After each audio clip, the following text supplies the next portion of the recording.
Good morning, everybody. Good morning to everybody who is present here. Welcome to the opening of B20 Brasil, an event organized by the National Confederation of Industry (CNI) with the support of the Federation of Industries of Rio de Janeiro, FIRJAN. Those of you who have not retrieved the translation devices, we have some units up here on this floor that are still available. This event is being broadcasted online via our YouTube channel, the channel of the National Confederation of Industry, and the B20 channel as well.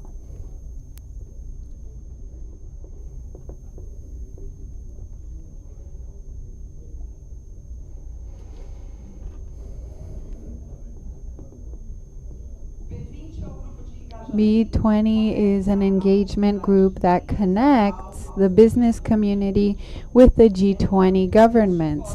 It is under the scope of the strategic forum that throughout 2024 we will build these different consensuses and identify political priorities and global priorities that will be delivered to the G20.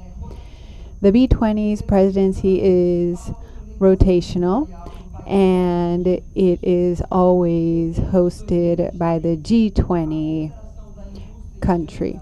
The Indian Industry Confederation has passed this over to us, and now the CNI is presiding the B20. This year, the CNI will have the role of being the leader and coordinator of the works of B20 Brazil.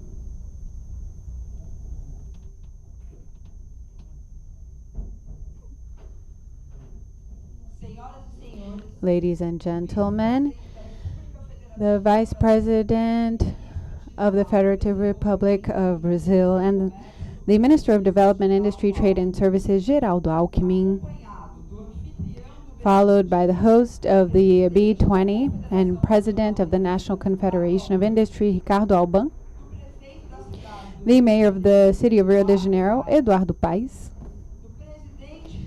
the President of the National Bank of Economic and Social Development, BNDES, Aloysio Mercadante, and the President of the Federation of Industries of the State of Rio de Janeiro, Eduardo Eugênio Gouveia Vieira. We would like to invite you all now to listen to the Brazilian national anthem.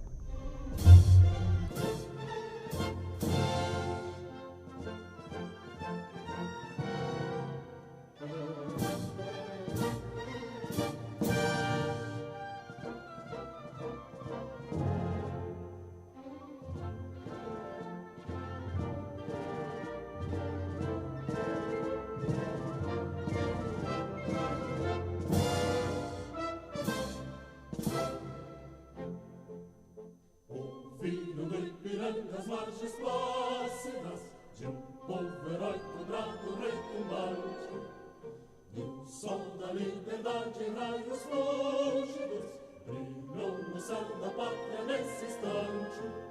Se o penhor dessa igualdade conseguimos conquistar com braço forte, em teu seio, ó liberdade, desafia o nosso peito a própria morte.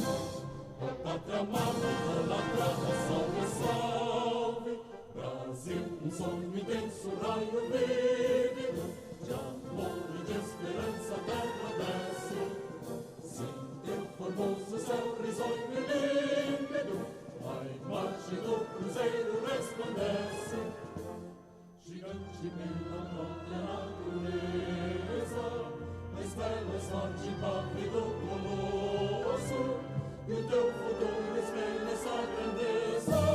Terra dourada, entre outras vilas do Brasil, a pátria amada, dos filhos deste sol és mais gentil, pátria amada Brasil. Deitado eternamente em berço esplêndido, ao som do mar e à luz do céu profundo, fulguras, ó Brasil, florão da América, iluminado ao sol do novo mundo, do que a terra mais valida. Meus risonhos lindos campos têm mais flores, nossos bosques têm mais vida, nossa vida no teu seio mais amor.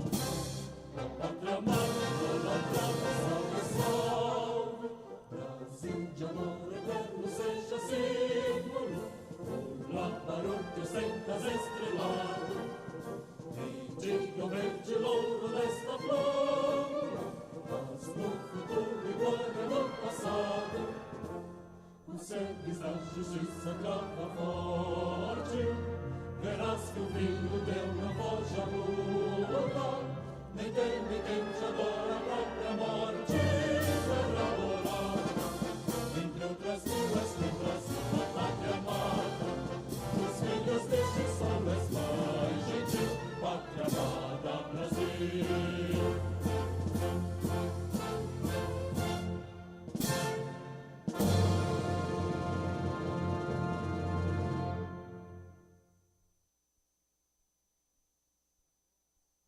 We will now watch the institutional video that introduces B20 Brasil. Transformar desafios globais em oportunidades de crescimento inclusivo exige ações concretas. E para isso, o mundo pode contar com a força do Brasil. O Brasil, que inova, transforma e cria pela força do seu trabalho, está em posição de influenciar o futuro do planeta. A Confederação Nacional da Indústria apresenta o B20 Brasil 2024, que tem como lema o crescimento inclusivo para um futuro sustentável. Alinhado às prioridades do G20, o grupo empresarial trabalhará incansavelmente para promover o crescimento inclusivo e combater a fome, a pobreza e as desigualdades, acelerar uma transição justa para zerar as emissões líquidas de gases de efeito estufa, aumentar a produtividade por meio da inovação, fomentar a resiliência das cadeias globais de valor e valorizar o capital humano.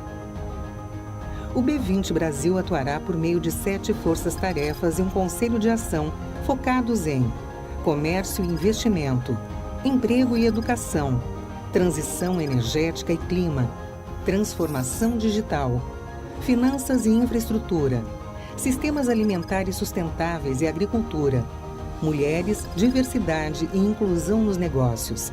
O B20 Brasil tem um papel fundamental para que a gente acelere uma agenda público-privada de desenvolvimento socioeconômico, tanto para nosso país como para o resto do mundo. Ao final do ciclo do B20 Brasil, a nossa expectativa é que as recomendações e prioridades sejam colocadas em prática pelo G20. Para que isso ocorra, estamos comprometidos em conduzir um processo que priorize recomendações orientadas para ação com impacto de longo prazo e uma ampla participação do setor privado em termos de representatividade de países e setores econômicos. Desde 2010, a Confederação Nacional da Indústria tem desempenhado o papel de representante da iniciativa privada brasileira no B20. Com a entidade à frente do fórum, o setor privado terá a oportunidade de liderar e guiar a construção de consensos e prioridades de políticas econômicas globais para subsidiar as discussões do G20. É com grande satisfação que podemos iniciar esse trabalho, no qual o Brasil, através da coordenação da CNI, certamente contribuirá de forma decisiva junto ao G20. Nós vamos nos juntar, fazer um trabalho coordenado e fornecer recomendações das forças-tarefas e que sirvam de exemplos para que nós possamos, sim, ter efetividade nas práticas e nas sugestões a serem adquiridas. Estamos juntos, continuaremos juntos e vamos, sim, seguir um grande trabalho com entregas a serem efetivadas. B20 Brasil 2024. Crescimento inclusivo para um futuro sustentável. And to start this meeting, we are inviting Geraldo Alckmin, the president of the National Confederation of Industry.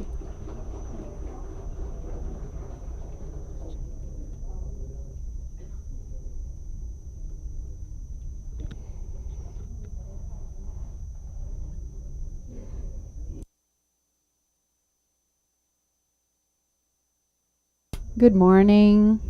Good morning, my friends. My friends from the B20, from our industry, and from Brazil, because after all, Brazil is speaking here. And I want to also acknowledge the presence of our dear friend, Vice President of Brazil, Minister of Development, Industry, Trade and Services, Geraldo Alckmin, who is here with us. And certainly we will be boosting our new industry plan more and more to promote the growth of the industry in this country. And on behalf of our dear friend Alchemy, I want to greet all women present here who are essential for this new construction, the wife of our vice president, and all women present here. I want to acknowledge your work, what you have been achieving, and we will be needing you in the future for sure. I also want to acknowledge the presence of our mayor, Eduardo Paes, with whom we have had many conversations and who is absolutely committed not only with the G20 that Rio will be hosting, but also with all of the actions that we want to articulate in this work. I also want to acknowledge Márcio Elias, Secretary here, Nicola Mencioni. Governor Claudio could not be present, unfortunately. Our dear friend who has really supported our industry greatly, our dear friend Mercadante from the Development Bank. We want to spread these policies with other official banks, the Bank of the Northeast, different development banks, and our private sector present here, very well represented by Isaac. We want to build this favorable environment so that the industry in this country can have a space that really it should have never lost. Our chair and dear friend, such a charismatic and efficient person, Dan, thank you so much, my friend, for everything you have done. Alongside our dear friend Constanza, you both organize everything in these events, and you are always very involved. Thank you very much, my friends. Our host, Firjan, yesterday we had the opportunity of being at the Firjan House, which is a kind of monument that shows the greatness of Rio de Janeiro. My dear friend Eduardo Eugenio, thank you so much for taking good care of us. And I also want to acknowledge the presidents of the federations who are here, José Carlos Lira, Mário Aguiar from Santa Catarina, Edilson Valdez from Maranhão, Silvio Rangel from Mato Grosso, José Adriano from Acre, Carlos Henrique from Bahia, Alex Dias Carvalho from Pará, Marcelo Tomá from Rondônia, Léo Castro from Espírito Santo, Paulo Afonso from Goiás, José Nogueira from Alagoas, and finally, all of the chairs who compose our council. And, you know, I have to say I'm happy to have a consulting council that is composed of such renowned people to create this situation so we can conduct the most complete work possible and seek out this perfection. So I also want to thank Pedro Wąchowski, all of the counselors of our B20 who are present here, and our co-chairs of the 8 task forces that are dedicating their time, their attention, and their experience so that we, together with the other international representatives of the B20, so that we can build and add and bring results. That's what the industry wants. And how can we do that? Bringing people together. And what is the best way to do that? We want to bring people that will help us reach these better results, people who have different skills, different experience, other characteristics. That is the spirit of the B20. That is the spirit we want to build, and we want to build the industry in Brazil, and we will be doing this. And I also want to acknowledge all of the business people here who are a part of this, all of the collaborators as well. I will be brief because we have a lot to hear here today to contribute to our future. And I think there has never been a moment in the history of this country in which we have had so many opportunities of convergences to speak about Brazil and the industry. I don't remember a moment in which something like this happened. I was very young when, during the dictatorship, a lot was being said about the industry, and things have changed since then. Now we have different convergences. We have the agribusiness that we are proud of, different agents that have been involved. And yes, there has been criticism, but it has been constructive criticism so that we can be more assertive, more precise. Today, the world is conspiring in favor of Brazil, in favor of the industry that we can offer. And our industry is not behind. Our industry is booming. We need to think about the resources, the financing for this industry to grow, to give a response. We also need to look at the financial sector. We have one of the most efficient financial systems in the world. So why can't we put all of these tools together, even those that are criticized? We still do use some tools from the past, as many countries do. The difference is how we use these tools, how we contribute, how we can be critical and constructive effectively. And we are doing this. There is no economy in the world in the recent history of humanity. It proves to us that there are no strong economies without a strong industry. And we can look at the United States, South Korea, China itself, Europe, with Germany as the great example. They are all reviewing their value chains. And now Brazil has a huge opportunity here, a huge expectation with renewable energy.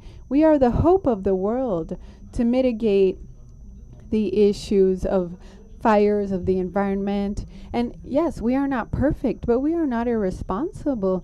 We are working hard in this direction towards decarbonization. We want to provide clean energy, green hydrogen to the world. But we cannot be naive and think we should not decarbonize our industry first. We need to look at our industries. And this opportunity is knocking on our door today. We need to look at green energy. We already have it. We can decarbonize our industry and add value, add jobs to our economy. And all of this means we are more linked to the world, and the B20 and the G20 are giving us this opportunity. Let's work together. Let's collaborate. Let's be collaborators so that this can work out. When we are collaborators, we can provide this constructive criticism so that the national industry can grow. We have the will of the government on our side, and it's a huge opportunity. Here we have our vice president and minister helping us to lead these efforts. So many things are coming together. And I think, yes, the winds are definitely conspiring in favor of Brazil. And we must take advantage of this opportunity. We are going to bring everyone together, the financial sector to look at long-term and medium-term operations, the public sector. Of course, we do need the potential of the private sector as well. We need to mitigate our problems. And how are we going to do that? Talking, having conversations, honest conversations.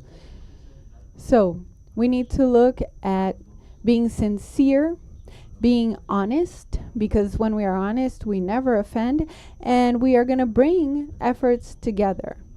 We're going to work together, and I could speak about philosophy and poetry here, but I'm not going to get into that.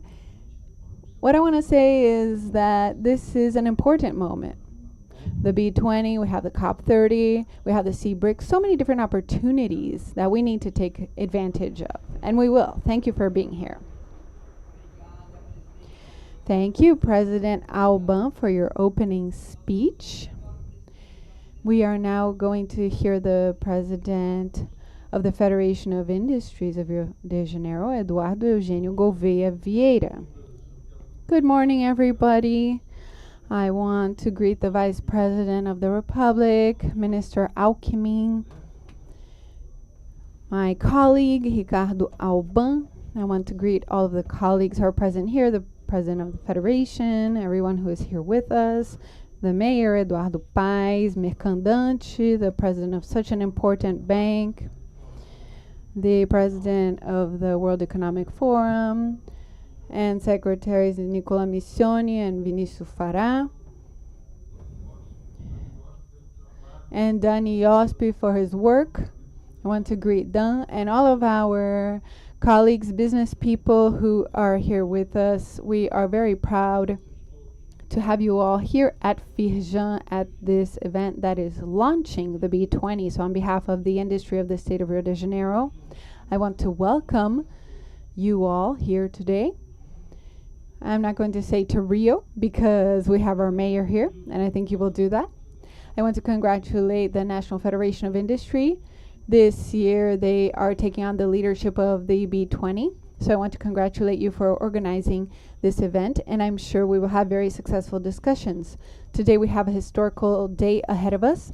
I'm sure it will be remembered. We are building a path for improvements, not only in Brazil, but for humanity as a whole. And I wish you all an excellent event. Thank you very much. Thank you, President, for your contributions. We will now hear from the President of the National Bank of Social and Economic Development, Aloysio Mercadante.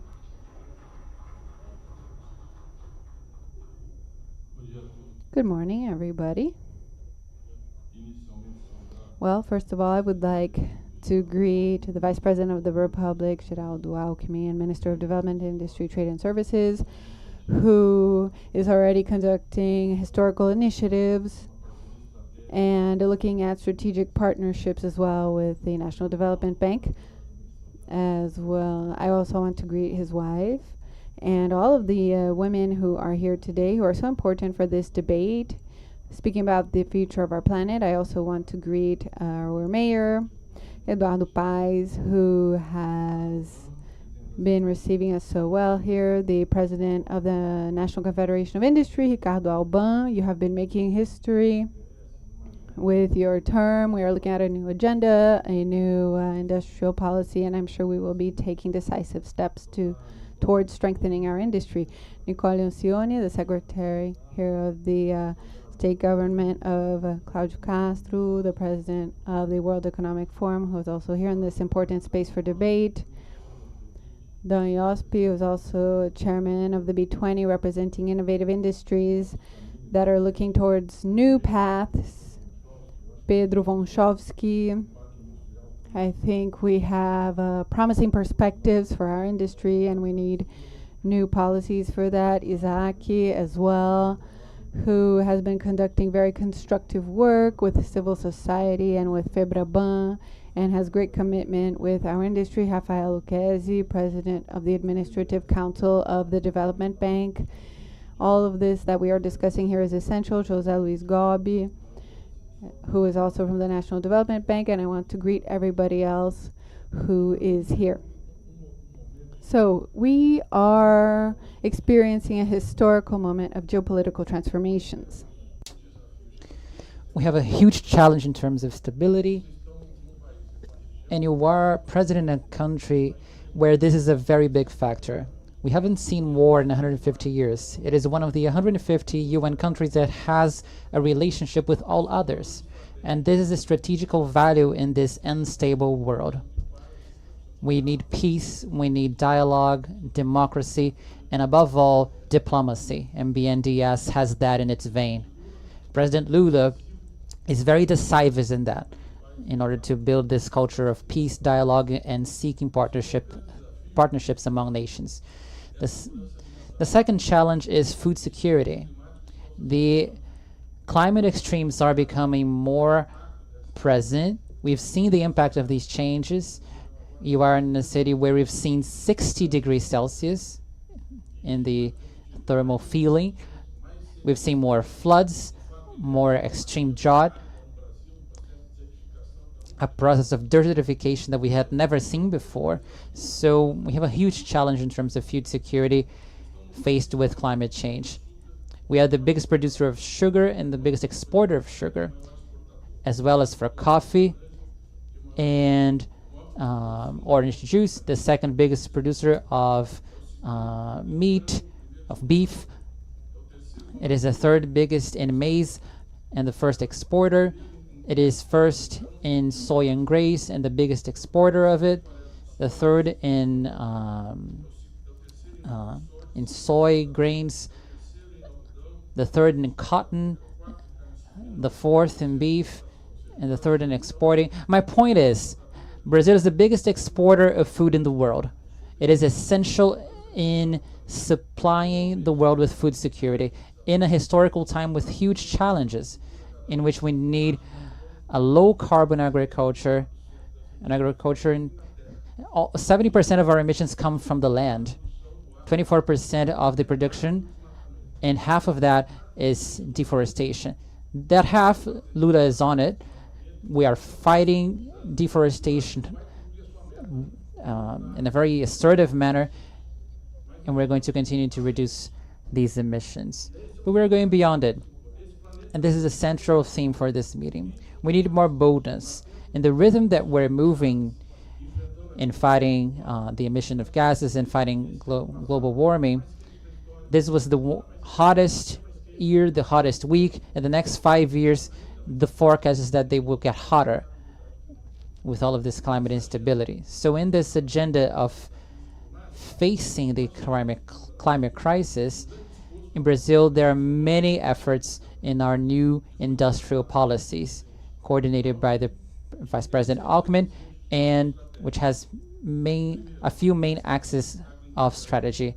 First, sustainable chains for food security, the complex of health to expand access to health, structure to improve city well-being, expansion of productivity, decarbonization of the economy to ensure resources for future generations, and technology for national defense.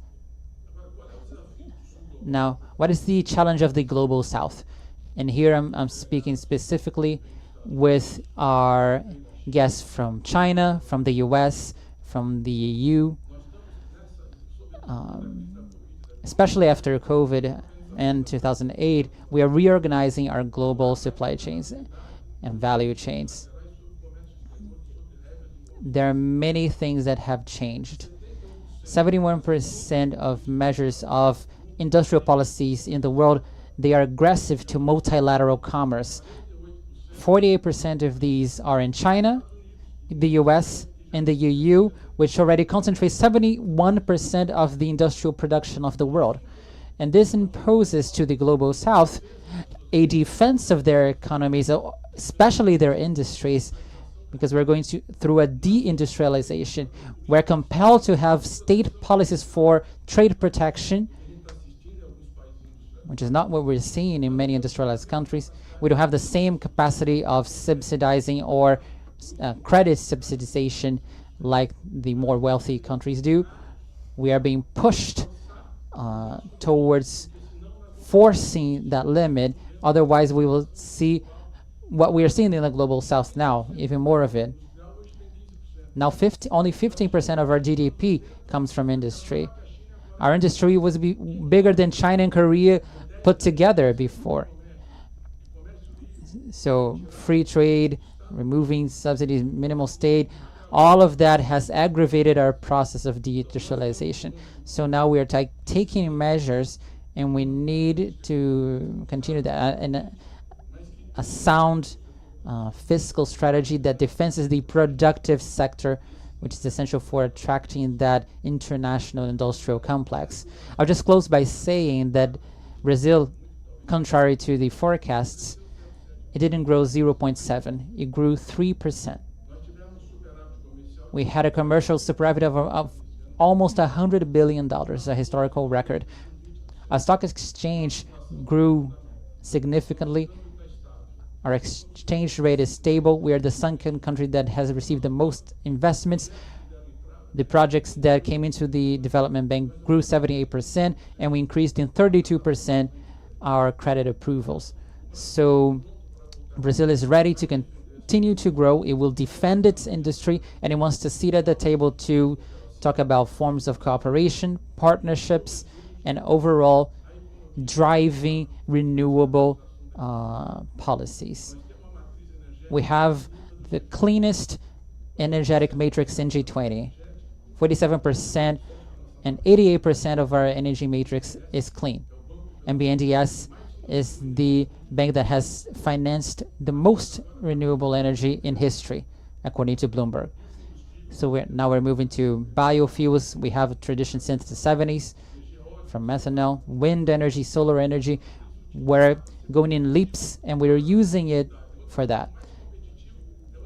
We're the most competitive, where we face the most subsidies and most support strategies to countries that don't have the same conditions. So we're facing a debate that needs to be frank in order to be true.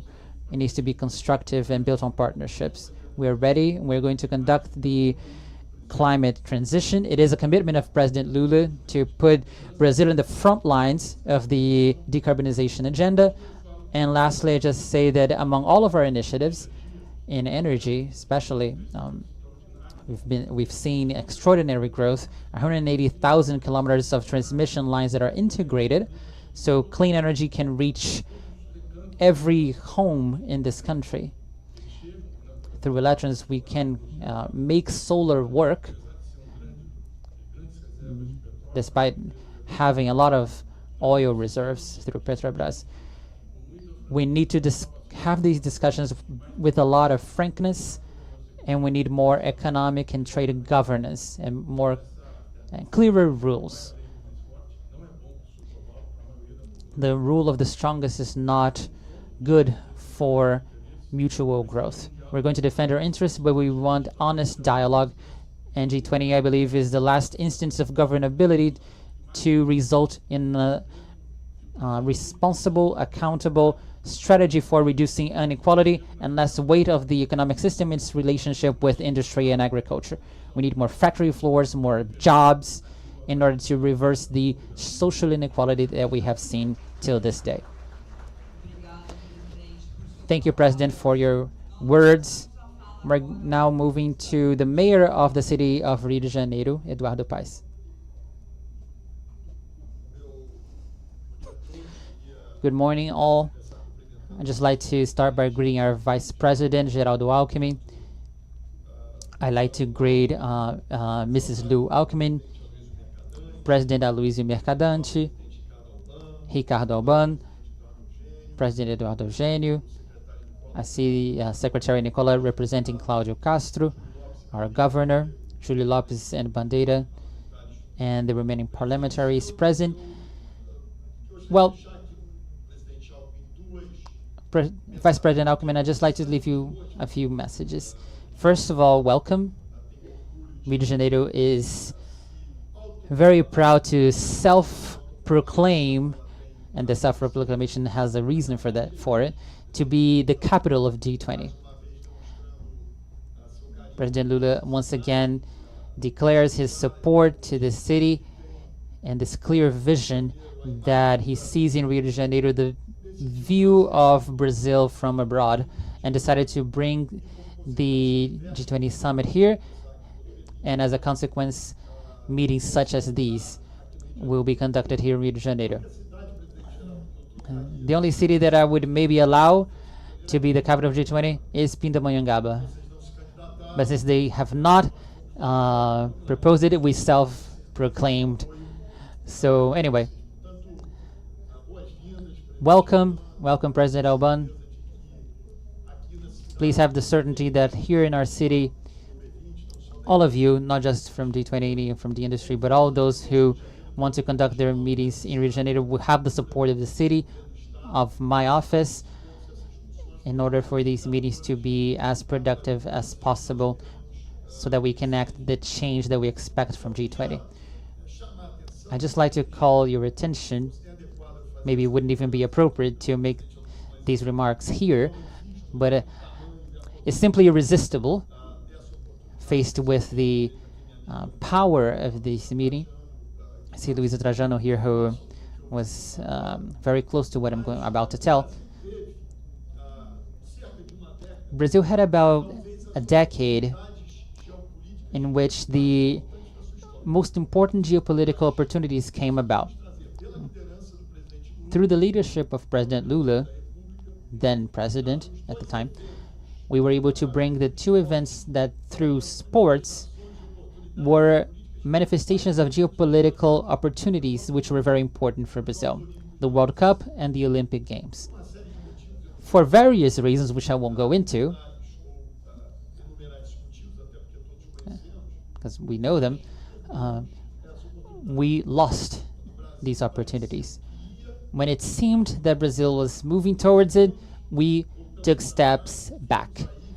And we saw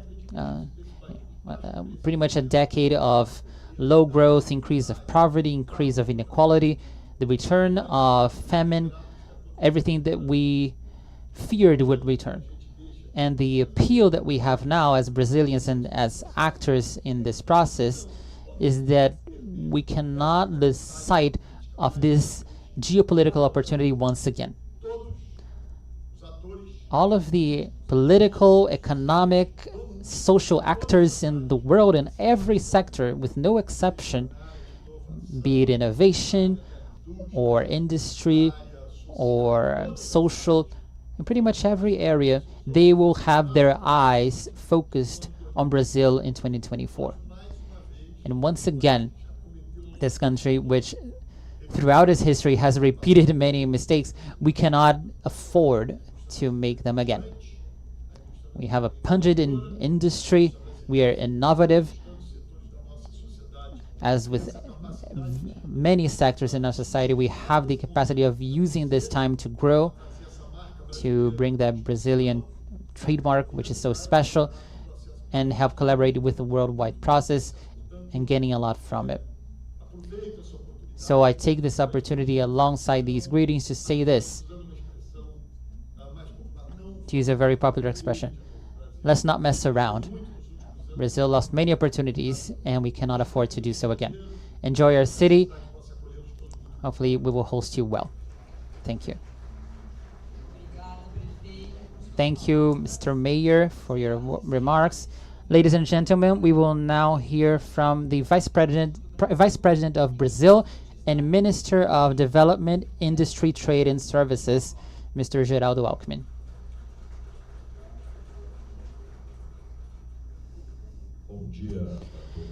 Good morning, everybody.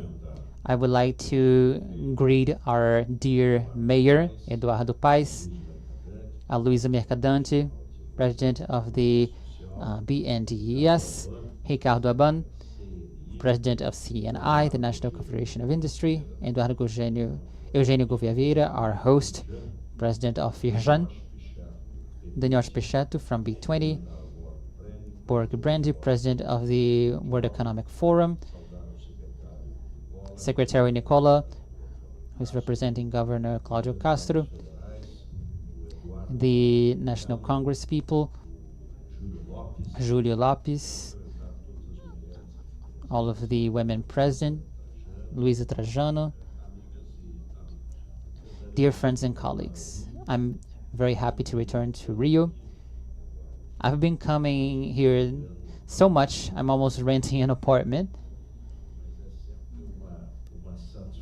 It is always huge satisfaction for me to be here, and especially at a meeting of such importance. So here we're talking about G20, which will be hosted by President Lula,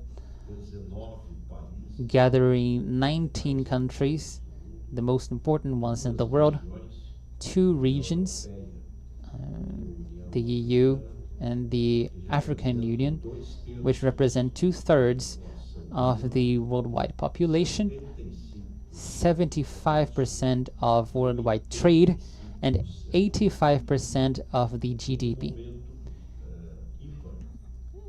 At a crucial time, post-pandemic, where we saw many problems with inflation, war, so a very complex time across the world.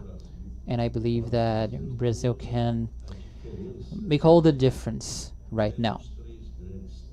The three main themes today that concern us the most, as well as the world, is food security, energy security, and climate.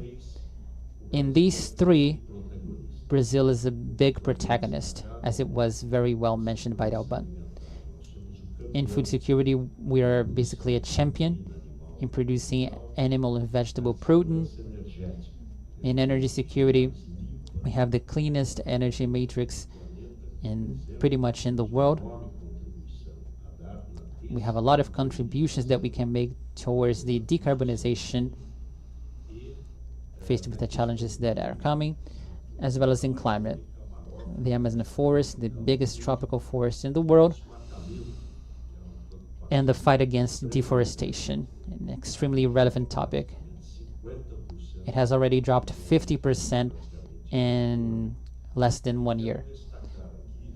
And I'd just like to highlight the importance of B20 in that context. Nothing is as important to the government as organized civil society. And I'm very happy, Alban, to see the leaders of the confederations of industries from all across the country, pretty much from every region in Brazil, here present. So organized civil society makes all the difference. That is all we can hope for so that we can advance. And the established themes for B20, so energy transition, sustainable food production, employment, education.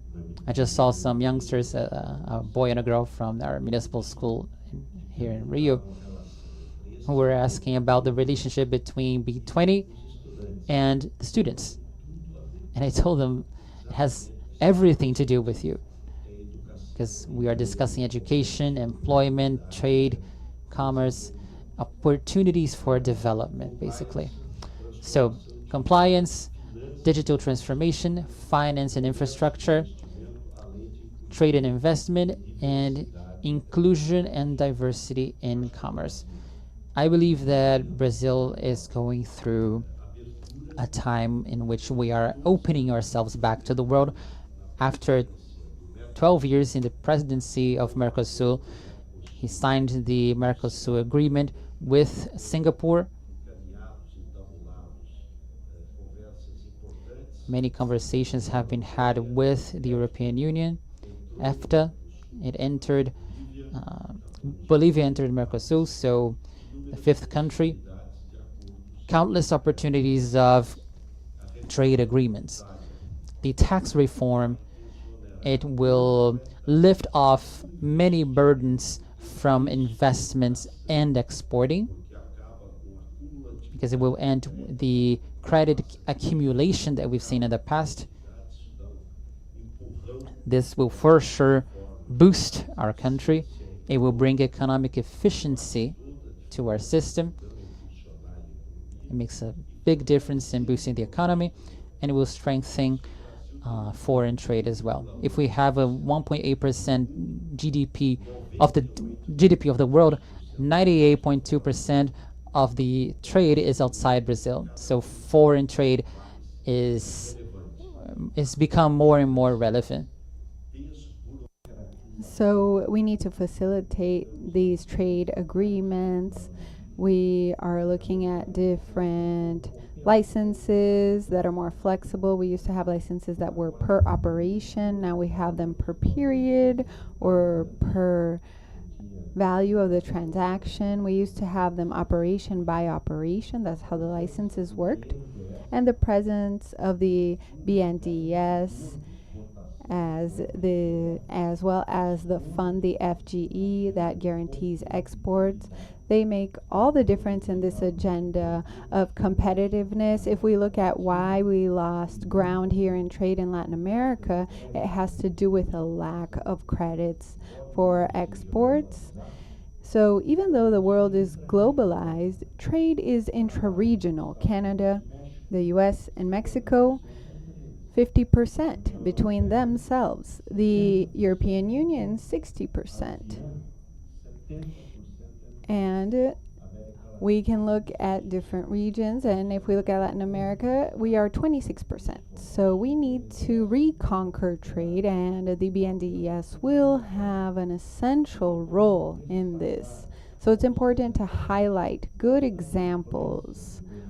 So if we look at those who cannot pay their loans, it's less than 1% for the BNDES. And it was chosen as the public institution that is the most transparent of the union. So in this agenda of competitiveness, we need to have credit so we can grow. So we will only be able to do this and think of a neo-industrialization if we look at innovation. We want an innovative industry that is also sustainable, looking at decarbonization. We want to continue exporting and we want to grow in this area. This upgrades us. It increases the level of our companies, and we want to be competitive, and that is why Eduardo, Eugenio, and Alban have launched this new program to help companies to buy new machinery so they can be more competitive and so we can grow more and more. So I want to greet everyone who is present here. I wish you all a very productive day, excellent work. I'm sure these meetings will bring us good results.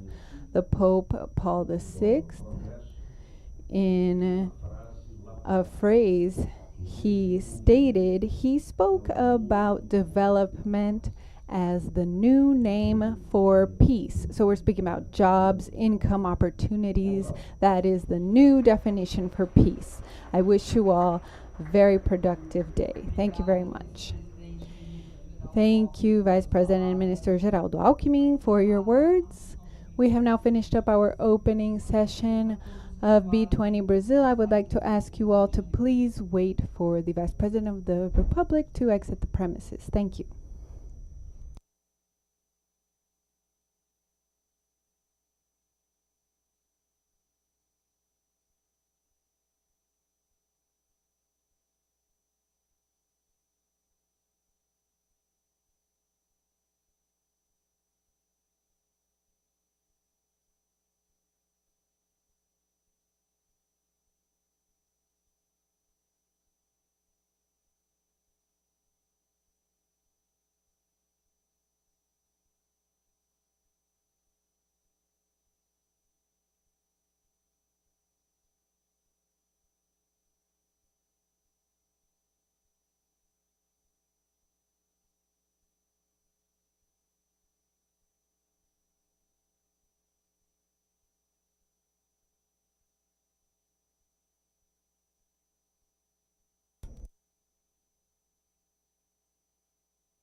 Hello, everybody. I would like to ask you all to please return to your seats so we can get started with our next discussion panel.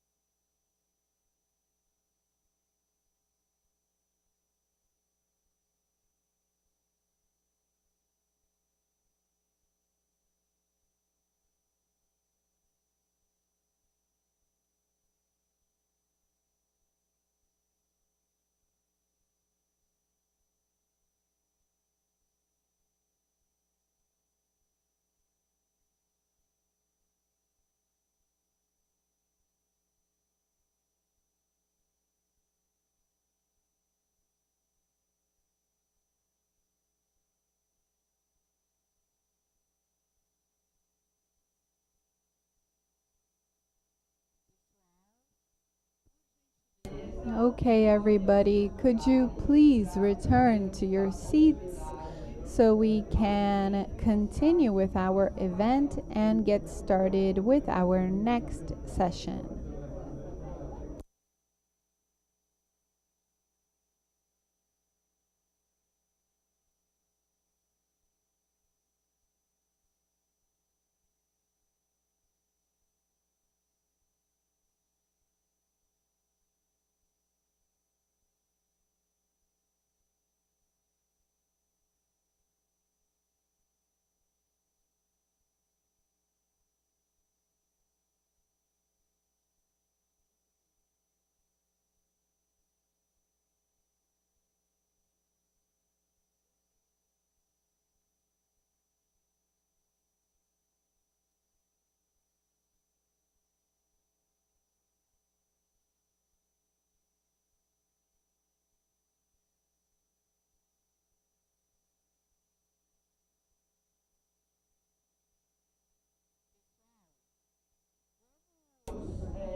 Okay, everybody.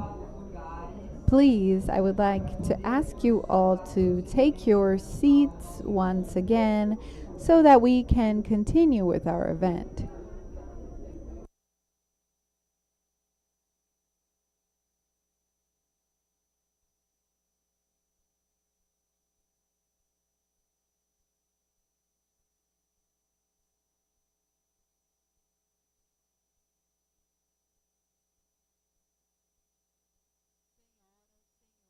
Ladies and gentlemen,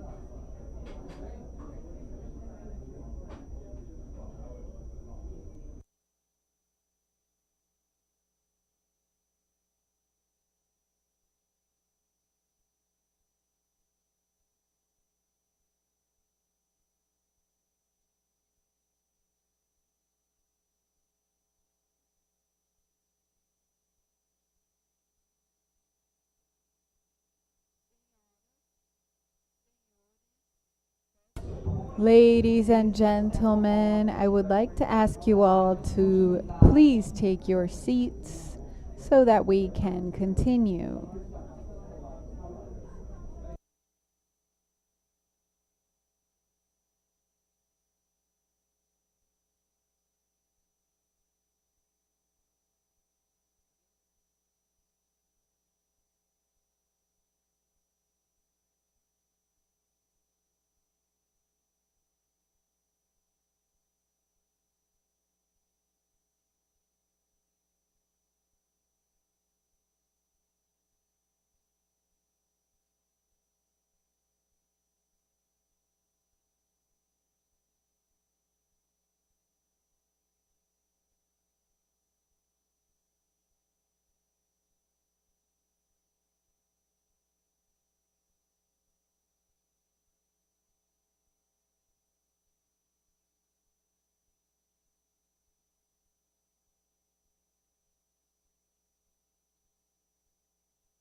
For continue the event, please.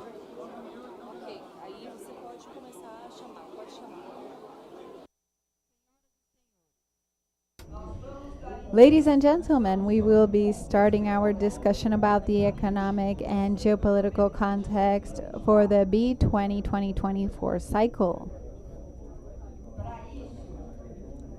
And for this discussion, I would like to invite up to the stage the moderator on this subject, the senior partner of McKinsey and Company, Vijay Gozula. And with us online, we have the president of the Eurasia Group and G0 Media, Ian Bremer. Vijay, I am passing the floor to you now.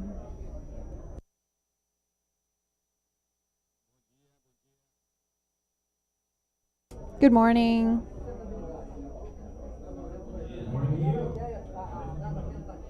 Morning, Ian. Good morning. All right, we're going to get started here. I want to ask you all for some silence, please. I guess for Ian's benefit. Apparently, I was handpicked to do the transition between the Indian B20 and the Brazilian B20, being of Indian origin. It's a pleasure to have you here, Ian. Welcome.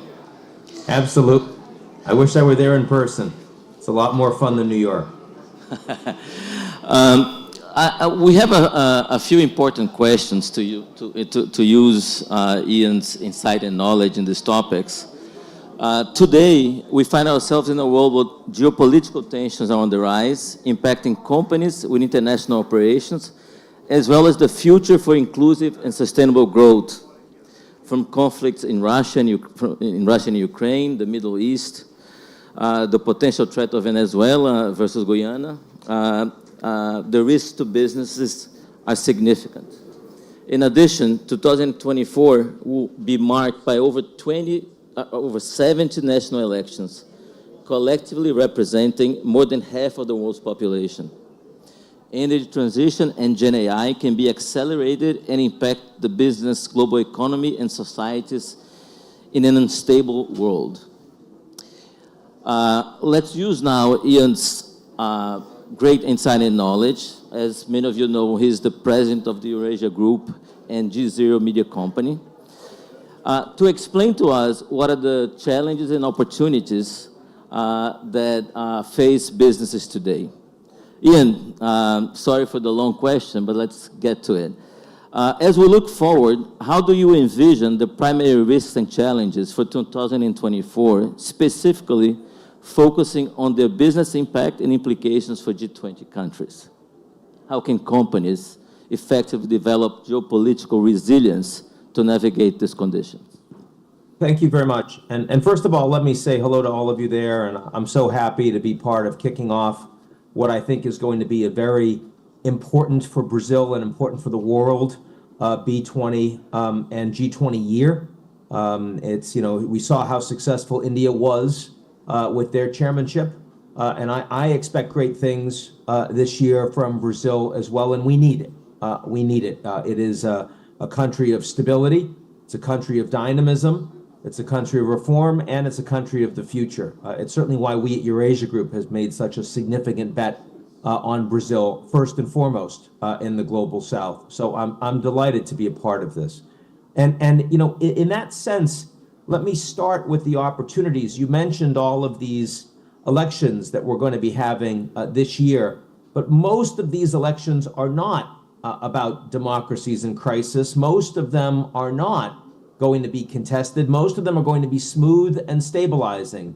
The largest democracy in the world, India, is a great example of that. Indonesia, Mexico, the European Union. Most of the big elections will be just fine. And by the way, Russia, since, it's not a real election, but I think we know who's going to win. Secondly, for the last 10 years, the most important geopolitical relationship in the world, also the one that we are worried about being the most dangerous between the two most powerful countries in the world, the US and China, looking much better managed to contain the risks in 2024 than it has been for the last decade.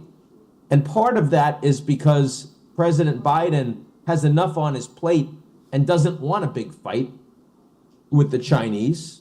Part of it's the Americans feel a little more confident because the Chinese economy is not doing so well right now.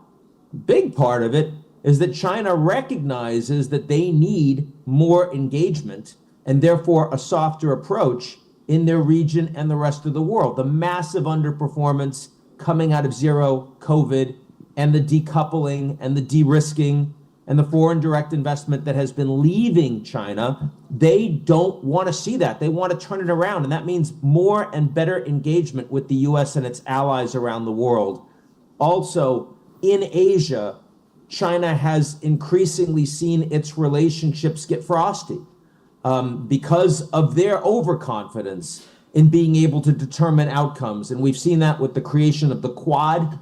We've seen that with US, South Korea, Japan coordinating their relations much more closely.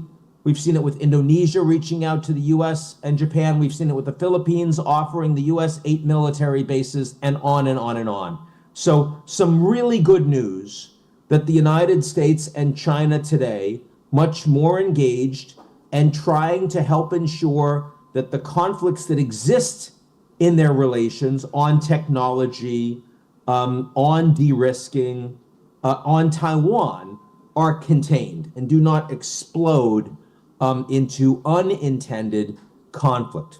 So that's the good news. The bad news. The bad news is that we are right now facing three major conflicts globally, which are not being contained, unlike US-China, which are going to get worse. The war between Russia and Ukraine, where increasingly it is hard to provide aid for the Ukrainians and they are no longer able to take more of their territory back. They're getting more desperate and they're getting more risk acceptant. And Putin feels like he has a path to beating the Ukrainians in battle, militarily, economically, and diplomatically. The war in the Middle East, which will not be contained to Gaza. And you saw that this weekend with the nightmare for the Americans. Dozens of American servicemen and women injured, 3 killed from attacks by the US believes Iranian proxies. We are getting closer to a metastasis of that war, to a Middle Eastern war more broadly. That's a big problem for the world. And then finally, the fight between Americans and Americans. And you've seen this happen inside Brazil, but you've responded to it more effectively. Your institutions were more willing to respond decisively after January 8th. That is not true in the US. If the election in the US were today, Trump would win. But we have 91 indictments against Trump, some of which he will be convicted for before the election, and yet he will have complete control of the Republican Party.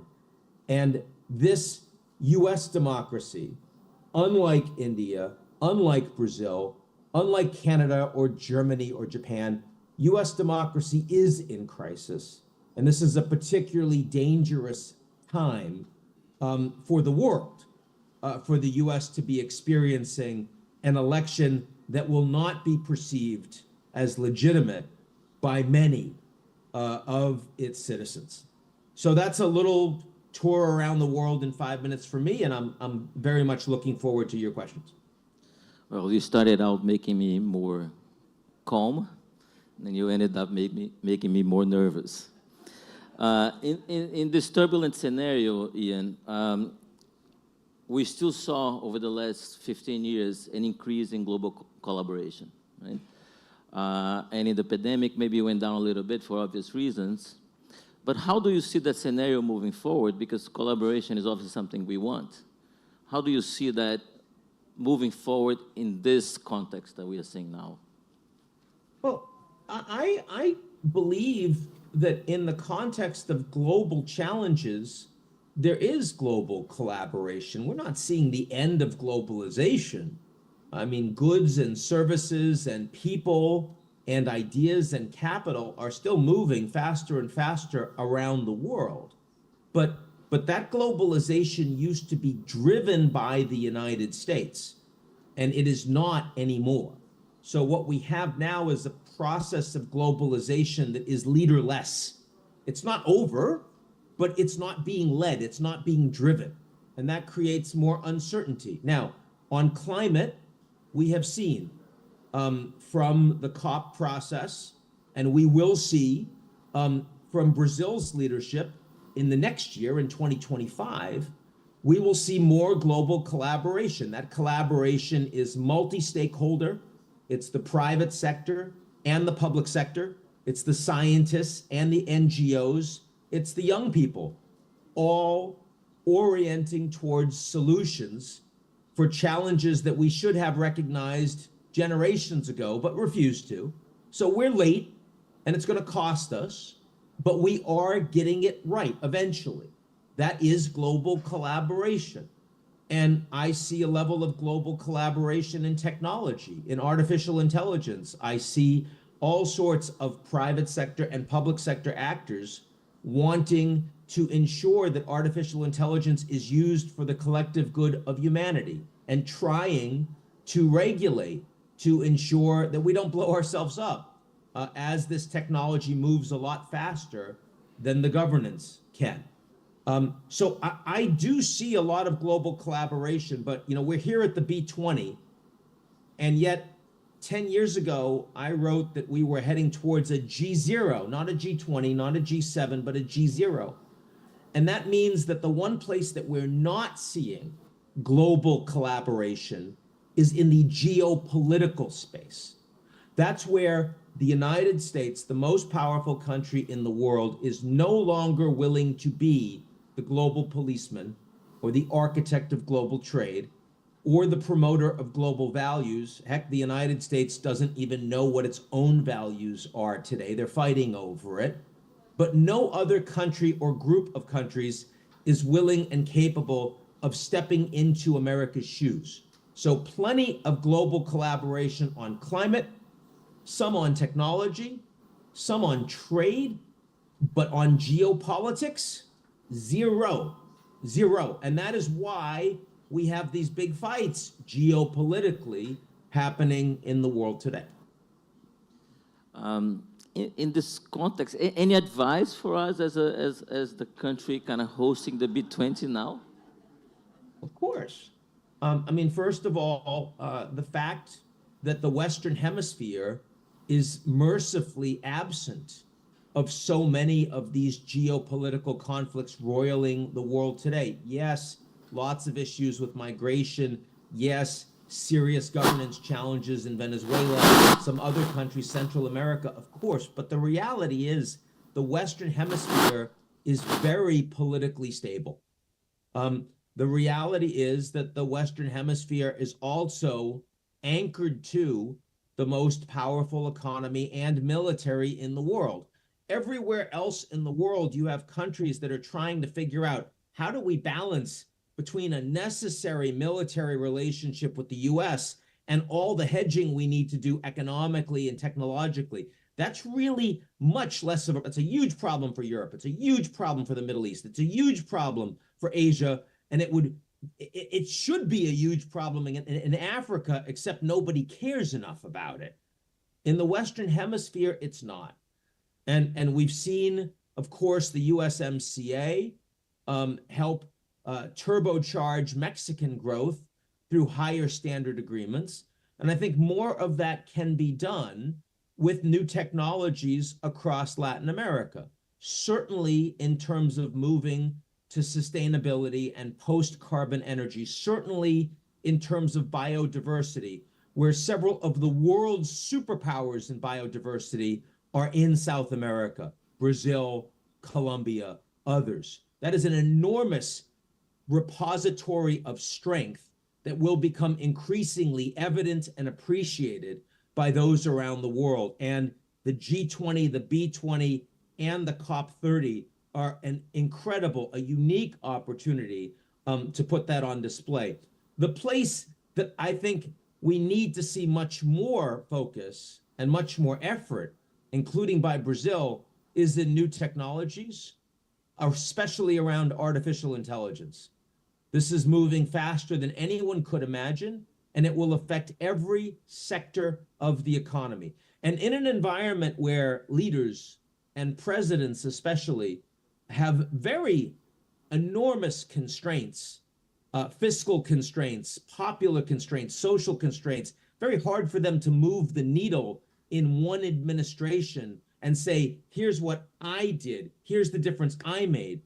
Getting an artificial intelligence strategy right and focusing on the parts of the economy that matter and are most essential for you as a government, as a leader, with your friends in the private sector, that is one of the very few things that is a no-lose investment for governments in Latin America. And they are, as of now, behind the curve.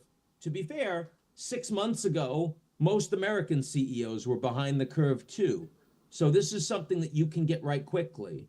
But it is, for me, a top priority that we're going to be talking about with all of our clients and partners across Brazil and Latin America this year. Great. Ian, there's obviously a lot of curiosity, but there's also some fear when we talk about Gen AI in general. We see that materializing in many different instances. What would you say are the main benefits, and what are the risks, and how can they be managed in this context of Gen AI, and so it's moving so fast, right? There's a lot that has not been well defined. Well, let's talk about the benefits first because they're bigger. See, usually when you have new transformative technologies, you're creating losers with a lot of power and they stop you. So think about it. When we first realized that climate change was happening and you're starting to invest in solar and in wind and in next generation nuclear, you had a lot of companies in coal and oil and all of the infrastructure that was reliant on that. And they did everything they could to stop these new technologies. And that was billions and billions of dollars in influence. That was sometimes lying publicly about the nature of climate change. They were powerful and they stopped it. They stopped progress. With artificial intelligence, that is not going to happen. Because with AI, literally every CEO out there understands that this technology applied in their organizations will improve their ability to engage in real-time management and measurement of their processes. It will improve productivity of their workers, will increase human capital. It will reduce waste. That's true if you're a coal company, if you're an airline, it's true if you're a hotel, it doesn't matter. Every sector. And so this AI is going to, Gen AI is going to take off like a shot, not just because of all of the money with the companies that are driving the new models, but also because everyone out there wants it for themselves.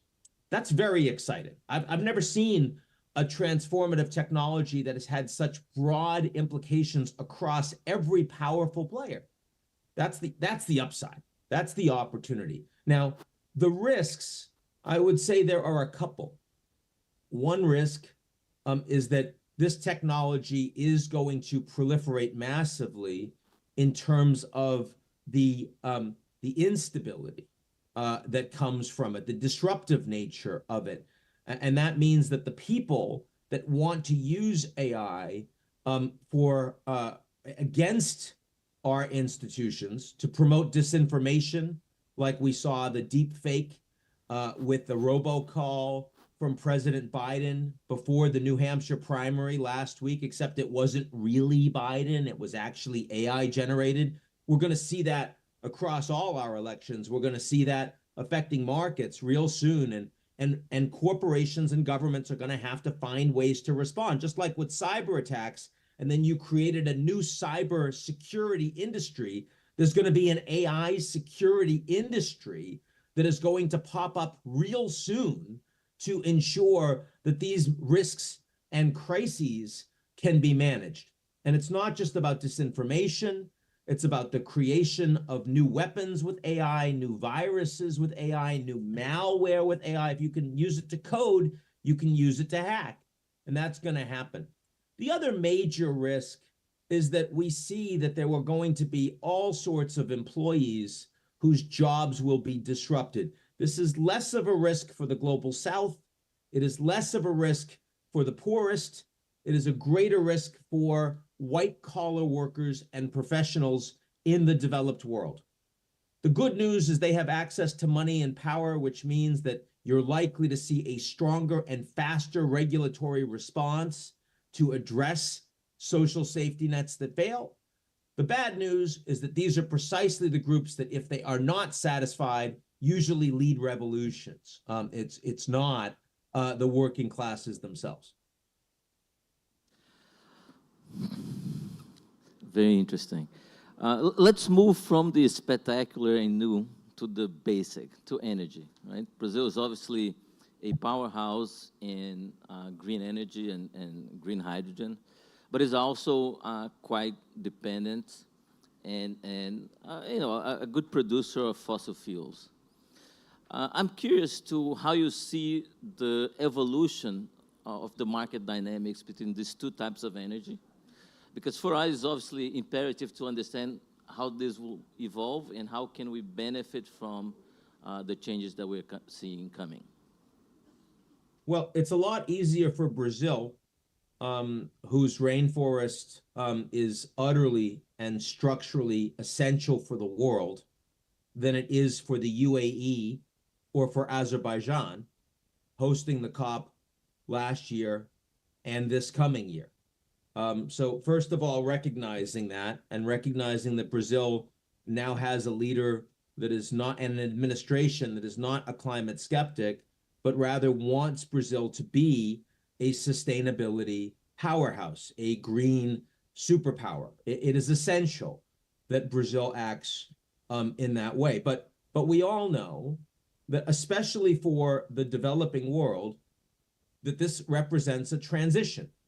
And not only will we continue to need fossil fuels for the transition, but the developed world, which has a much, much larger carbon footprint per capita, and also has been responsible for the lion's share of carbon and methane in the atmosphere historically, has a greater obligation to finance and facilitate the transition for the poorer countries that have not industrialized yet. I mean, in the Emirates, this is why we had success in the creation of a loss and damages fund. It is a recognition of that responsibility. And China is also a part of that, now the largest carbon emitter, and also larger per capita carbon emitter today than Europe, even though it's much poorer. So yes, that was a win. But of course, the amount of money that is being deployed is still not even remotely close to what is necessary. And Brazil is going to have to use its leadership to also push on that. And fossil fuel production for Brazil is a lever. It's going to be a cost. There will be pressure, but it's also a lever on the developed world to help ensure that more money, more resources, more capital is allocated to that transition.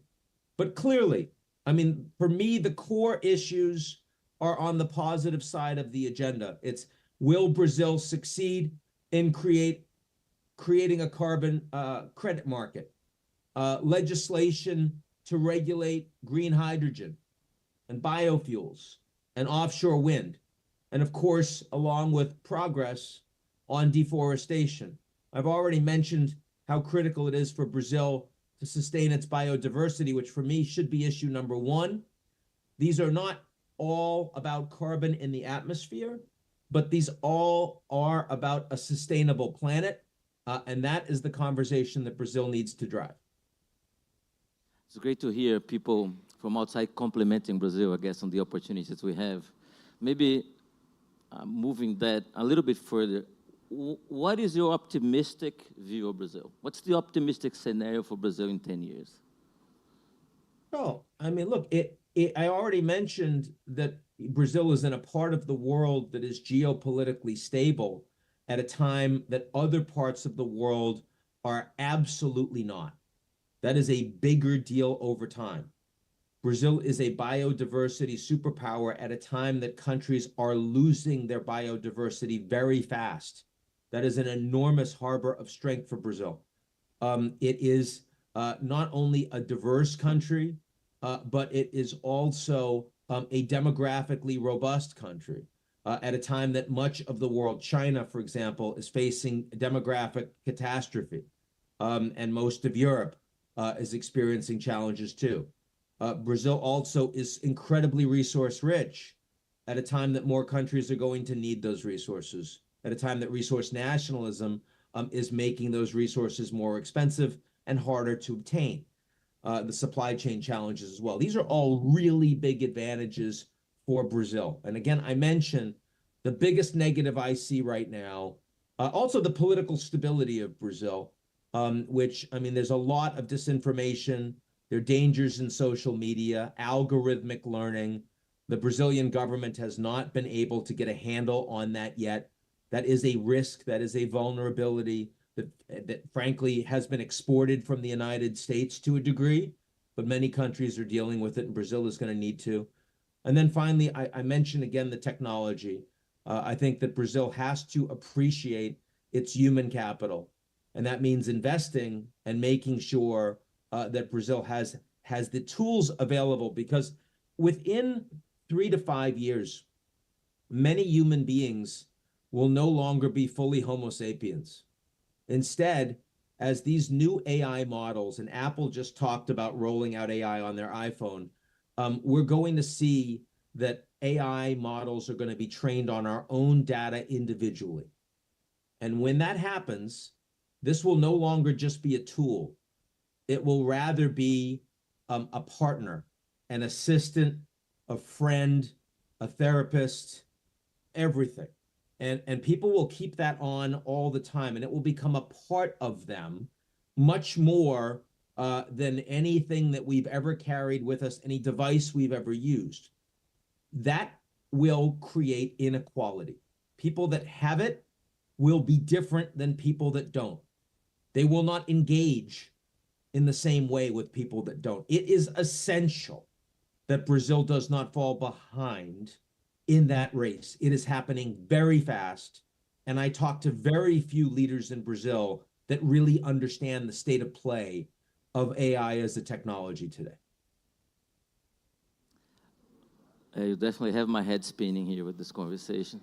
I don't want to limit the quality of the questions that get asked to someone who has your insight to my questions, right? So what is the question you would have asked, you would have liked me to ask you that I didn't ask? What is it that you really want to talk about? Well, since we're talking about AI, I think I'd want to talk about how governance in something that moves so much faster than governments is going to change. I mean, I just came back for the World Economic Forum, and I think you have my good friend, Berga Brenda, the president of the forum, speaking to you later today, so he can also take this up. AI was probably the single dominant topic of conversation at the forum this year. And a lot of the conversation was about governance. And in the governance conversations, you had the US and the EU and the UAE and Singapore and Japan and the UN. Not a surprise. You talk about governance, you're going to have all the government players. But the reality is that most of the governance that is being done in AI will not be done by governments. It will be done by companies, because the companies are the ones that control the AI. They are the ones that understand it, and they're moving much faster than the governments are. So if you want to understand what governance of AI is going to look like, it's not just, well, will the Chinese have an authoritarian model, or the Americans have a capitalist model, or the Europeans have a more balanced model. No, no, no. It is, what is the governance model if Apple has the dominant AI that we all use, or if Meta does, or Google, or Microsoft, or Anthropic? How would those companies and their leadership and their business models and the way they make money, how would that affect geopolitics of AI? How would it affect governance of AI? How would it affect our societies? Would it change the way we think about democracy? Would it change the way we think about capitalism? Would it make it more competitive or less competitive? I mean, remember, this is the B20. Capitalism is not just about whether it's open or closed or wealthy or poor. It's also, is it a monopoly or an oligopoly, or is it competitive? Is it well regulated or unregulated? And who regulates? Is it self-regulated, or is it regulated by an outside force? This is all going to happen in the next few years. And it's mostly not going to happen by governments. My entire life as a political scientist, I've spent studying governments, international relations. You're going to ask me questions like you have about Middle East and Russia and the United States and Brazil, countries. And yet that is changing. In new technologies, in the digital world, we are very quickly moving to a post-Westphalian model, a hybrid system where the private sector has as much influence, if not more, than the governments do. We're not ready for that. And I think that's the most interesting question, especially for the B20, which is not quite the T20. It's not quite the technology companies, but the reality is the private sector has a better understanding of how governance works in the private sector than the governments do. Yeah, you seem to be indicating that there's a clear before and after for Gen AI. And I think that's right. as you explain that, I think it's incumbent to all of us individually and collectively to know more about this. And I've just realized that I really don't know nearly enough. And I have to spend some time thinking about this. Thank you so much, Ian, for your insights. I understand that we are at time for you. I really appreciate your presence, your insights. And I think on behalf of the B20, I really want to display my appreciation. Thank you so much. Great to be with you. Have a great meeting today. Thank you.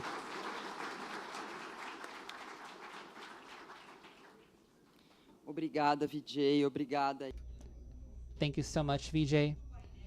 Our second panel is going to talk about the G20 agenda and the general objectives of B20. And for that, we will invite to the stage the Deputy Secretary of International Affairs of the Ministry of Finance and the coordinator of the Finance Trail of G20, Ambassador Tatiana Rosito, the G20 Sherpa, Ambassador Mauricio Lirio,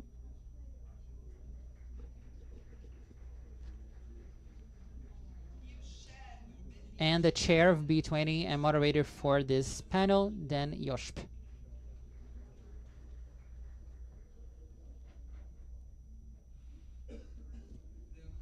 Dan, please, the floor is yours.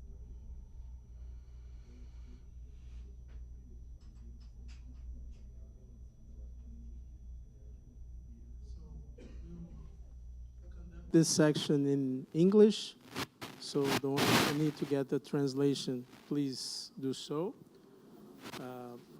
Thank you very much to Ambassador Lírio and Rosito for being here. And thank you for all the audience. It's a very impressive audience that we have here today, and we're glad that we could put together so many bright and important people to launch our B20 effort. I would also like to thank, of course, Firjan and CNI for all their support, and especially to our business leaders that are making up the task forces and our council that will work over the next few months to prepare proposals for our friends at the G20. The B20 Forum was created to contribute to the efforts of the G20. We are completely correlated. We try to help them to achieve their goals by bringing up proposals and a dialogue between the private sector of the G20 countries and the G20 leaders. Always important to remember that this is, of course, led this year by Brazil, but this is the B20 and the G20 that puts together all these countries and economies, which, as already mentioned by Vice President Alckmin, represents almost 90% of the global economy. As the representative here of the B20 in this session, very important to reemphasize or to reinforce our commitment to be aligned and collaborative with the G20 Brazil effort towards a fair world and a sustainable planet, as stated in the G20 Brazil theme, which, of course, Ambassador Lírio and José will show to us in a minute. I would also like to thank, besides our around 25 executives leading the task forces and the council that we put up to guide the B20, we have by now more than 1,000 executives from around the world that are planning to participate in the B20 work over the next many months. We are committed to coming back to you very soon in the beginning of February with the definitions of the co-chairs and members of all the task forces. But fortunately, because it's a very successful call, we have a lot of people, and we'll try to do our best to have the best distribution between genders, characteristics, countries, etc. And of course, we count on your commitment throughout the process to deliver a strong set of recommendations to the G20. As already mentioned, today we'll try to show you a bit of the B20 and, of course, with my colleagues here, the G20 goals. Our B20 theme, Inclusive Growth for a Sustainable Future, resonates with the G20 Brazil theme that is centered on building a fair world and a sustainable planet. And I would like to emphasize here the word growth. We like a lot the idea of the inclusive, but we really believe that growth will be mandatory for us to get there. So probably one strong collaboration that B20 can bring up is how to foster growth from a global perspective, from a Brazilian perspective, thinking all the time about inclusion and sustainability. And we believe there is a lot of synergy between these two platforms of the G20 and the B20. Within the B20, we selected, maybe different from other times, 5 horizontal themes that we would like to be debated in all of our action on our task forces and action councils and in all of our activity throughout the year. The first one is promoting inclusive growth. And again, as mentioned, the inclusion is mandatory in our view, but growth is very important. So how to tackle hunger, poverty, inequality to foster equitable social and economic development based on growth and in the notion of inclusion. The second theme that will cross all the work is accelerating a fair net zero transition. As just mentioned by Ian in his presentation, we need to accelerate the shift to a carbon neutral economy, reducing greenhouse gas emissions and promoting sustainable environmental practices and ensuring that the transition is equitable. So we need to recognize the contribution for the good and the bad that occurred over time and how to make this a more fair and equitable transition. But no doubt that that's the route that we have to move, the route for the net zero transition. The third theme is boosting productivity through innovation. Probably the major lever that we can use to generate more growth in the world and in Brazil as well is enhancing technological advancements and creative solutions. We just had this debate on artificial intelligence, and similar things will come up. So we need to put a lot of focus on that. The fourth theme is the resilience of global value chains. The post-COVID world brought all these new trends, nearshoring, reshoring, and there is clearly change on the concentration of the supply that we saw over the previous maybe 20 to 30 years. That's a big challenge, but it's a huge opportunity to have a more equitable situation and a more resilient value chain for all the activities around the world. Brazil, of course, has a very interesting perspective on that situation, but has to do a lot of homework to be in a position, as well as many other developing countries, to take more of that opportunity. And finally, as also mentioned before, to enhance human capital. We're not going to be able to move forward if we don't do a better work in generating a skilled, healthy workforce based on innovation and resilience for a changing world. Following the track of the previous B20s around the world, we are maintaining the 6 task forces that have been mostly used over time. Trade and investment, employment and education, energy transition and climate, digital transformation, finance and infrastructure, and integrity and compliance. Thinking about the challenges of the G20 and the circumstances of Brazil as well, where could we help more? We brought up 2 additional initiatives. The Task Force on Sustainable Food Systems and Agriculture, which has a lot to do with the objective of reducing inequality and giving more food security to the world, and also positioning a powerhouse like Brazil in a better way in this scenario. And an Action Council on Women, Diversity, and Inclusion in Business, which is a mandatory topic for the world, and we would like to emphasize that as much as possible. So throughout the year, we will formulate policy recommendations that are relevant not only to Brazil, but of course, for all the G20 members.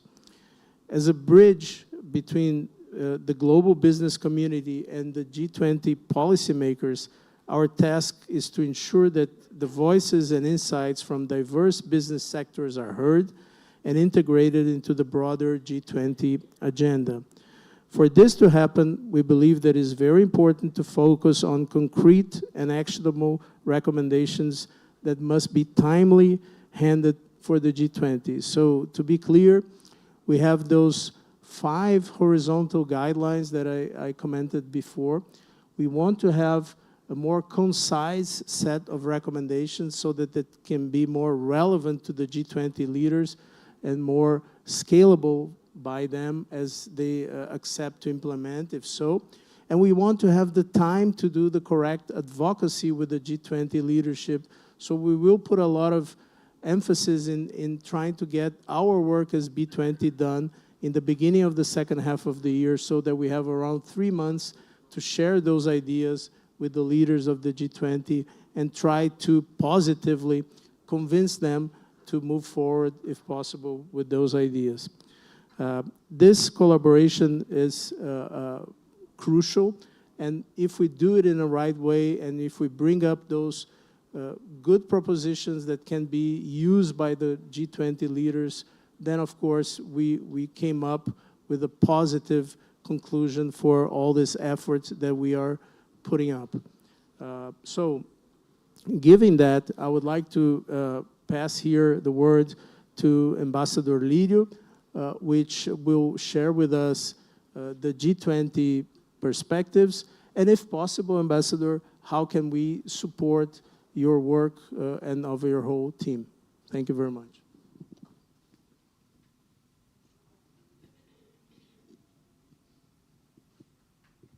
Can you hear me?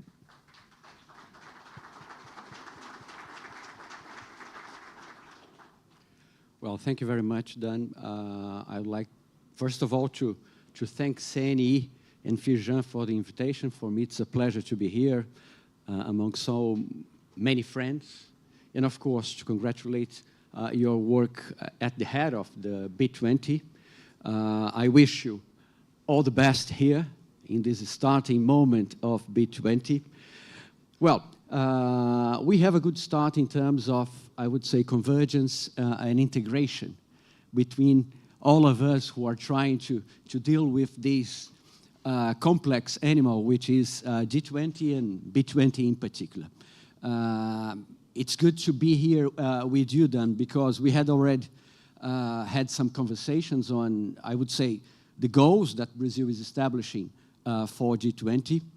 And I think that it was not everything negotiated, of course, but we were very happy to hear your, I would say, outline of the objectives of G20, because there is a clear convergence with what Brazil has proposed in the presidency for this year as the main priorities of G20 throughout our presidency.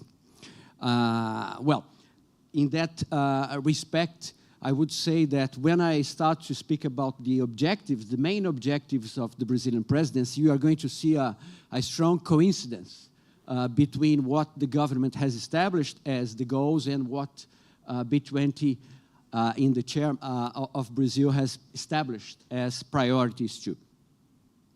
Well, we started G20, the presidency of Brazil, on December the 1st last year.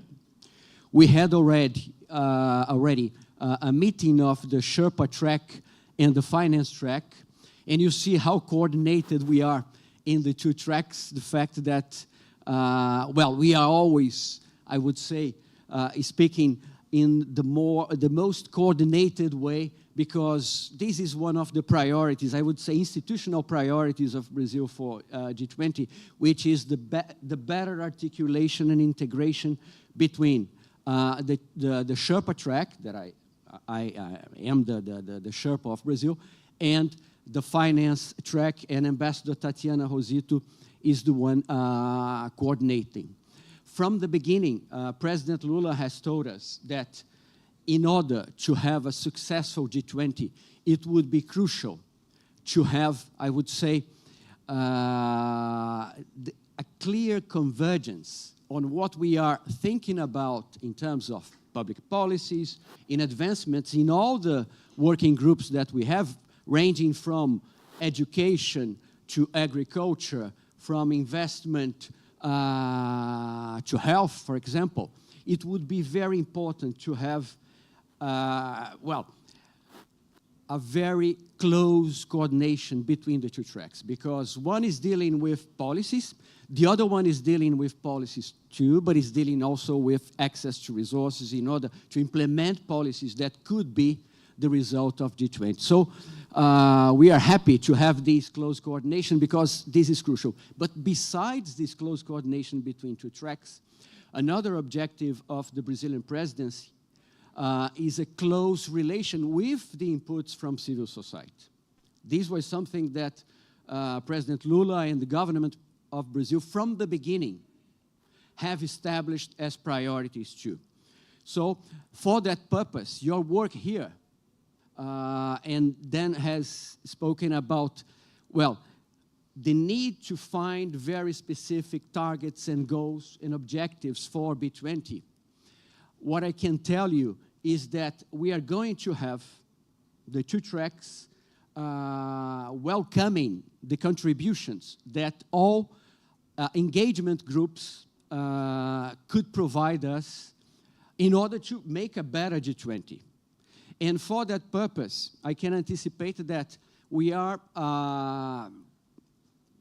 scheduling a meeting of the Sherpas in Rio, in which we are going to receive the initial contributions of all the engagement groups. That's the idea. In July, we are going to have a meeting in Rio, to which I would like to invite all the coordinators of the groups of engagement groups, so that we can listen from the beginning the contributions of the civil society. Because since we are heading to a summit in November in Rio, and of course the preparation of the declaration of leaders, of the plan of action, of the documents that will derive from the summit, it's important to have the inputs as soon as possible. It's not only the question of the presidents receiving on the day before the summit the contributions of the civil society. We need to prepare in advance what we are going to try to incorporate to the decisions of the leaders. Of course, nothing is automatic. In G20, we need to negotiate Brazil with 18 more other countries and 2 regional organizations. So, of course, the ideas will be brought to a negotiating table in order to be incorporated. But I would like to stress this importance of if B20 could advance with the other engagement groups in preparing their recommendations throughout this first semester so that we could receive them by July, it would be very, I would say, it would make our lives much easier in terms of incorporating the contributions of the civil society. And besides this, in the spirit of this articulation between, I would say, the official tracks of G20 and the civil society track, President Lula and the government of Brazil are negotiating with the other leaders the possibility of the participation. And we need to, well, this is a negotiation, of the engagement groups also in a big event together with the summit, a little bit before the summit, so that all engagement groups can interact between them and at the same time also to express their, I would say, demands to the leaders that will come to Rio de Janeiro. So this is another innovation of the Brazilian presidency. We plan to schedule this G20 social or social G20 in Brazil, through which we would receive all the representatives of the engagement group so that we can try to incorporate the best as possible all the contributions made by them. Well, we were talking about the priorities of both the official G20 and B20. And on that, I think that, well, not only the authorities of Brazil have already presented some of these ideas, but in the, I would say in the a bit somber discussion with Ian Bremmer, we can detect what are, I would say, the main challenge that we have ahead and how can we achieve those goals that we are establishing. The goals of the Brazilian presidency have already been enumerated by the president himself and publicly by the Brazilian government. We have a strong priority around the question of fighting poverty and hunger, because this is central. And I would say, the close relation between development and peace is evident in all the discussions that we had here. Vice President Alckmin has mentioned, including I would say the quote by the Pope relating directly the two issues. It will not be possible to have a stable planet without, I would say, the access of the means of having, I would say, the conditions for well-being and fighting hunger. This is crucial. And President Lula has been advocating for this since his first term. And unfortunately, what we have been perceiving in the international agenda is that from 2020, the pandemics and the conflicts, the geopolitical conflicts that happened after the pandemics, what we have seen is that in our SDG goals, and mostly the first one and the second one, poverty and hunger, we are backtracking instead of advancing.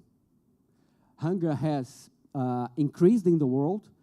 We had, since the pandemic, around 10% increase in hunger as measured by FAO, the organization dealing with agriculture and access to food. We have around 750 million people suffering hunger in the world. It's around 10% of the world population. Around 2 billion with unstable access to food, but 750 million suffering hunger. And from this universe, 150 million kids below 5 years old. So you can imagine, almost like a country the size of Brazil. Brazil is 205 million people, but you can imagine a country of 150 million kids below 5 years that who are facing hunger nowadays. So this is a crucial issue, and it's not only a humanitarian issue. We know that it's also an economic issue. Without incorporating populations, I would say, to social and economic benefits, it's not possible to have a stable and, I would say, prosperous world. So this is something that should be consensual, and fortunately, in the meetings that we had in Brasilia, because I mentioned that we have already had the meetings of the Sherpa and the meeting of the finance track, and we had a joint meeting between the two tracks, already, I would say, reinforcing the idea that we need from the start to have this close coordination. And we were very happy to have a good reaction to the proposals made by Brazil, the objectives established by Brazil, especially the idea of launching an alliance, a global alliance against hunger and poverty, which I can say that is very well prepared by the sectors of the government of Brazil, together with other governments, together with the World Bank, together with FAO, together with the Labor International Organization. We have prepared a plan, which is an alliance against hunger and poverty, that we think that could make an important contribution in the fight against, I would say, extreme poverty and hunger. This is the first objective of Brazil. The second one, we have already mentioned, and I'll leave to Tatiana to develop more, because it is related to climate change, but it's the importance of having new sources for financing energy transition, I would say alternative ways to do that. And one of the objectives of Brazil is try to elaborate better on Article 2, for example, of the Paris Agreement, in which we open the possibility of alternative ways of financing the fight against climate change, but it's not mature enough. We need to do better on that. And this is one of the priorities of Brazil. And the third priority is the reform of global governance. And as Ian has said here, one of the points that he raised is the idea that from the point of view of geopolitical coordination, we are in bad shape. This is evident by the fact that we have a United Nations, that is not nowadays able to prevent war, and not only not to prevent war, but to reverse process of war in order to achieve peace. So this is something that is a source of instability from the point of view of social standards, economic standards, political standards, that is at the core of the problems that we are facing today in the world. Without a stable world, without a world in which we can manage conflict in a better way, and for you to have an idea, 2023 broke a record in terms of number of conflicts, either between states, within states, or proxy, I would say, conflicts intermediated by other countries. We achieved the horrible number of 193 conflicts. And this, of course, has a tremendous impact in terms of social standards, in terms of economic perspective of growth. So we need to solve this. It's easy. No, it's not easy, as Ian has said, but Brazil is putting emphasis on this too. We need a reinforced, reformed global governance. And this in the political sphere, like the United Nations, but also in other domains, like Tatiana will speak about the architecture of the financial institution. So this, in summary, is I would say, the collection of main priorities of Brazil. But we are not disregarding that each working group, each engagement group, because in G20 we have, for example, in the Sherpa track, 15 working groups from the most varied issues in the agenda. It's not done with prejudice to the work of those working groups, right? It's complementing. It's like establishing general priorities of the Brazilian presidency in G20. So I would like to conclude my remarks saying that this opportunity here to have this dialogue between governments and the business sector is crucial. We need to strengthen this. The Brazilian presidency of G20 has put this as a priority. This dialogue is very important for us. And I commend CNE, I commend Firjan for organizing this meeting. And, well, I'm willing also to answer some questions if there is some doubt. Thank you very much, Dan. Thank you very much. I think was clear that there is, at least in most part of the objectives of the G20 and the B20, a very good place to work along. So it's our task here on the B20 side to come up with those important recommendations. Now, Tatiana, Ambassador Tatiana Rosito, please, if you could share with us your views on the finance track of the G20, and again, how can we be supportive as well to your task? Thank you, Dan, and good morning to you. Good morning to all. It's a pleasure to be sharing the stage with you and Ambassador Mauricio Lírio. I would like to congratulate the National Confederation of Industry for hosting this event, and through you, the chair of B20, but also the Sherpa, Constanza Negri. Thank you for this invitation to share the agenda of the finance track. Also, it's an opportunity to greet so many business leaders, industry leaders that are here, representatives of also government and civil society. This is a very important moment for us. And friends also, long-standing friends. So I cherish this opportunity. Let me, since benefiting from speaking after Ambassador Lírio, I would like to start by going straight to define or share with you what is the finance track, right? So of the G20. Collectively, the finance track is about holding about 30 meetings, 4 of which on a ministerial level, 5 in a deputy or vice ministerial level, which I coordinate, and then over 20 meetings of working group levels that are usually coordinated by at the director level.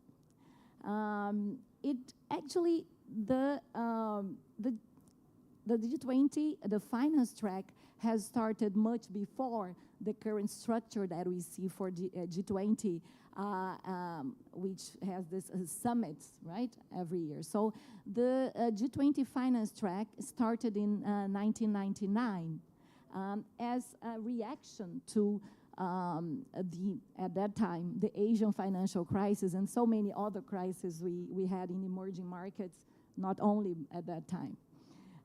So in the beginning, it started to be held in a vice ministerial level, both with the ministers of finance and central bank governors.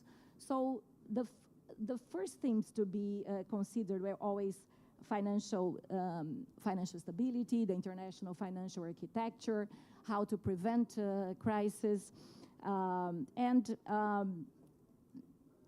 not only that, but also growth, inflation, capital flows, and above all, the international financial architecture. Today, I would say that this has grown tremendously.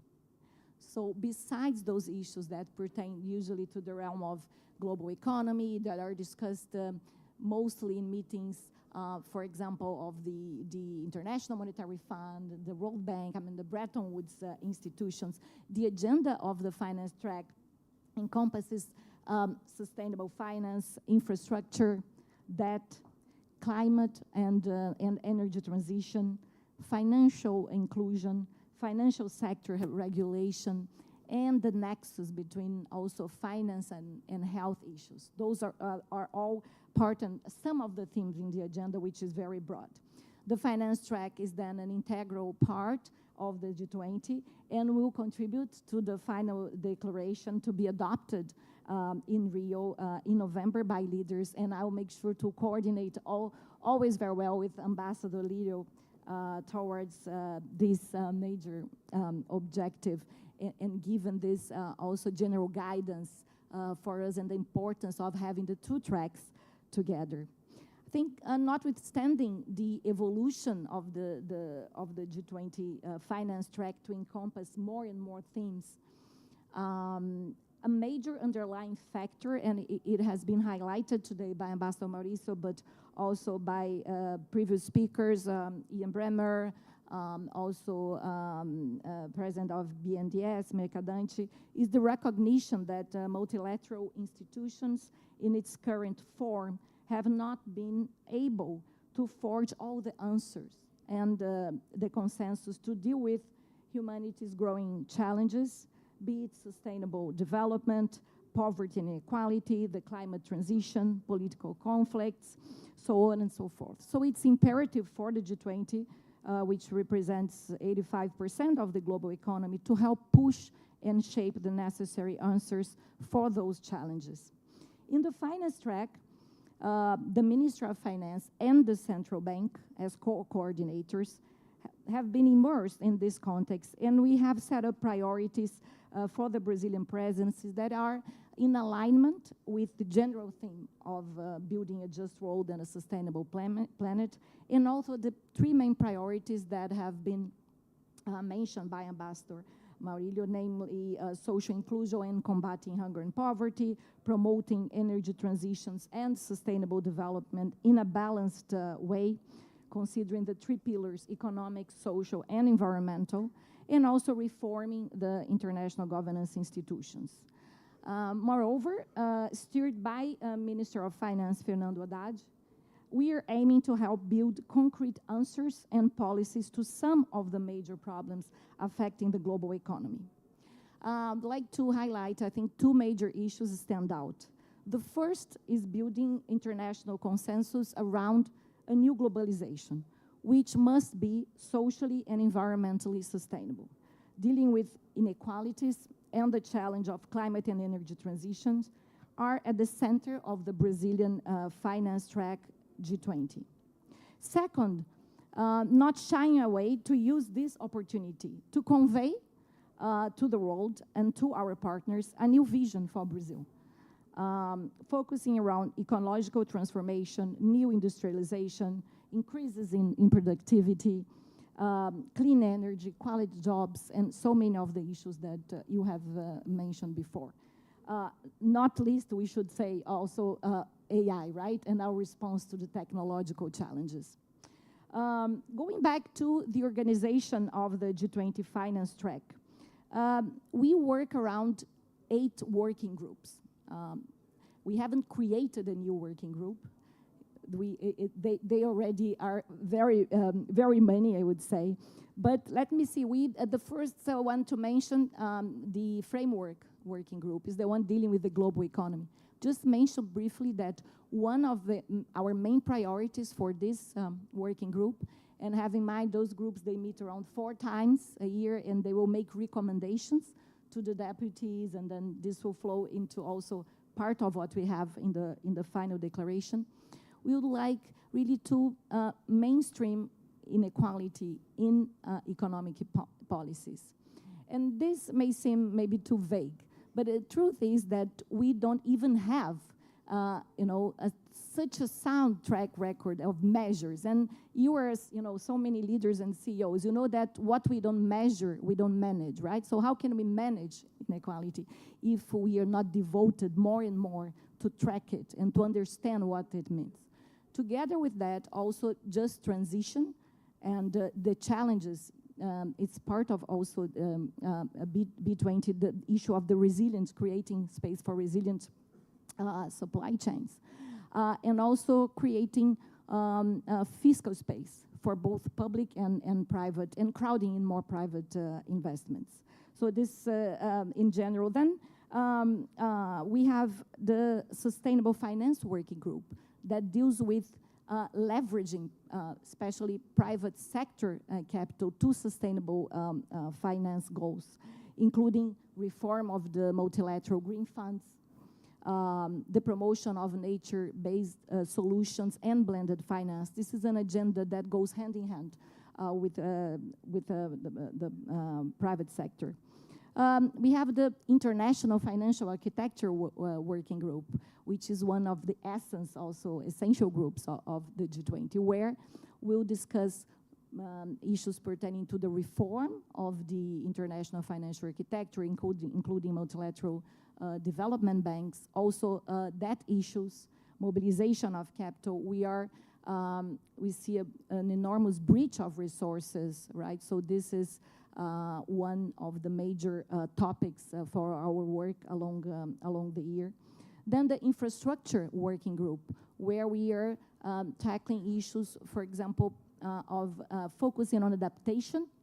We see a lot of focus in the international community on the mitigation issues pertaining to climate change. We'd like to focus on adaptation, but also in devising new mechanisms to allow for more long-term investment in this very green and sustainable agenda. For example, foreign exchange risk mitigation mechanisms.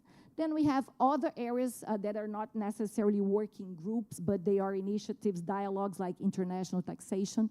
We have a very bold agenda in international taxation, where not only we want to go ahead with the two-pillar solution that has been developed together by G20 and OECD, in which we call the inclusive framework, with the participation of not only the G20 countries, but 140 countries. We want to go beyond this agenda. We want to discuss more issues pertaining to progressive taxation, inequality, and go also beyond income. On financial inclusion, we'll focus an agenda very much led by the central bank on the last mile. What are the challenges for the last mile for financial inclusion? And Brazil has very good examples with PIX and other mechanisms under development. Financial sector regulation, where issues like the integration of payment system, but also vulnerabilities that are created by the fast integration of financial system, and issues like crypto assets are discussed there. And finally, the issues of the Joint Finance and Health Task Force, whereby we really, this came to the center of the agenda of the G20 with the pandemic, and it continues as a very important work stream for us to mobilize and resources for health and prevent future pandemics. As Ambassador Lírio mentioned, President Lula has established 2 task forces. I will highlight the work more of the climate change, or what we call the global mobilization against the climate change. It's an innovative, just as the one to combat hunger,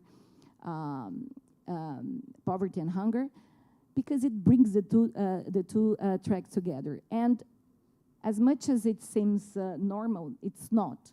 And usually we devote a lot of time on the Sherpa track to discuss climate issues under UNFCCC, the Convention Against Climate Change, and we devote a lot of effort to discuss mobilization of resources in the finance track. But we don't meet, including because it's difficult to generate consensus for people who speak, let's say, different languages, right? But we want to put this together under the guidance of the presidency. And so we're setting up these huge meetings with a lot of people, but also we understand with a clear guidance. And the climate, we see 2 main pillars for this climate change task force. One is thinking of the role of the states and governments in setting up policies and national plans for that. The other is also the financing, not only, I mean, in terms of regulatory aspects, in terms of policies, and also in what the multilateral development banks national development banks and regional banks can contribute.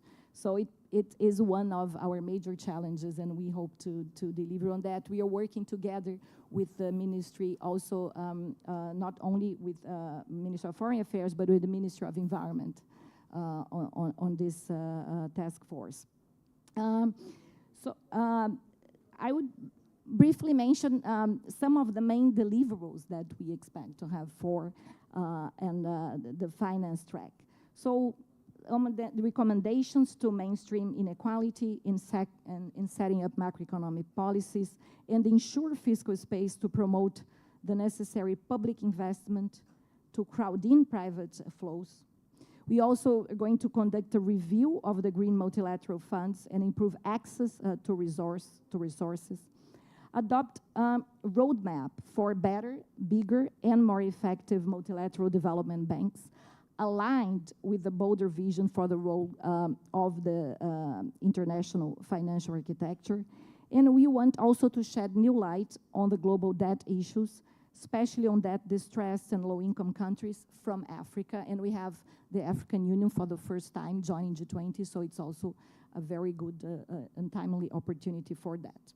So to conclude, as we proceed with the implementation of the Brazilian priorities, along with other members and international organizations, we are looking forward to engage with business sector, civil society, with B20. We have had a dialogue, and we believe that it will be very important to, as you move forward also with your recommendations, we will have special occasions to discuss and to incorporate. We see a lot of convergence on the objectives, and it's I think it's very timely moment for Brazil, for Brazilian industry, for sustainable development, which is an across-the-board theme, I think, for the whole presidency.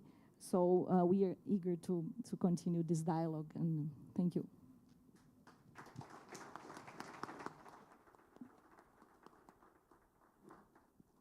Very good. So just to conclude our session here, I think as clearly presented by Ambassadors Lídio and Rosito, the international business community can play a crucial role in tracking global challenges such as hunger, poverty, finding innovative ways and forging new partnerships to channel necessary financial resources toward climate transition, among so many others that were already presented here. Allow me to express, ambassadors, that the B20 fully recognizes and embraces this responsibility in collaboration with the G20 and all other engagement groups. We are committed to developing actionable and relevant recommendations and timely recommendations that will positively impact the economies and societies of G20 countries. Let's capitalize on this significant opportunity and work collaboratively towards achieving these objectives. Thank you very much.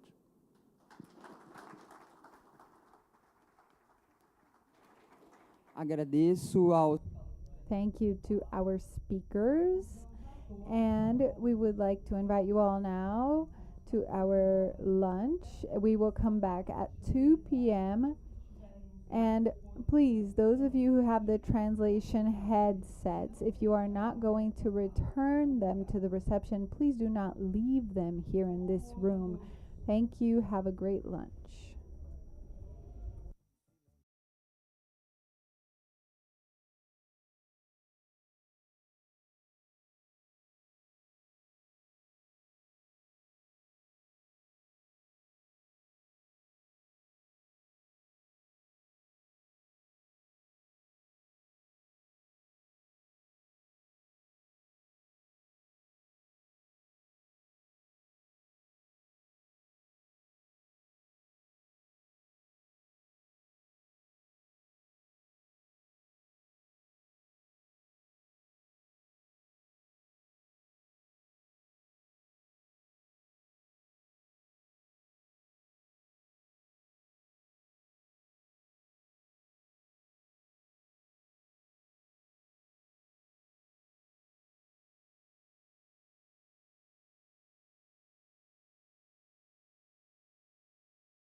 Ladies and gentlemen, please take your seats.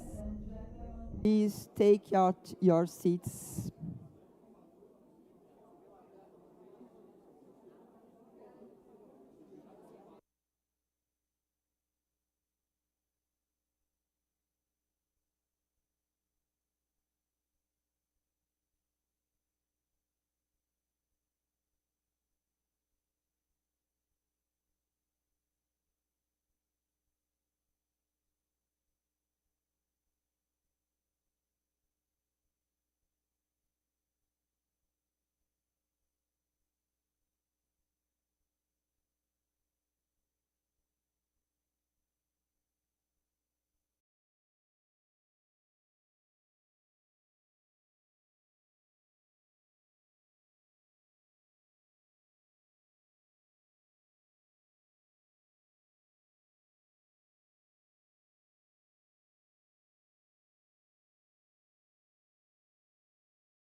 Ladies and gentlemen, good afternoon. Please take your seats. Take your seats.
Good afternoon.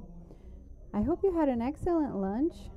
We are going to get started again with our event, B20 Brasil. We have our first discussion panel, and the chairs of the task forces and the Action Council of B20 Brasil will be presenting the objectives and the priorities of each group.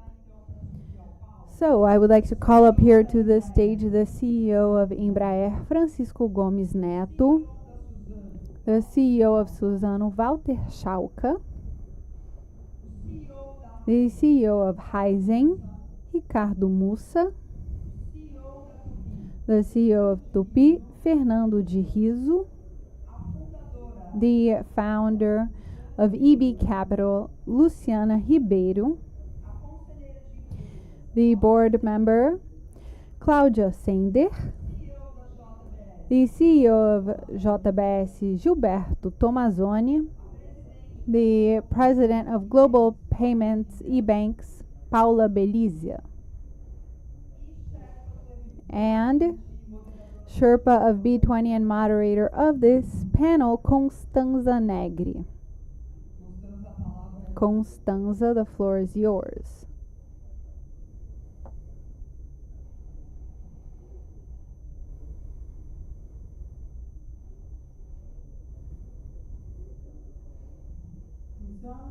Is this working? Everyone, it's a pleasure to be here moderating this panel, but it's even a double pleasure to be seeing this complex process and project kicking off. So my task here today is to welcome this session and introduce to you who would be chairing our task forces and thematic groups. We will have today the opportunity to meet this leadership of these 8 thematic groups and hear their views, objectives, challenges, and opportunities that each of them sees in the different areas of those groups. Since it's the very beginning of the process, of course, we don't have the priorities already established.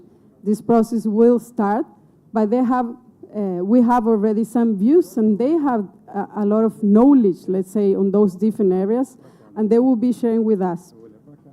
As discussed early in this morning, there are considerable synergies between the B20 theme, the guiding claims that were introduced by Dan this morning, and the areas of the different task forces. We will be working with 8 thematic groups. It was also explained this morning the philosophy with which we approach this group. In one area, we wanted to maintain continuity of the work of those 6 groups that we will be having in B20 Brasil. And even more, this includes the return of the integrity and compliance task force within the B20, and also with the two new groups that were created under our presidency. We wanted to bring topics that are relevant to Brazil, but also globally, and in which the G20 and the B20 can make a difference.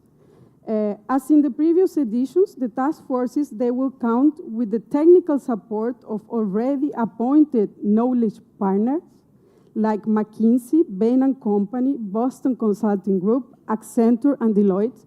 Those consultancies will be working and supporting the process along the year with the chairs and the task forces members and co-chairs.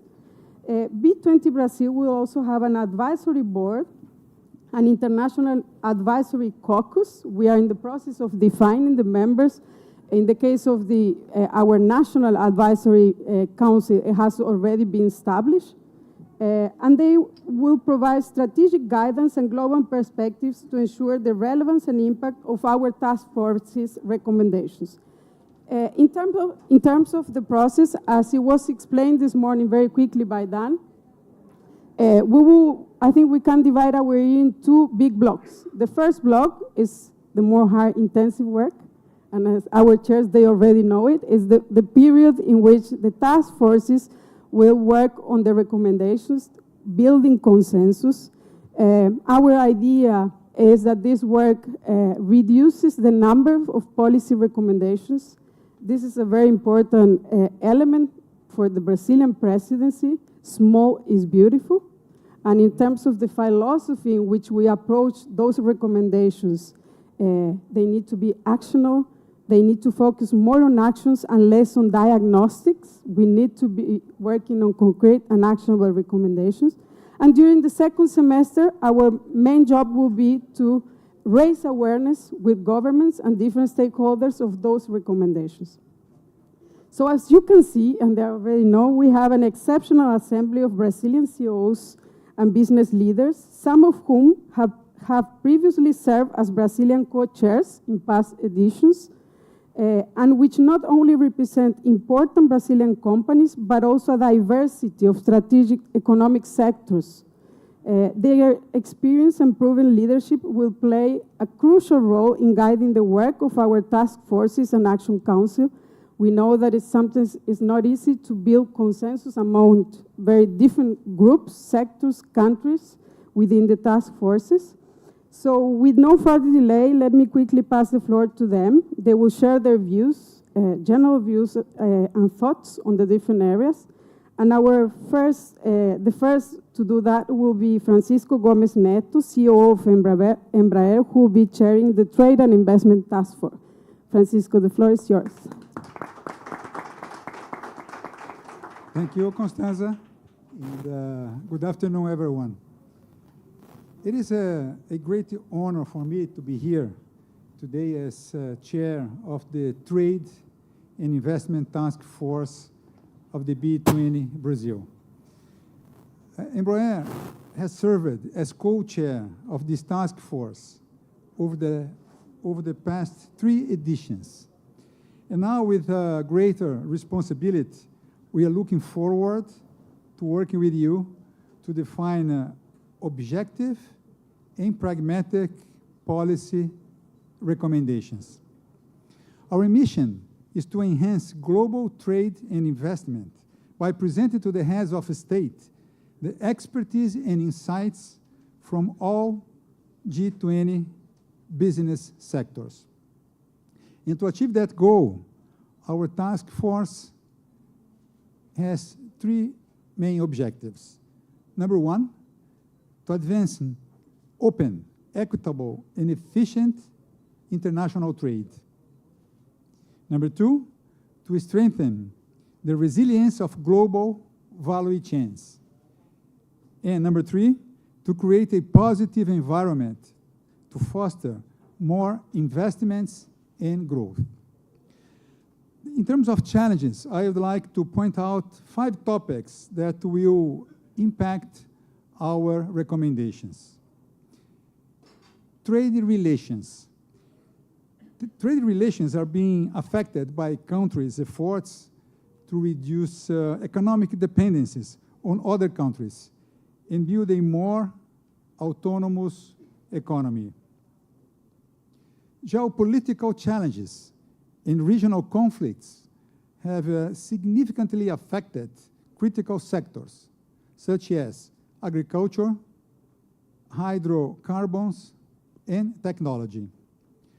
We are also observing more frequent extreme weather events, a direct consequence of climate change.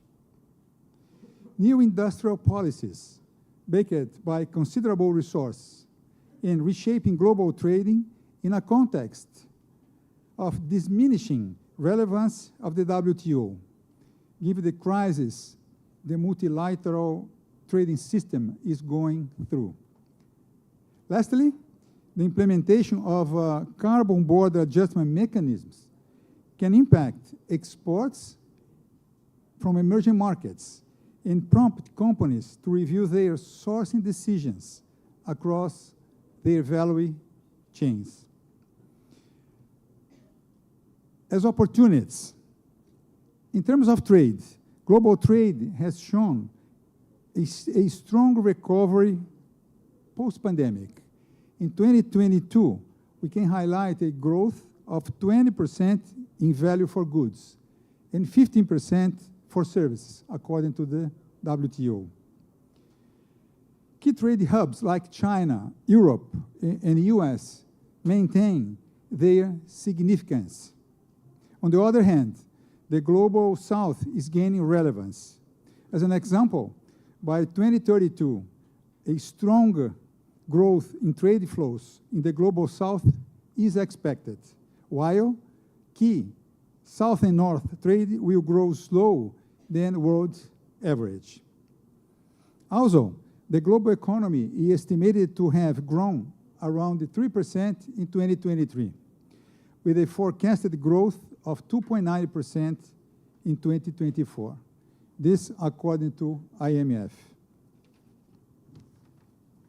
These indicators suggest a positive trend, offering businesses opportunities for growth. The upcoming World Trade Organization ministerial meeting at the end of February provides a great opportunity to address the challenges faced by global trade and to make progress towards an open, equitable, and efficient global system. In terms of technology, there is also significant opportunity to advance the trade and investment agenda. Technology has been critical in expanding service and building resilient value chains. In terms of energy transition, the urgent need to address climate change has directed a growing volume of foreign direct investment towards energy transition. In conclusion, I'm looking forward to the discussions in the Trade and Investment Task Force and to working with other global business leaders on the recommendations. I'm sure this will help G20 countries in the negotiations towards creating more trade and investment opportunities on a global scale. Thank you very much.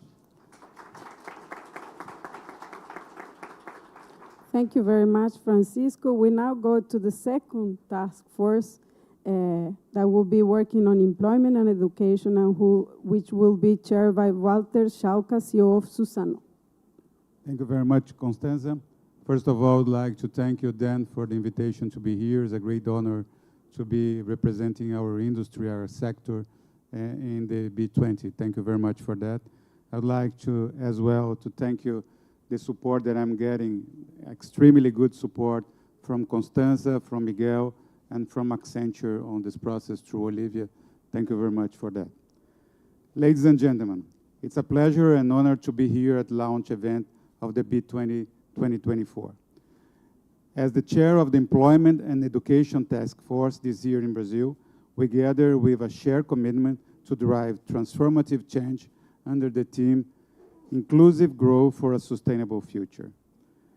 In the center of the global challenges from the post-pandemic to geopolitical tensions, structural economic challenges and energy transition, and the rapid evolution of technology, it's crucial that we set a course toward an inclusive and net zero emissions economy. The decisions made in this decade will shape the world for generations to come. I think it's a major challenge here for us, for our generation, is to leave a better world for our kids and grandkids. Our mission in the Employment and Education Task Force this year remains clear: to engage the global business community and to present actionable recommendations. I'm going to repeat, actionable recommendations to G20 as we continue to address the ever-evolving global dynamics, shaping a future that is not only sustainable, equitable, and technology advanced, but also rooted in the lessons and progress achieved during our collective journey. I'm going to spend very few words on the mega trends we have been discussing since this morning, this issue, but I think it's very clear that our first challenge in the world is the rising tide of inequality. Economic and social disparities shape workforce diversity, influence access to education, and define employment quality.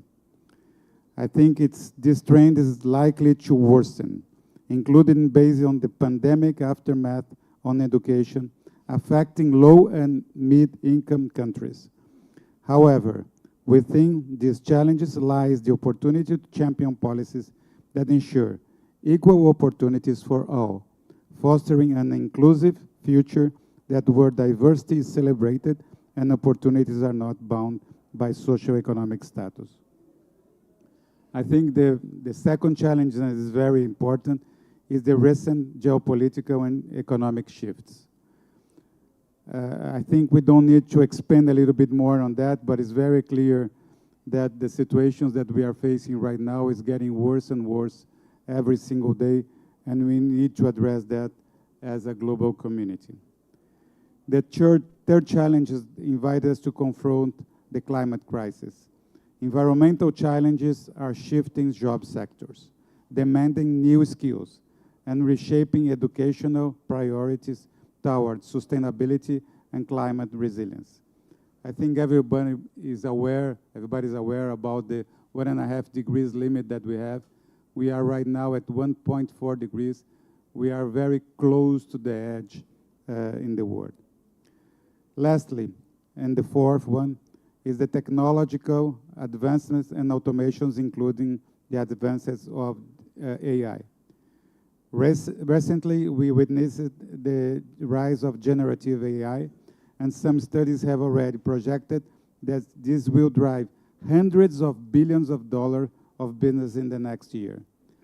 But as these technologies advance quicker than many expected, it's even more critical to face the challenges it creates in employment and education.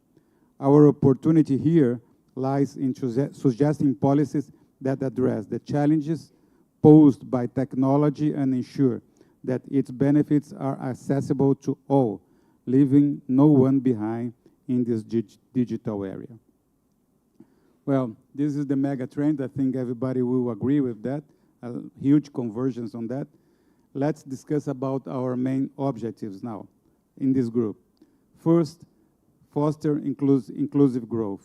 Work towards reducing disparities in employment and education, fostering equal opportunities, especially in underserved and marginalized communities, and advocate for decent work conditions and equitable pay structures across industries.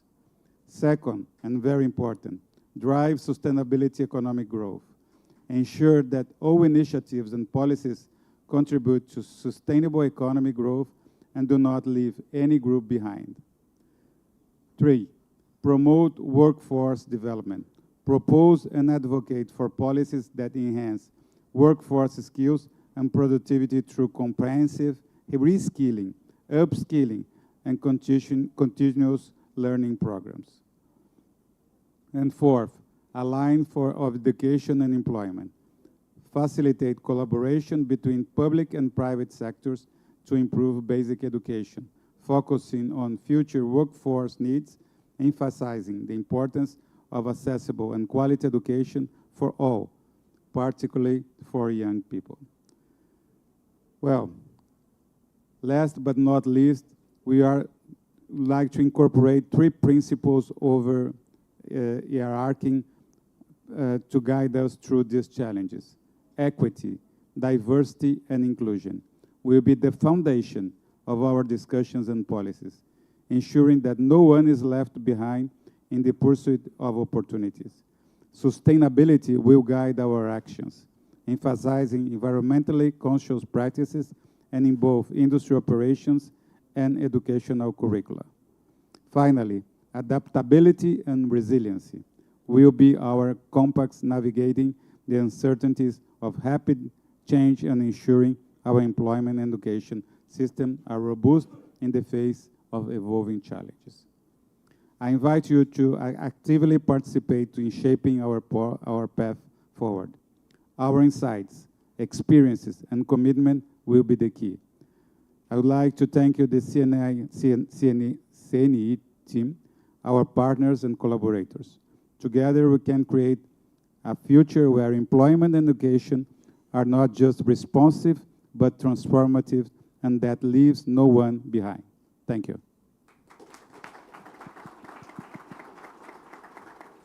Thank you very much, Walter. We now go to the third task force, which deals with energy transition and climate, and which is led by Ricardo Musa, CEO of Raizen. Ricardo, the floor is yours. Thank you, Constanza. Thank you. First of all, thank you, Dan, for inviting me. It's a pleasure. It's our third time in a row. I was co-chair on Indonesia, India. Now it's a greater responsibility, as Francisco said, on leading that in Brazil, especially on this topic. It's such important. Something that I noticed yesterday night when I was talking to my daughter. I have a young daughter. She's 12, and I was trying to explain to her what I was going to do here. And then it's come the truth, right? Because you have to explain to a kid. And I was explaining that we are fighting climate change, we can do things differently. And she was so proud, and makes me feel that's the size of the responsibility of what we are trying to do. And I never saw such an opportunity to be on the right place. There is Brazil, on the right time that the world needs to do what we're doing. So really, really an honor to drive this. I think if you look into, everybody knows, as Walter said here, we're not doing a good job. So yes, last year was the hottest year ever. We haven't tackled the things that we should tackle. So the environment is claiming for a change. When I participate from the last two B20, what I noticed, we had a lot of formality, a lot of great ideas. It was very difficult to put things into action. So I think the objectives of the team that we're going to lead here in Brazil is to put things into action. I know it's hard. It's something very difficult to do in a global scale. I'm running a company that has a lot to do with climate change. We are in a country that has done a great job on ethanol, on replacing fossil fuels on the fleet, so we know how to lead the way. So really, I think there is very good examples for us to show globally. I think the major challenge that we will face is how to do things that matter worldwide. I can see what's happening in the US with IRA, Green Deal in Europe, a lot of decisions to fight climate change. They're not obvious. They're not doing I think, the right use of the money. So for me, the objective of this group is to show globally what we can do differently, how can we promote and put ideas on the table that will make a difference. So for me, that's, to summarize the objectives, what we have here. Of course, a huge challenge ahead of us. We know how difficult it is to talk to governments, to different places, to different cultures. But that's the beauty of it, right? So we have everything that we can do. I think the opportunity here is on the transition scenario is to replicate everything that we have in our power to get the best of each country. So I was learning right now, if you look into Brazil on what we did with the energy transition, and more recently now we have wind and solar, so available, so greener, so we can do, and how to do what Brazil is doing worldwide. I think, again, it's a great example on the opportunity side. I think my conclusion here is, I was talking to Christian on lunchtime from Telefónica, is that it's a great opportunity also for Brazil to present itself. In the end of the day, I think when I go into meetings and I go with investors, with the private sector, it's very difficult to people pay attention and really get the good things that Brazil did in the past to promote worldwide, because we are a developing country, a lot of problems here.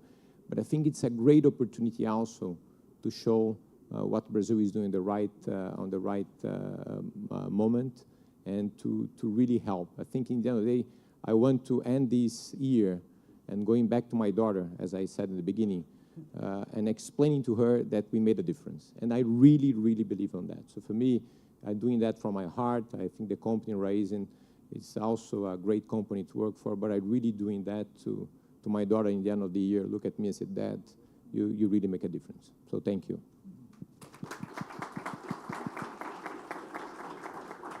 Thank you very much, Ricardo. We now go to the fourth task force that will deal with digital transformation and will be chaired by Fernando de Risso, CEO of 2P. Please, Fernando. So I don't want to be boring, but I need to thank Danny Ospi for your trust. Okay? But maybe Constanza, Miguel, Fabio, Danielle, and the Bain & Company team that's helping us in this front. Okay? So at first, one may think that the mission of this task force will be to discuss technology, digitization, process automation. But the concept of digital transformation is much broader than that. It's about running the entire businesses differently, having people taking decisions differently, leveraging enabling technologies and tools, the cloud, Internet of Things, artificial intelligence, machine learning. But in the end, the result should improve the quality of our decisions, such as efficiency of capital allocation, customer experience, generating productivity, and reducing the cost for society. It's not just a technology movement, it's about the business processes and the data that supports them, and most importantly, the people involved. The adoption of digital technologies to address the right challenges of humanity is a key point in this journey. Digital is not the end, it's part of the track. And our mission in this task force is to propose recommendations to governments that will allow them to prepare the business environment and accelerate the necessary mechanisms for education, reskilling, upskilling, help preparing business for this necessary transformation. This discussion only makes sense if it is addressing the real challenges of society. The essential needs such as food and energy security, environment, health, education, housing, employment, and income. As the ambition of the B20 Brasil is to generate inclusive growth for a sustainable future, the Digital Transformation Task Force will work to recommend policies that support the use of digital as an enabler to promote concrete initiatives on this path. We are leading the transformation that will define our future as a digital society. This future is a consequence of economic solutions to our challenges and the way we leverage opportunities and technologies, such as artificial intelligence, for example. The greatest challenges of our countries is in the physical world. Digital must contribute to create ways to expand access and reduce costs of basic needs. We can't work on this task force ignoring the conditions of the world we live in. Energy inequality impacts life quality. Over 1 billion sub-Saharan Africans have a life expectancy of 62 years, and they use on average 11 gigajoules of energy and emits about a ton of carbon dioxide per year. In rich countries, life expectancy averages between 77 and 85 years, 23 years more. And the energy consumption and CO2 emissions are 10 to 20 times higher. In 2022, more than 2 billion people lacked safely managed drinking water, and more than 3 billion lacked sanitation. The fast development of technology and the way it enables new products, services, and business models can certainly help the humanity to face these challenges. But to achieve this goal, we must guarantee that the digital solutions will be scalable, safe, sustainable, and inclusive. In conclusion, the physical and the digital world must be approached as one thing they really are, not as parallel or independent worlds. During the task force, we have the chance to dialogue amongst companies, sectors, and contribute to recommend public policies that will encourage digital transformation to make a difference for people. Besides being representatives of the business community, we are all citizens, and we cannot miss that perspective. We definitely understand what the real needs are, and our mission is to convert into opportunities for development and prosperity, creating an inclusive growth and a sustainable future. Okay, thank you. Thank you very much. We now go to the task force that deals with finance and infrastructure, and I give the floor to Luciana Antonini Ribeiro, founder of EB Capital, who will be chairing this task force. Thank you very much, Constanza. Then I have to say thank you so much for the invitation. I cannot avoid it. Thank you for the invitation. Thank you for CNI. Thank you, Deloitte. Thank you, Constanza and Miguel. And thank you, Jorge Agrave, who has accepted to be the deputy chair of this task force. And as Musa was mentioning, I completely agree. I think that we have a big opportunity here. It was very interesting to hear Tatiana Rosito earlier in another session, and talking about the goals that, as a Brazilian government, we have here in the B20, in the G20. And if we are to eliminate hunger and decarbonize the economies, I have no doubt that finance and how we are going to finance that, and infrastructure as well, are key elements. And we need, definitely, to transform finance into the real engine through which we are going to generate a new economic model based on green and cleaner realities and on a shared prosperity. So the size of the challenge is huge, but the size of the opportunity is huge as well. How we are going to be working through the next months. We're going to do a lot of meetings with the co-chairs.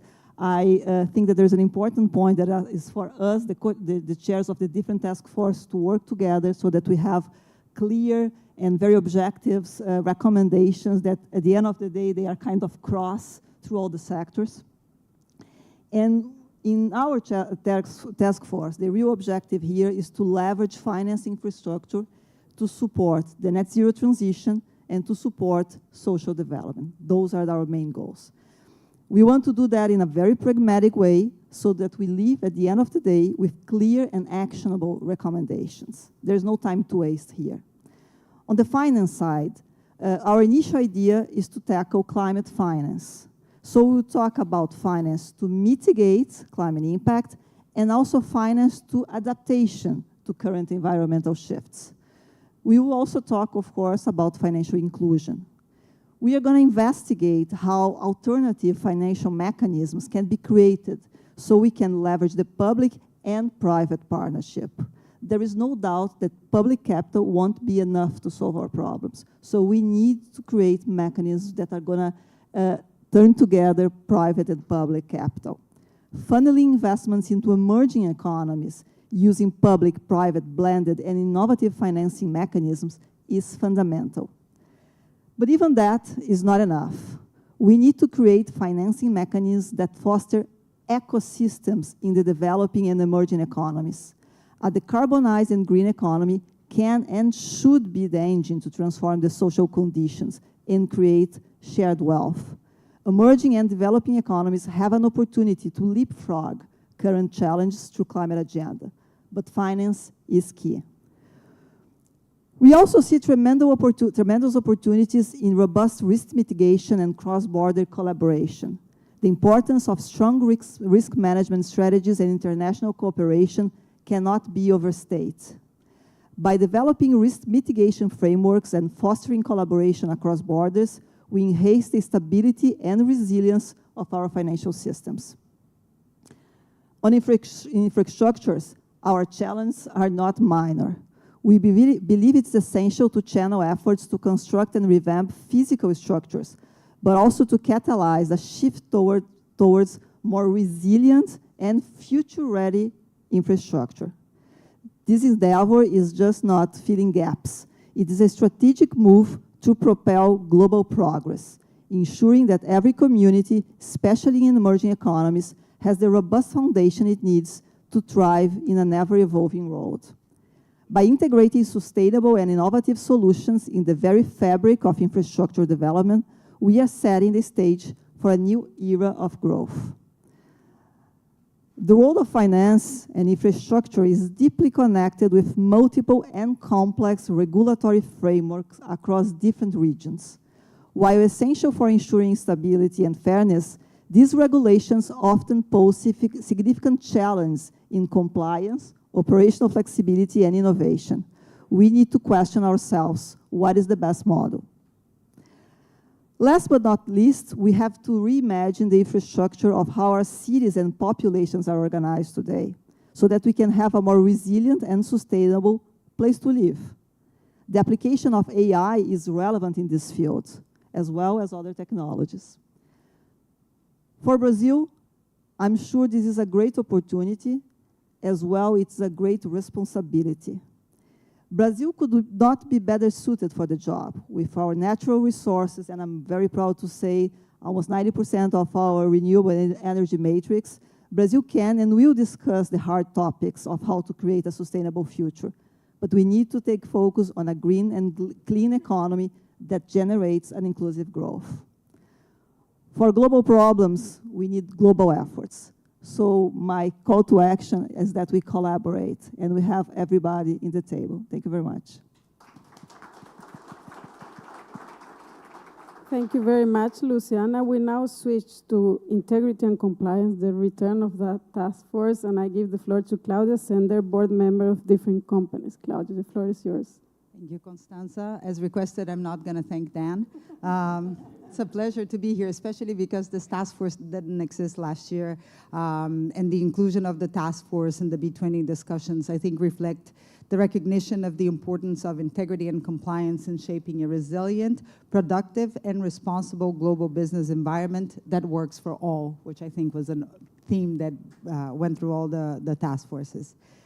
As the chair of this task force, I would like to emphasize our commitment to elevating business integrity and transparency as contributors to building a sustainable and equitable society. I invite all of my colleagues here and the co-chairs of all of the task forces to contribute in building this, in this environment, because it is our role as business leaders to build and uphold an ethical corporate culture. The role of integrity and compliance has evolved over time from a focused anti-corruption and antitrust agenda to a more holistic perspective, aligned with environmental and social principles, incorporating technologies, avoiding all kinds of harassment, discrimination, and racism, making enterprises more resilient to disruptions, adapting companies to unforeseen challenges, and maintaining readiness for managing emergencies in a volatile and uncertain time. To deliver on that broader agenda, our task force will focus on several challenges and opportunities, and I'd like to highlight 4 of them. To start with, anti-corruption and anti-bribery will always be important for our task force. However, there's a rising theme that we want to share more light on, and again was prevalent on the previous discussions, which is green corruption. As law enforcement and investments in global climate resilience and the green transition increase dramatically, so does environmental crime rate. From illegal extraction and exploration to corruption of public and private agents in the value chain. It is imperative to proactively strengthen anti-corruption safeguards within climate finance, mechanisms, law enforcement, collective actions, and monitoring of environmental crimes. Second, as societal demands on business increases, the expectations for companies to adhere to sustainability standards has extrapolated its 4 walls a long time ago. Now, businesses are expected to guarantee that their supply chain partners follow the same sustainability, human rights, and governance practice than the bigger corporations. Given the complexity and the scale of such challenges on developing sustainable and resilient supply chains, companies rely heavily on third-party advisors to bring an unbiased and independent assessment.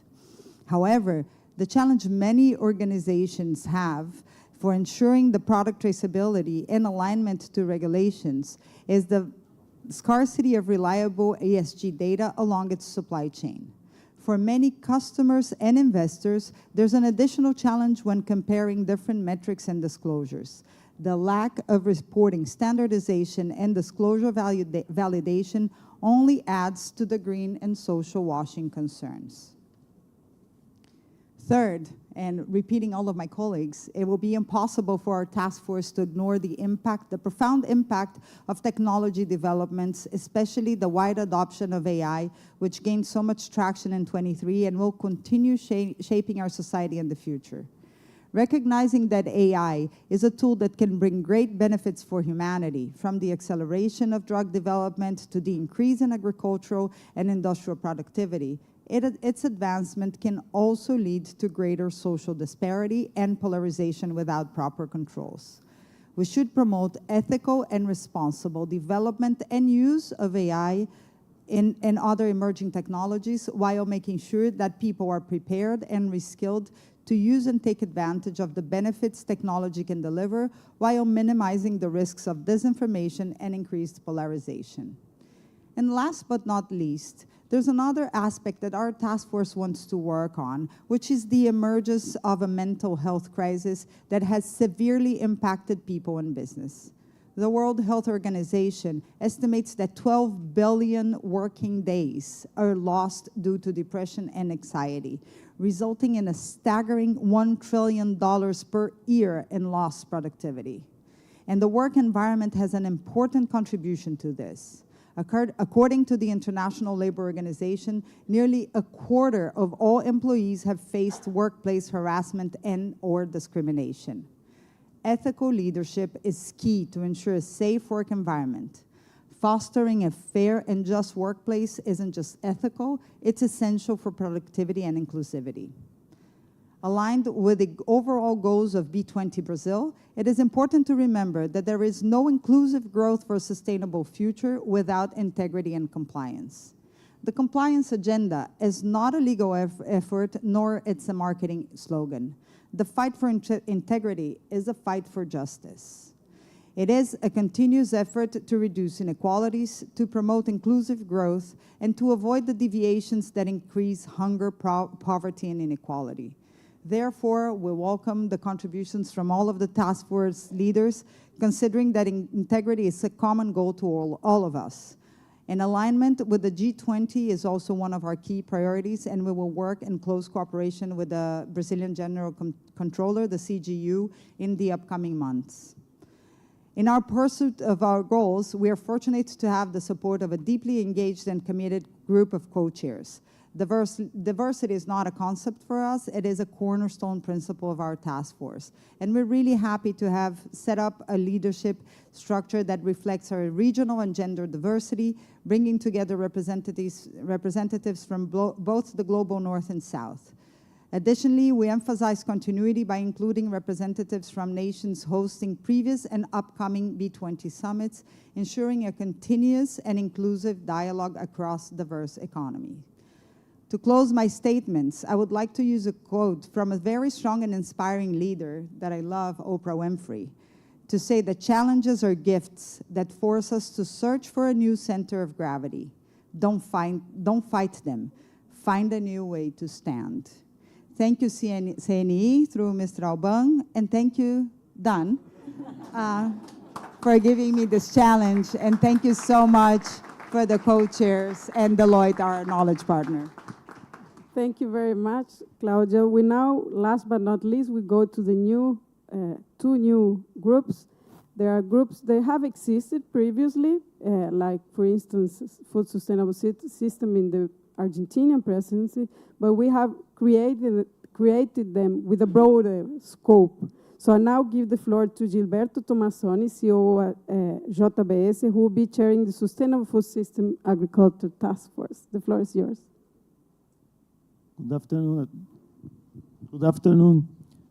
It's a pleasure and honor to be here for the launch this event at B20 Brazil 2024 as the Sustainable System and Agriculture Task Force Chair. And I'd like to, I think it's a very important and challenge task. And I'd like to thank you and CNE and Dan and Constanza and Miguel and the Ben for the support to lead this challenge.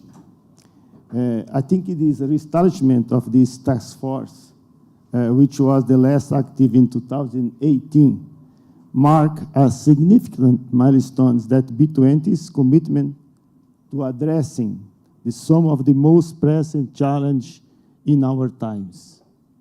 The global food system is an impressive human accomplishment. Over the past 5 decades, the huge productivity gain have improved food security and substantially reduced how much people need to spend for food. Food systems have become so productive that now also helping to address our global issue like energy transitions, which is the growing use of biofuel. Food systems account for 10% of the global GDP and 35% of the worldwide jobs. This system must feed a growing population, expect to be reach 10 billion people by 2060. Yet, we face a stark contrast. 2.3 billion people remain hungry, while our food system contributes approximately 30% of the global greenhouse gas emission and 8% of biodiversity loss. The result is that food systems are the heart of a more just and more sustainable world.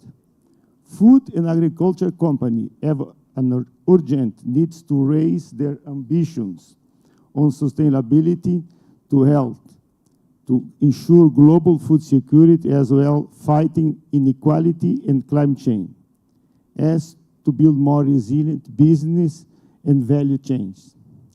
Delivering these goals, companies requires to accelerate agricultural transformation, build a global financial architecture, and improve global trade.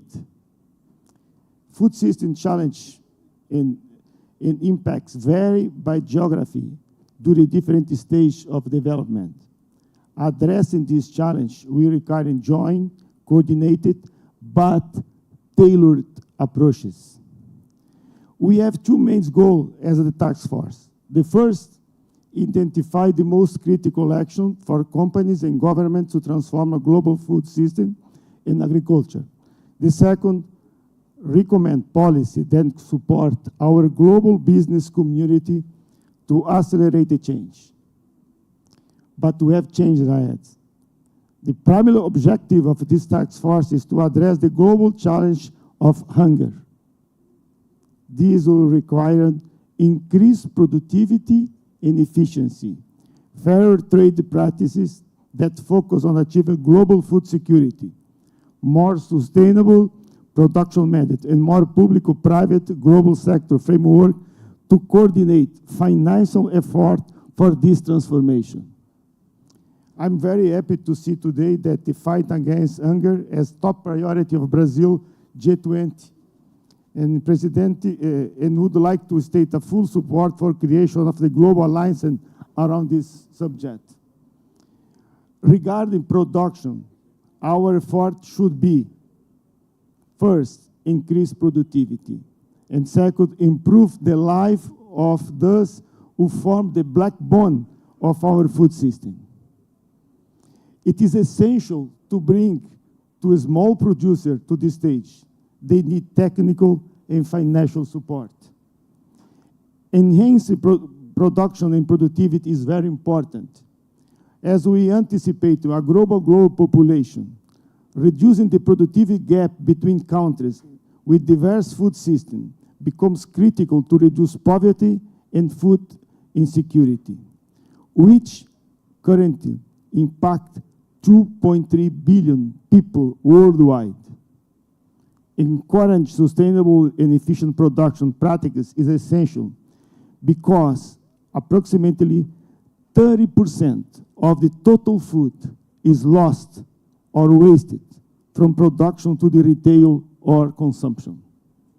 The livelihoods of stakeholders, particularly those in agriculture, demand our focused attention. 67% of working adults living in a poverty rely on agriculture. So, transforms goes beyond economic metrics. Global food distribution has consistently failed to support the vulnerable population. It is extremely important to foster global cooperation to ensure greater access and affordability of food for this population. However, we see an increase in trade barriers, leading to agricultural products facing higher import duties than other products in most countries. These barriers not only means higher price or less affordability foods, but also slow down the inclusion of traditional producers in the global food system. For this reason, this task force will consider international trade as a mechanism for a more inclusive food system and an incentive for farmers to adopt modern and sustainable practices. Sustainability is intrinsically linked to food system and various aspects. The food system accounts for approximately a quarter of a global GHG emissions, roughly 80% of deforestation and biodiversity loss, and 70% of total fresh water consumption. This shows the urgent needs to transformation in current food systems practices. But we have opportunities. They transform our food system present a remarkable opportunity for contributing to creation of sustainable, inclusive, and resilient economy. This task force is present a unique opportunity to propose action that accelerate our progress and catalyze significant change, not just in terms of sustainability, but also in economic development and technology advancing in agriculture. Brazil is a privileged position to contribute to this agenda and to catalyze this impact. As the third largest food producer worldwide, the second largest biofuel producer, in one of the leading countries in agricultural technology, Brazil must do its best to protect its natural resources, not only to achieve our local goal, but also contribute to food system transformation and to address the global challenge of hunger and to assuring that B20's objectives are met. To conclude, the Sustainability Food System and Agriculture Task Force is committed to providing policy recommendations with the goals of achieving inclusive, sustainable, healthy, and resilient food system, and involving food system as a way that help feed grow population, build more resilience, enable farmers, and thus engage in the system to live with dignity while restoring the planet for the future generation. Let's make it happen. Thank you. Thank you very much. We now go to Paula Belicia, Global Payments President at eBanks, who will be chairing the Women, Diversity and Inclusion Business Action Council. Thank you, Constanza.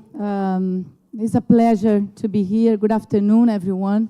I take the invitation to lead and chair the Action Council for Women, Diversity and Inclusion in Business with enormous responsibility. This is not a side chapter. This is a center to achieve the vision that we see here for the B20, together with G20, which is to achieve inclusive growth for a sustainable future. The Action Council for the Women, Diversity and Inclusion in Business has emerged as a vital force and has a multifaceted vision and mission. It's rooted on the imperative of advancing social inclusion and addressing poverty. All comes together. It also recognizes the transformative power diversity yields in enhancing human capital, fostering innovation with all the challenges that we have been discussing here around the innovative technologies that are not emerging, they are here already, and enabling entrepreneurship. We are not going to be able to generate employment for everyone. We need entrepreneurship spirit in our nations to be able to strive and also to drive inclusive growth. Ethnically and gender diverse companies are proved to be more likely to outperform their peers which are not in terms of return to stakeholders. It's not a matter of social policy. It's a matter of business impact and results. Nevertheless, and despite the surge of interest, we are seeing a setback. Since the pandemic, we actually saw the interest in the emphasis on diversity and equity and inclusion to decrease. And I'm going to share some numbers. So the Council's main goals are super ambitious. We don't take it lightly. We want to reinforce the commitment to diverse and purpose-impactful policies to facilitate and foster the entry of diverse groups into the workforce. This is an ultimate goal. This is also our commitment to alleviate the challenges they face when they get a job.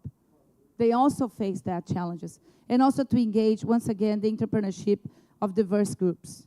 So in terms of the recent progress, we know, and sharing some numbers, we know that the outperforming companies, they actually do that by 30% in return of their results to the stakeholders, shareholders.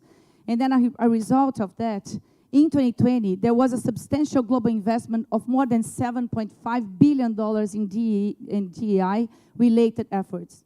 This investment was a clear demonstration that more and more companies recognize the importance and the value of diversity, and they are taking the necessary steps to ensure that we achieve the inclusive and diversity to welcome everyone. Also, in terms of the pandemic numbers, 27% of the companies deprioritize their focus on diversity and inclusion. And this is a major challenge. And this might hinder all the progress that we have been able to have in the last few years promoting diversity. However, societal awareness has intensified, and it has increasing demands from the public. The consumers are taking a position as well. 77% of the consumers prefer to support organizations and choose to buy from organizations that are actively contributing to a better world. This has been their voice. They prefer to put pressure on companies that are not prioritizing diversity, not prioritizing social impact, and it's raising the possibility of reputational risks, losses of business, and potential backlash from employers and also investors. So the challenge persists also for women and all the minorities. Only 1 in 4 C-suite women, and the statistics drops to only 1 in 4 C-suite leaders are women. Only 1 in 4. And when we think about women of color, this is 1 in 16. When we think about female founders, they receive 10%, less than 10% of the venture capital investments, and this is even less when we think about the Latino and Black founders. These disparities are highly systemic, and they are pointing to the biases that we see in professional growth and are pointing barriers for success of women and all the minorities we have been pointing here. Sorry, thank you. The hurdles of diverse individuals don't end with this career advancement. We need to also think about the LGBTQAI+ individuals. These individuals are 1.4 times more likely to encounter unfair workloads, unfair performance evaluations, and unfair access to opportunity. These challenges can lead to lower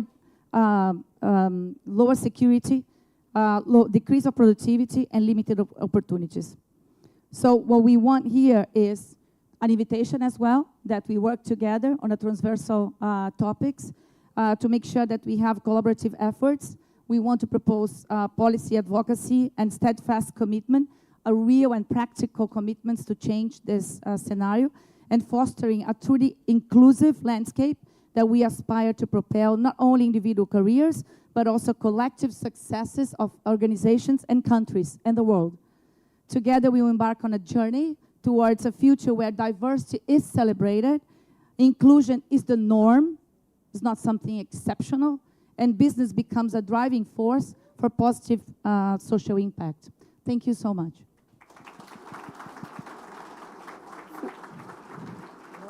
Thank you very much, Paula. I think we had a very broad overview from the different chairs in terms of process, and I want to thank them for their time, their engagement. This is just the beginning, but it will be important to continue this hard work. In terms of processes at the Secretariat, under the leadership of Dan, our chair, we'll be working to make synergies of these cross-cutting areas, which are extremely important. It's not just about deciding in which task force we deal with the topics, but how do we all together look into those topics. So one of the areas in which we want to make a difference in terms of governance is having general discussions with the old chairs and having a look into the cross-cutting issues. And we have seen how many synergies are within your presentations. We also want to make a difference in terms, as it has been already said many times, reducing the number of recommendations and the type of the recommendations. And the other thing is also trying to be good in time. We cannot arrive too late to the G20 process.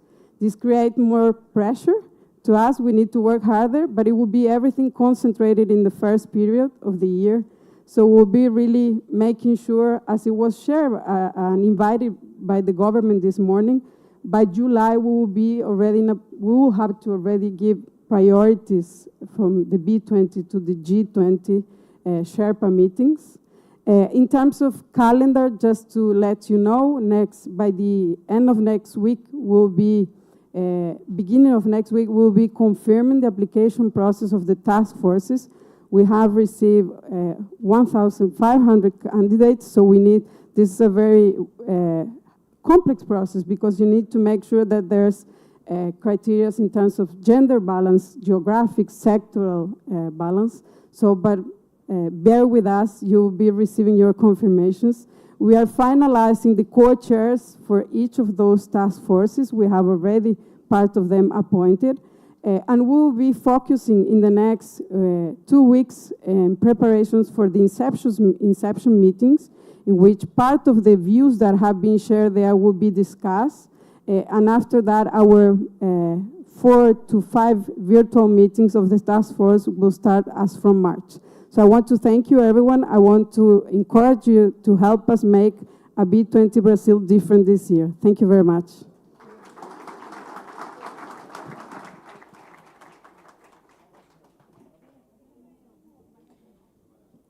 Obrigada, obrigada. Thank you so much. Thank you for the remarks, for the presentations. I would kindly request you to take your seats.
Ladies and gentlemen, please take your seats.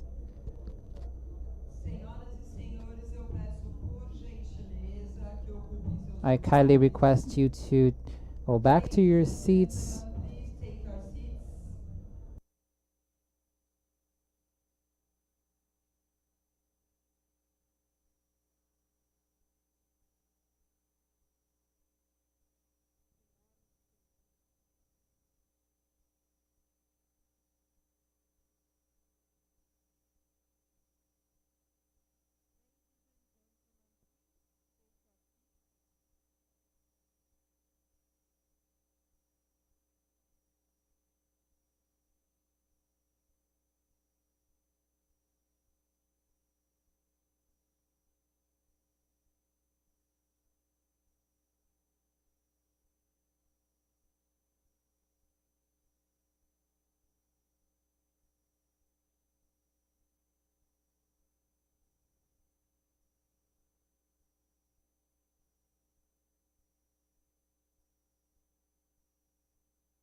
É você? So we will now hear about the legacy and the key recommendations from B20 India. And to address us, we have the virtual presence of the Director General of the Confederation of Indian Industry and head B20 India's Secretariat, Mr. Chandrajit Banerjee. Mr. Banerjee, please feel free to start the talk. You, very distinguished ladies and gentlemen present here at the gathering. I'm indeed very, very honored and happy to be amidst all of you, albeit virtually, to talk to you about the B20 India process. And I must start by congratulating Brazil and CNI for their responsibilities for the G20 and the B20 respectively. I wish you all the very best. And I must also thank Brazil and Brazilian companies for their very excellent and warm participation for the B20 India process, which was there last year, which we were very happy to anchor. I'd like to just, in the next few minutes, try and capture some of the work that we did in the last 1 year. And I must say that we had very, very good participation from all the G20 plus countries who participated in our B20 process. So to begin with, I'd like to say that in India, we focused our theme that we selected for the B20 was RAISE, R-A-I-S-E, which was responsible, accelerated, innovative, sustainable, and equitable business. So that was RAISE. And we set up 7 task forces on inclusive GVCs was one, for resilient trade and development, and the future of work, skilling, and mobility. We thought that's a very important area. Energy, climate change, and resource efficiency, digital transformation, financing for global economic recovery, technology, innovation, and R&D, and financial inclusion for economic empowerment. So those were the 7 task forces that we set up. Brazil was part of each one of them, very well participated by Brazil. And we selected 2 action councils, and they were one on ESG, the environment, social, and governance part of it, and the second was on African Economic Integration Action Council. And we saw the inclusion of the African Union at the end of the G20 India process.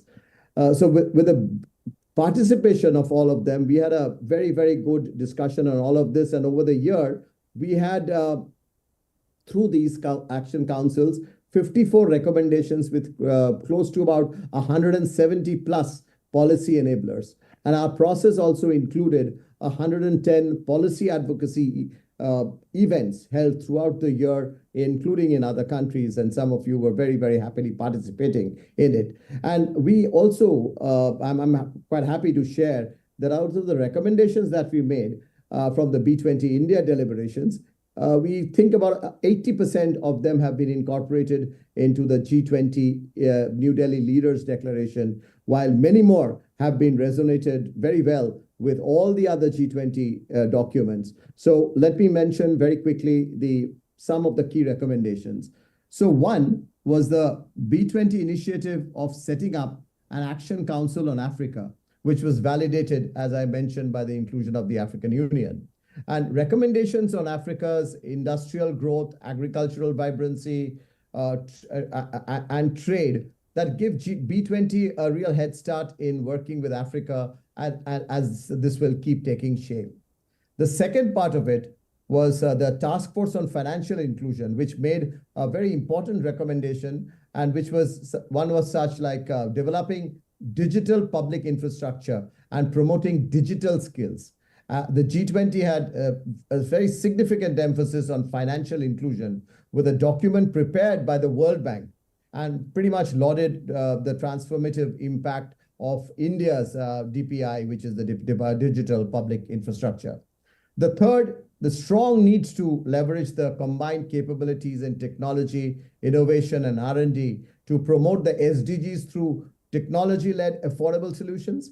And B20 India advocated establishing strong collaborations in emerging technologies such as AI, quantum, biotech, semiconductors, which reflected also in the G20. The fourth point which I wanted to mention was on trade, and B20 India emphasized strategies to enhance trade resilience against future challenges. With supply chains becoming much more digital today, B20 India recommended promoting Trade 4.0 with equitable access to digital infrastructure and digitalization of trade facilitation. Services trade was also taken up very strongly, and aligning with this, the G20 prioritized resilient supply chains and services trade facilitation. Five, the B20 discussions, we had a lot of focus, of course, on climate and energy transition. So equitable access to clean energy technology and climate finance, especially for the global south, very, very crucial, of course, as you will appreciate, for sustainable development. And B20 India really stressed on introducing KPIs to reinforce a need for private sector finance mobilization. It also recommended empowering the business ties with a focused agenda on technology transfer and financial support to strengthen low carbon pathways. At the G20 New Delhi Leaders Declaration, I just wanted to point out that it highlighted the need for trillions of dollars in financial resources to achieve the objectives of the Paris Agreement. The G20 summit, say, for instance, for the first time put close to 6 trillion, $5.9 trillion number to the green financing requirements for the developing countries, reforms in multilateral banks, international taxation, and sustainable development. So 6, B20 India, we proposed a global SDG achievement fund as a global multi-donor fund to bridge the SDG financing gap by leveraging credit enhancement tools and blended finance. And 7th, that's the last one, is the B20 India Task Force on Energy, Climate Change and Resource Efficiency. They put a very strong recommendation emphasizing the role of biofuels, biogas, biomethane, and other renewable solutions in our journey towards energy transition. And B20 India really, we worked on an initiative to accelerate financial support for decarbonization in the global south, particularly in the hard-to-abate sectors. And we are delighted that the Global Biofuel Alliance was established for the global cooperation in the promotion and wider acceptance of biofuels. But I want to conclude by talking about one very important initiative, and I would like to really appeal to Brazil also to see how we can make this successful. We really recommended and working towards a B20 Global Institute to ensure a continuity and implementation of our country's B20 priorities over the years and in the future, and support the B20 Secretariat of each of the presidency.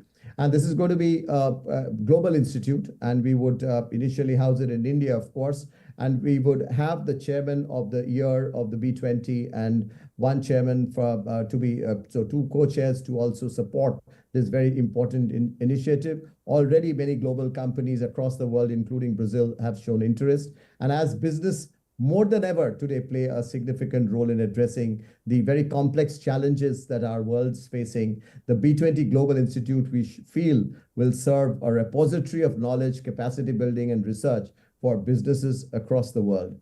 So I would really like to request Brazil for participating in this process and understanding as to how we can take that forward. We are there to assist. I was listening to the last session.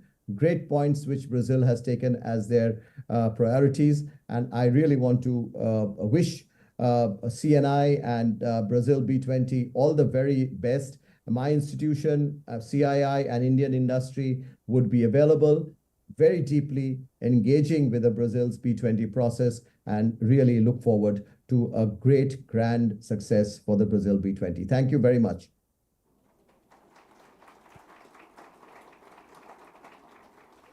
Thank you very much, Mr. Banerjee, for your talk.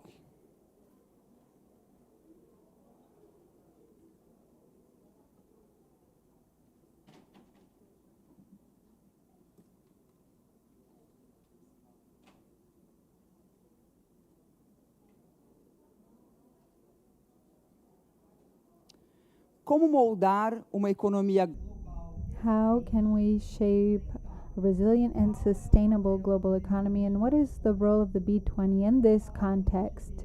To speak about this subject, we invite up to the stage the president of the World Economic Forum, Borg Brand.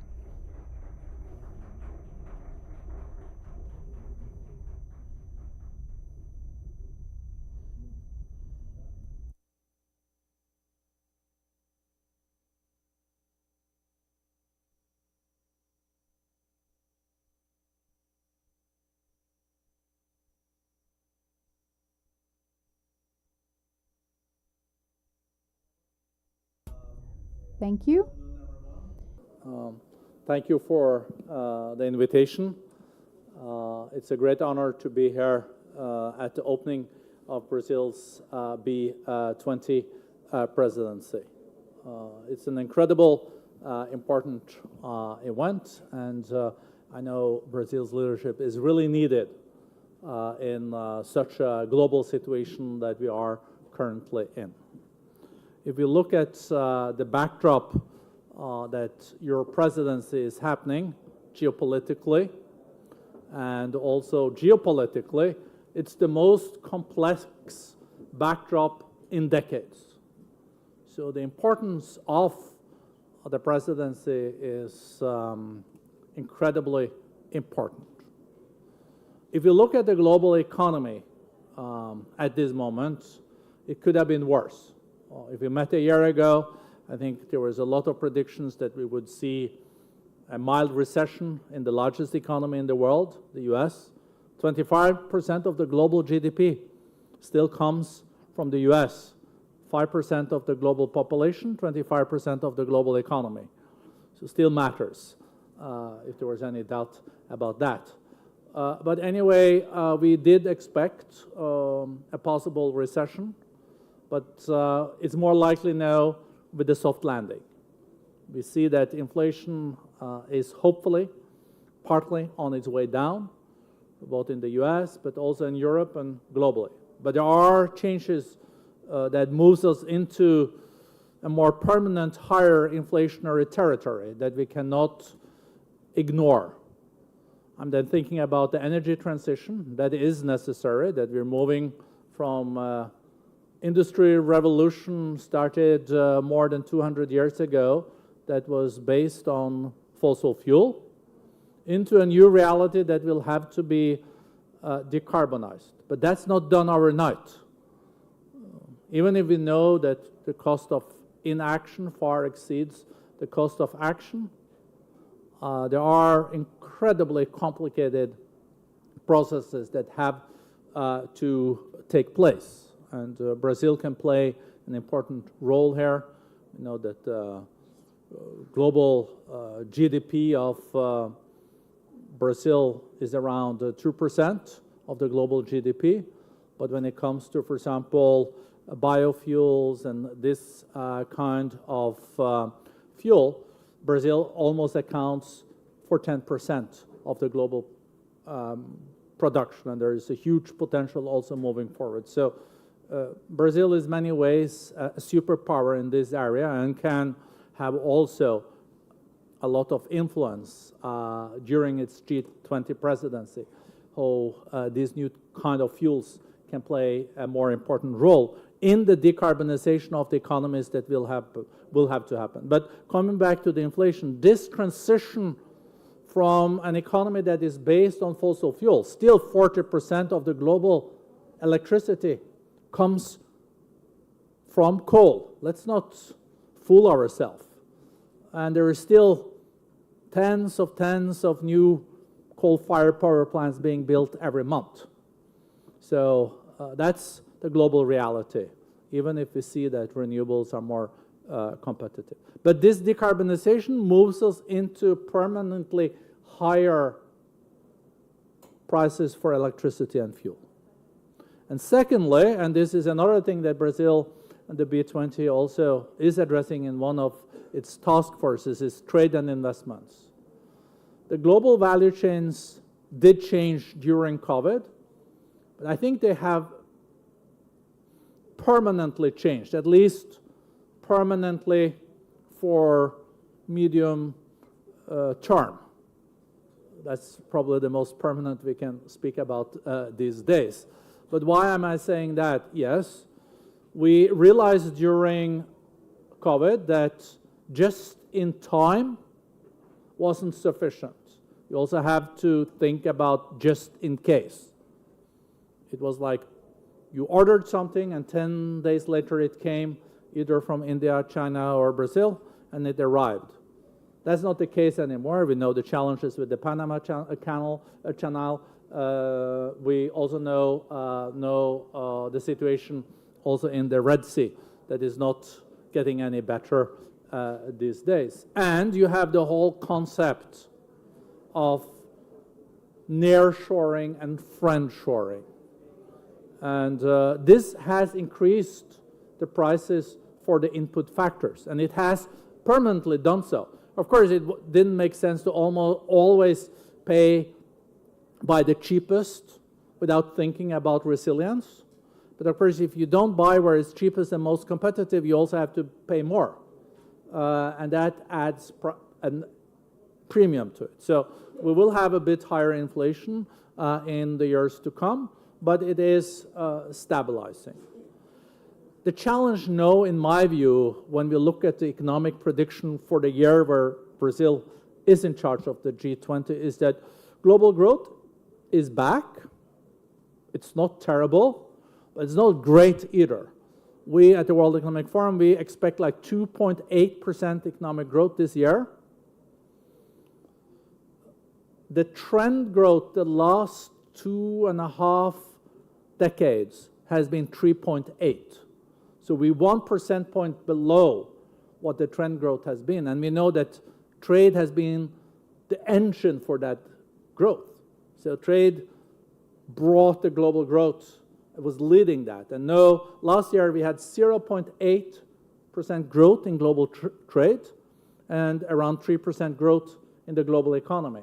And it used to be very different. It used to be that trade was growing much faster than the global economy, and then it brought the rest of the economy with it. That's not currently the case. Even if the trade numbers do look better this year, they do, so they are reviving, but not back to what we used to have. And on top of this, if this wasn't, I think this is a mixed picture. I don't want to paint it too grim either. As I said, the global economy is growing. There are also clear silver linings. We heard CB, the head of the Director General of CII in India. We expect almost close to 8% growth in India this year, fueled by the growth in digital trade and services. So if you look at the trade picture, what grows really fast is digital trade. So digital trade grows 2.5 times faster than goods. And services also grows around twice as fast as the traditional goods. And India is well positioned there because they have a lot of services to export, and they are also overrepresented in the digital space. So they will do pretty well. But what we have to avoid in this year, and here I think it's important also for B20 and the trade group, is to also underline that what we really don't need in this global economy now is new tariffs and new trade barriers and wars. That can be very negative. So instead of beggar your neighbor, you should prosper your neighbor. And I think that's something that we should all learn from. Then you have the geopolitical situation that is, as I said, the most complex I have seen at least for decades. Probably the most complex I have seen in my lifetime, also due to the unpredictability. And we are like between orders. We used to have one order, the Cold War, post-Cold War order, and we don't know what the new world order will be. And in these times, there is also this uncertainty. So hopefully the new order will not be like going back to the laws of the jungle, but it will be a more fair, a better world order, but they will also have rules, because we need those rules and rules for engagement. That's for sure. Because the most pressing global issues that we are faced with are transboundary. And there, I think the G20 plays an incredibly important role. Because even in a polarized world, and even in a fractured world, there are areas where we can collaborate. And the most serious challenges that we are faced with are transboundary. We saw it in the pandemics. Do pandemics travel with a passport? No. They travel without the passport. Climate change travel without the passport. We also know that the challenges we are faced with when it comes to cybercrime also travels without the passport. You know, we have global cost amounting to trillions of US dollars only related to cybercrime annually. And if you think about supercomputers or even more advanced AI systems, what kind of protection can really protect you in the future if you have algorithms that can bombard you with 1 billion attacks in just a few hours. And the only way to regulate that is that you agree on some traffic rules. So the group that is looking at good governance, but also the group that is looking at AI and the new technologies are incredibly important. We really need to establish some traffic rules. Imagine Rio de Janeiro, or maybe I should use Sao Paulo instead. Just imagine Sao Paulo without traffic rules. It is quite complex traffic already, but without traffic rules, I think it would be unbearable. Then I think you could walk to the airport instead, and you'll be better off. And this is the challenge in one of the most difficult areas of the world, where we know that AI can do a lot of good things, but it also can create unimaginable challenges. We have no basic traffic rules. Even after the Second World War, we were able to establish some rules of the game, including the nuclear weapons. And that has to also happen when it comes to AI. Let's not underestimate the huge potential for AI.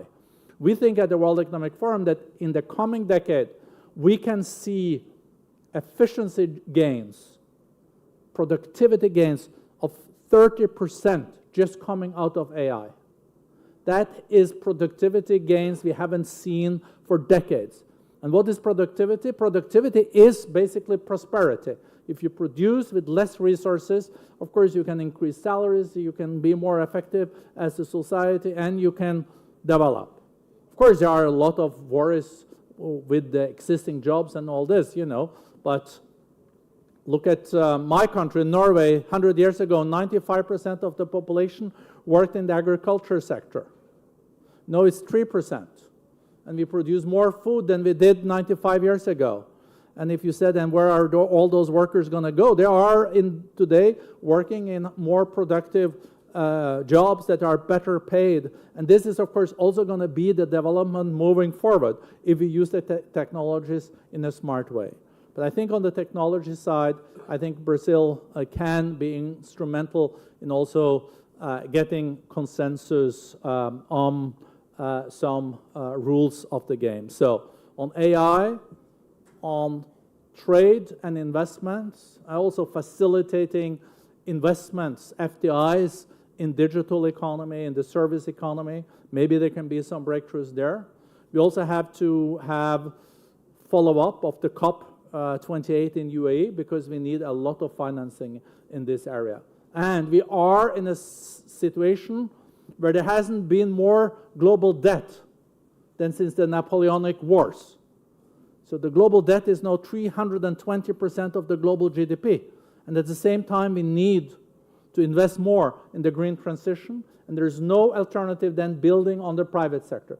Public, private, and philanthropy will be the only way to unlock all these investments that are so important. And here I think B20 will also be incredibly important. And I think this country, Brazil, has such a robust private sector. When I listened to the panel here, I got in a really, really good mood, because there is a lot of good thinking that can also be fed into the presidency of the country. So Brazil is today one of those powers in the geopolitical situation that can mobilize both the global south, the global north, the east, and the west. So it is in the nexus here that is a very good one, and it comes a lot of responsibilities here. So I think that this will be an incredibly important year for G20 under Brazilian and President Lula's leadership. Thank you very much.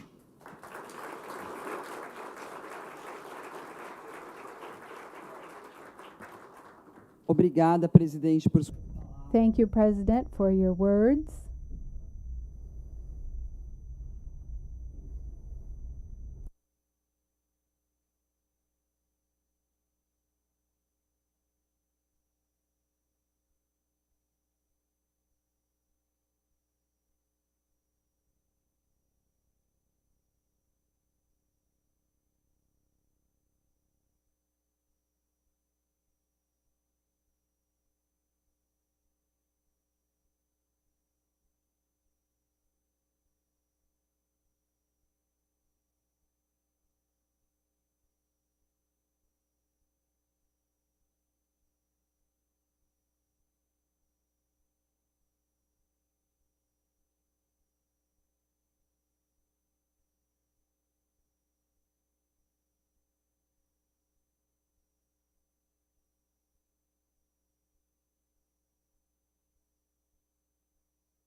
Ladies and gentlemen, we will now start with our afternoon panels that will speak about subjects related to the pillars of B20 Brazil. The first one is called Reshaping Our Paths, Inclusive Growth and Net Zero Transition, that explores strategies to promote inclusive social and economic development. To compose this conversation, we will now call up to the stage Charles Rick Johnston, Chair of Business at OECD, the founding member of Catavento Consulting and trustee at the Brazilian Center of International Relations, Clarissa Lins. And our moderator is the journalist Leila Sterenberg. So we will have two participants joining us online. One is by the UN Special Envoy on Climate Action and Finance, Mark Carney, and the Vice President of the International Organization of Employers, Renat Hornung-Draus. Leila, I will pass the floor to you now. An honor to be here. Good afternoon, everybody. And thank you so much for the invitation. It's really thrilling to be here.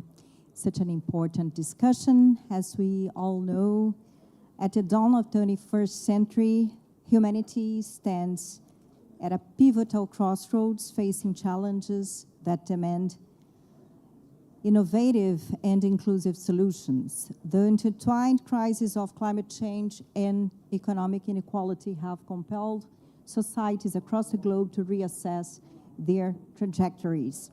The urgency of addressing climate change is now more palpable than ever, with rising temperatures, extreme weather events, and dwindling natural resources posing unprecedented threats to the planet's well-being. Simultaneously, the persistent specter of economic inequality looms, significantly accentuating disparities in wealth, education, and opportunities. This plenary session will delve into two of the 5 pivotal pillars of B20 Brazil, promoting inclusive growth and combating hunger, poverty, and inequality, and accelerating a fair net zero transition.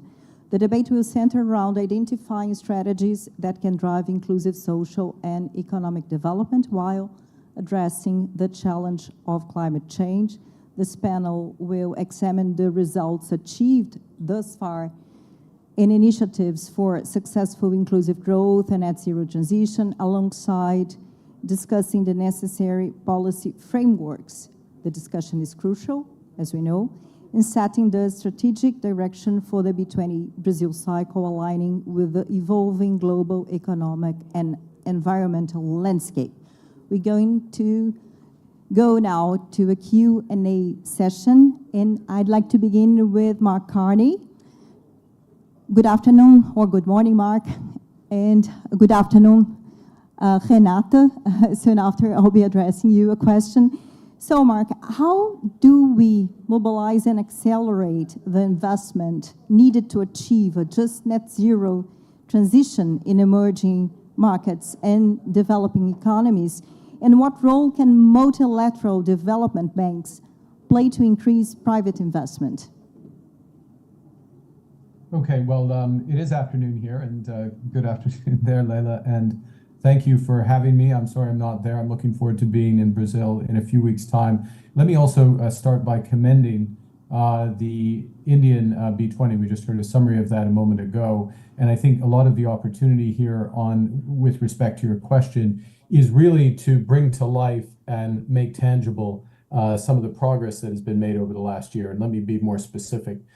First thing to say is that there's a huge shortfall of climate finance for the emerging and developing world. Estimates, for example, in the Singh Summers report, is about $1.8 trillion per year by the end of this decade. So it's a big number. What can the multilateral development banks do? Well, they can do several things. The first is they can contribute a significant proportion of that, potentially up to around $400 billion, using their balance sheets more efficiently, but also getting some more capital. But up front, I should say, it doesn't make sense to provide that additional capital without significant reform. And that reform has to focus on using scarce public financial dollars in the MDBs to mobilize significant private finance.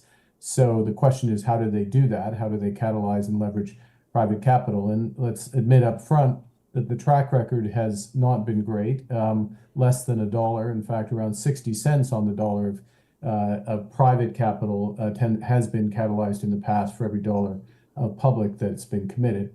And that track record's a product of three things. It's risk appetite, low risk appetite, it's limited products, and it's slow and unpredictable processes. So on the risk appetite side, that is an issue for the shareholders to provide the guidance for the MDBs to use all of their capacities, so financial certainly, but also operational and technical, to maximize total financing to address climate change in a fair and just way alongside the other sustainable development goals. And the key point being, and we're all familiar with governance and the importance of targets, is the objective is total resources that go to address these issues, not necessarily counting the balance sheet itself. Turning to products and instruments, what's needed is much greater and more effective use of guarantee products, of risk insurance and blended finance.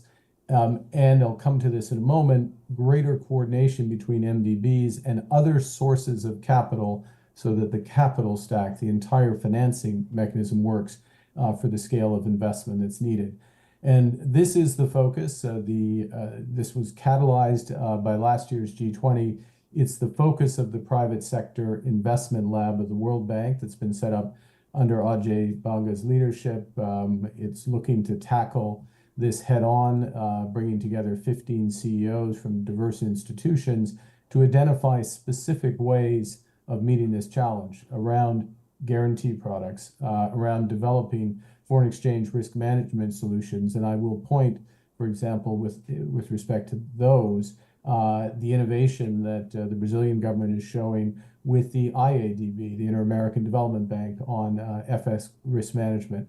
We're also looking at how MDBs can more effectively use securitization to deploy limited balance sheet strength, or limited balance sheet to maximize the impact. So let me make two final points before heading back. The first, I alluded to this, which is the importance of coordinating multilateral development bank resources, not just with private resources, that's key to get that leverage, but also other sources of capital to fill out the capital stack. And there were some major innovations in the last few months.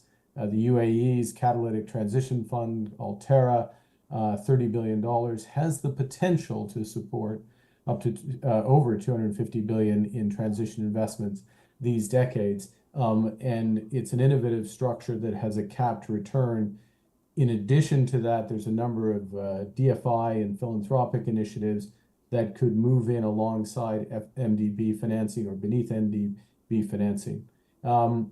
Last word, and maybe we'll have a chance to talk about this in more detail later, is the importance of carbon markets, not just domestic compliance markets, but cross-border compliance markets or carbon credit markets. These have the potential, and these are my last sentences, to accelerate the retirement of coal. Borge Brenda just referenced what's happening there, but also create significant financing for nature, for biodiversity, to support indigenous peoples and a just transition. And really over the course of Brazil's G20, and if I may suggest, COP30 presidencies, this is when the world's going to decide whether these markets are really going to work. And with that, I'll pass back to you, Leila. It's an issue that's being discussed in Brazil. I mean, it's a very, very big deal here. So, Frau Hornundraus, or Renate to be more informal, considering the critical role of skills development, what strategies do you propose for employers to upskill and reskill their workforce to meet these evolving demands and contribute effectively to sustainable economic growth? And if I may, I'd like to add something on that. The report by the IMF saying that 40% of jobs around the world will be affected by artificial intelligence.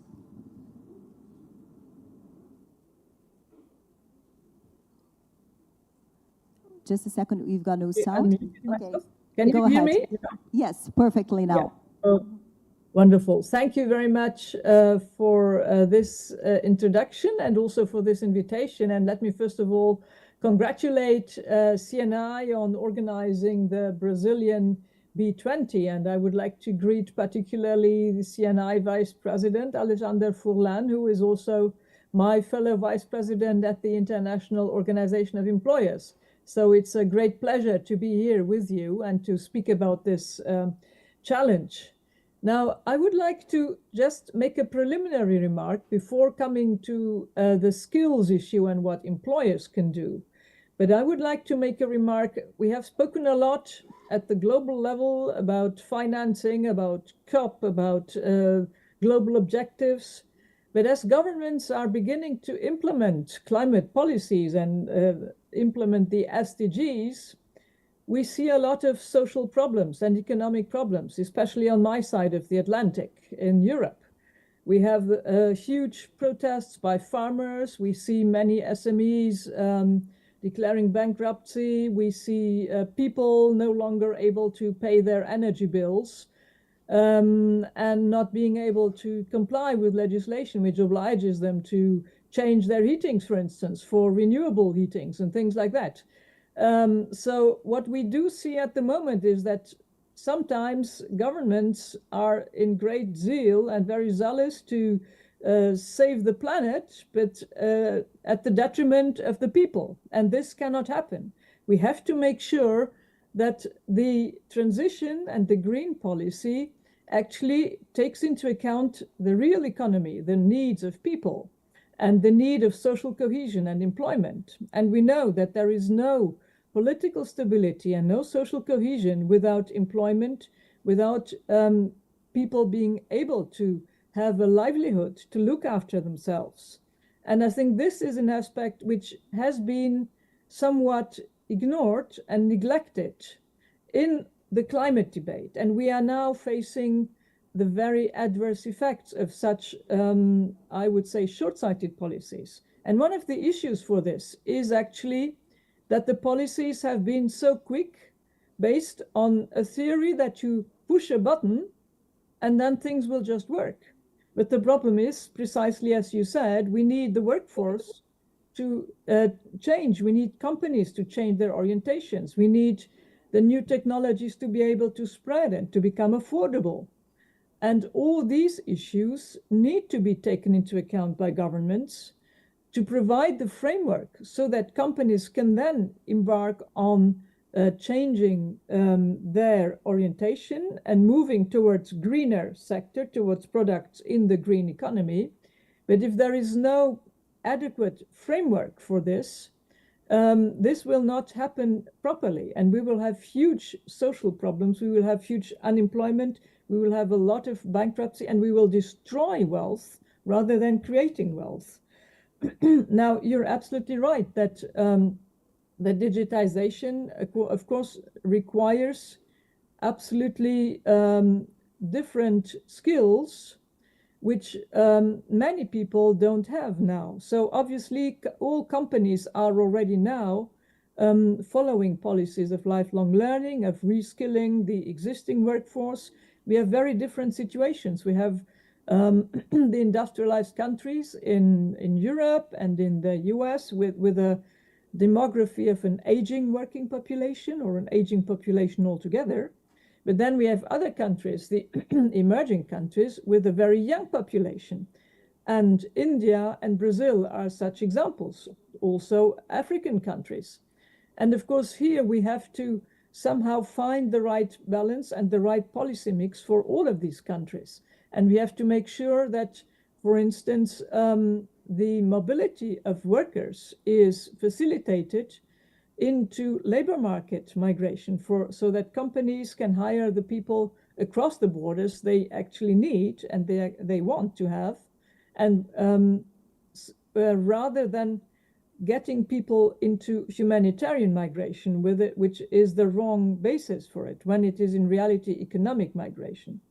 So I think there's a lot companies can do, but in the first place, it's our job as employers' organizations to make sure that the political framework conditions are such that actually companies can deliver on creating employment, on reskilling their workforce, so that they can actually follow the market and can follow the transitional path towards a green economy.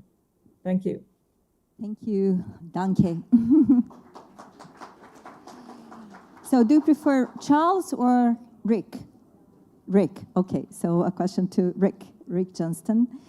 How can the business community, through organizations like the OECD, collaborate to advocate for policies that promote both inclusive growth, like Renate was just mentioning, and the transition to a net zero economy, and what are the key challenges in achieving this balance? Thank you. Thank you. Very pleased to be here. I'd like to first thank CNI. Thank you very much for inviting us to participate, as well as Farhan. They've been great hosts. Also want to thank Bizu, who's been a great help to me in the interpretation of some of the proceedings today. So thank you, Bizu. This is an interesting topic because there's a key word in what you just asked me, and the word is advocate. I've been doing this work in government affairs and regulation and dealing with government policies for over 50 years. And we are in a moment of transition in terms of most of us in business having focused on our national organizations like CNI. And certainly we have to continue that. But I think we're looking at a new paradigm of government advocacy. And this new paradigm is at the international level. So organizations like Business at OECD, which I currently have the honor of chairing, Renata, in fact, sits on our board. This is a key example of how business now needs to up its game, literally, into the international level, because it's in these international organizations like the OECD, or like ASEAN, or the G20, or the G7, where now the voice of business needs to be heard. This is a somewhat unique situation in all of our experience, and it's through these kinds of organizations where we now have to conduct effective advocacy. So I would say to everyone here and anyone watching out there in the ether that this is something we have to start to wrap our minds around and organize ourselves for. Organizations like Business at OECD or BIAC or the International Chamber of Commerce, John Denton's some here, he's the president, can serve these purposes. And they're going to be increasingly important as we find the kinds of global issues that we've been talking about all day having an impact cross-border. It's a new phenomenon. And I know that in the United States, there are many companies that are just starting to realize that they've got to get beyond just the national.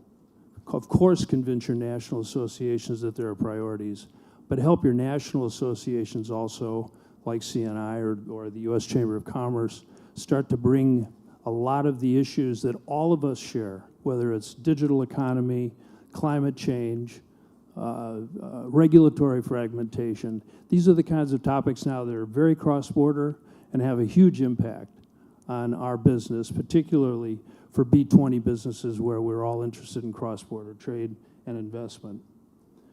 I think the thing that we also have to take into account is that we in business represent the real economy.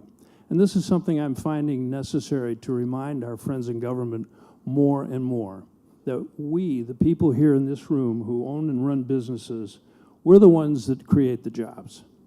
We're the ones that pay the taxes. We're the ones who fund the governments. And interestingly enough, business represents more of a continuum of a need for policy consistency than we see in government. Because when you look at how governments turn over all the time, you've got a fresh face almost every other year or 4 years. So we in this room, again, we have to acknowledge this responsibility of continuum, of consistency, of a persistency. I know sometimes in issue advocacy, it gets pretty boring when you've been saying it for 3 or 4 times over. But that's some of the, we'll call it challenges of the B20, is to continue to advocate for certain really key topics for the governments to address. And eventually it sinks in, but it takes a while. Well, it's the new multilateralism, right? Without businesses, we're not going to get anywhere. It's beyond states at this point, right? So, Clarissa, great to have you here. So, long time acquaintance. So, Clarissa, how do you position Brazil in terms of its performance towards net zero? Is it on or off track, and why? And among the sectors that must contribute to this objective, could you share with us what is advancing well in which industries and what still must advance more rapidly? So thank you, Leila. First of all, thank you, CNE, for the invitation to be here, and it's a pleasure to be here on this panel. Regarding your question, which is a very relevant one, Leila, are we on track, off track? We heard this morning that we are, we have everything to be a leader in the green energy. So my quick response would be that we are, I would say, on track now, but we should remain on track up to 2050. And that's where we do have a lot of work to do in our businesses, in advocating and, of course, supporting public policies. When you ask me, you know, in what industries are we going well, but before dipping into the industries, I would only like to highlight the role of our science and academic center, because we are on track, and this is also proven by models, our climate models that are run here in the Southern Hemisphere at the Federal University of Rio de Janeiro. And according to the climate models, Brazil can be one of the few countries to be carbon neutral, carbon zero by 2040, and GHG zero by 2050. So that is why we are able to say we are on track. Where are we performing well? Before responding to this question, we have to understand the profile of our emissions. It was said this morning, I believe, in the opening session, 74% of our emissions come from land use. But almost half of that has to do with deforestation. So basically, to be on track to net zero, Brazil has to curb down deforestation. As it is almost 100%, 98 to 99% illegal, this means that we need law enforcement, that we need command and control measures, and that what is being done by the current government. Over the last year, government has been able to curb down by 50% emissions coming from deforestation, mainly in the Amazon region. So we are on track. It is doable, and we are doing it once again. The other part of the land emissions has to do with agriculture, and we had the benefit here of hearing from some of the task force, the role of Brazil in being a global provider of protein, of meat, of soybean, and of sugar, of other commodities, agricultural commodities. And we must acknowledge that our agri-food business is well-positioned, productive, and committed to net zero. So I would say that we are on track and also supported by public policies such as the ABC agriculture policies, for instance. When we look to the future, we have to remain on track. This means that we cannot afford not to be vigilant when it comes to deforestation. We heard it this morning. It's not only a matter of valuing our standing forests, it is also a matter of fighting organized crime that is currently present in the Amazon region. So there's a lot to be done, not only by the private sector, but in combination, in cooperation with public policies and law enforcement. When it comes to the other part of our emissions, so let's look at to the energy side. So Brazil stands differently from the rest of the world because we have a almost 50-50, but to be more precise, 47% renewable energy mix and 88% clean energy mix and 88% renewable when it comes to the power mix. So we already rely on clean sources to feed both our energy and our power mix. Of course, we also rely on hydro, increasingly solar and wind, which are responsible for the bulk of the increase in our power mix, but also on our bioenergy, so biofuel production. Brazil is already the second largest ethanol producer. And looking forward, what does this mean? That we have a very strong starting point. But again, this is not sufficient to lead us in a 20 years' time.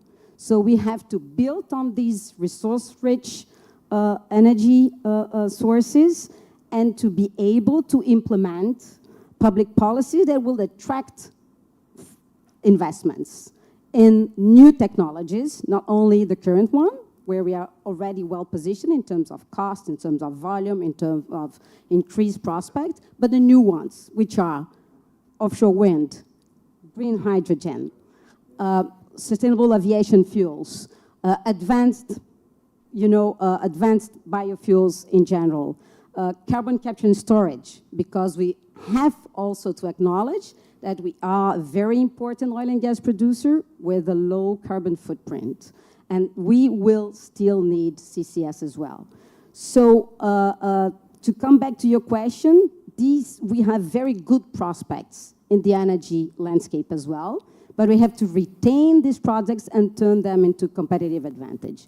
Where we'll still need to advance, it's more related to the uses of energy linked to the transportation and to the industry.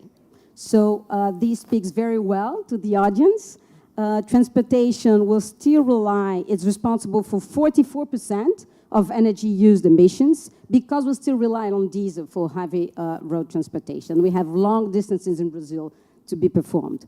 So that's where, again, bioenergy, biofuels can play a role. According to the International Energy Agency, Brazil could respond for 40% of the global expansion of biofuels. So this is a very important basis of growth, in addition to, again, advanced biofuels to decarbonize both maritime transportation and aviation. And last but not least, what does it take to decarbonize our industry? Our industry is responsible for slightly less than 30% of energy use emissions. And again, that's where we have to invest to remain competitive. Steel, cement, chemical. Brazil has a very important basis of production. And we understand that by fostering in a competitive way green hydrogen, it is a way to decarbonize hard-to-abate industries and to definitely put Brazil as a relevant part of global value chains, because we don't want to be looking solely to our own country, and we have to understand that, yes, we will decarbonize, we will reindustrialize, but being competitive at the international scale. Green hydrogen is something we have a huge potential, and we have to accomplish our role as a leader in that field, I think. And Mark, what opportunities do you see here in Brazil to scale investment for the just net zero transition? And I'd like to add another thing, which is how crucial for developing economies is the effort undertaken by the Brazilian leadership of G20 to have access to more than $10 billion that are stockpiled in the 4 major multilateral green funds.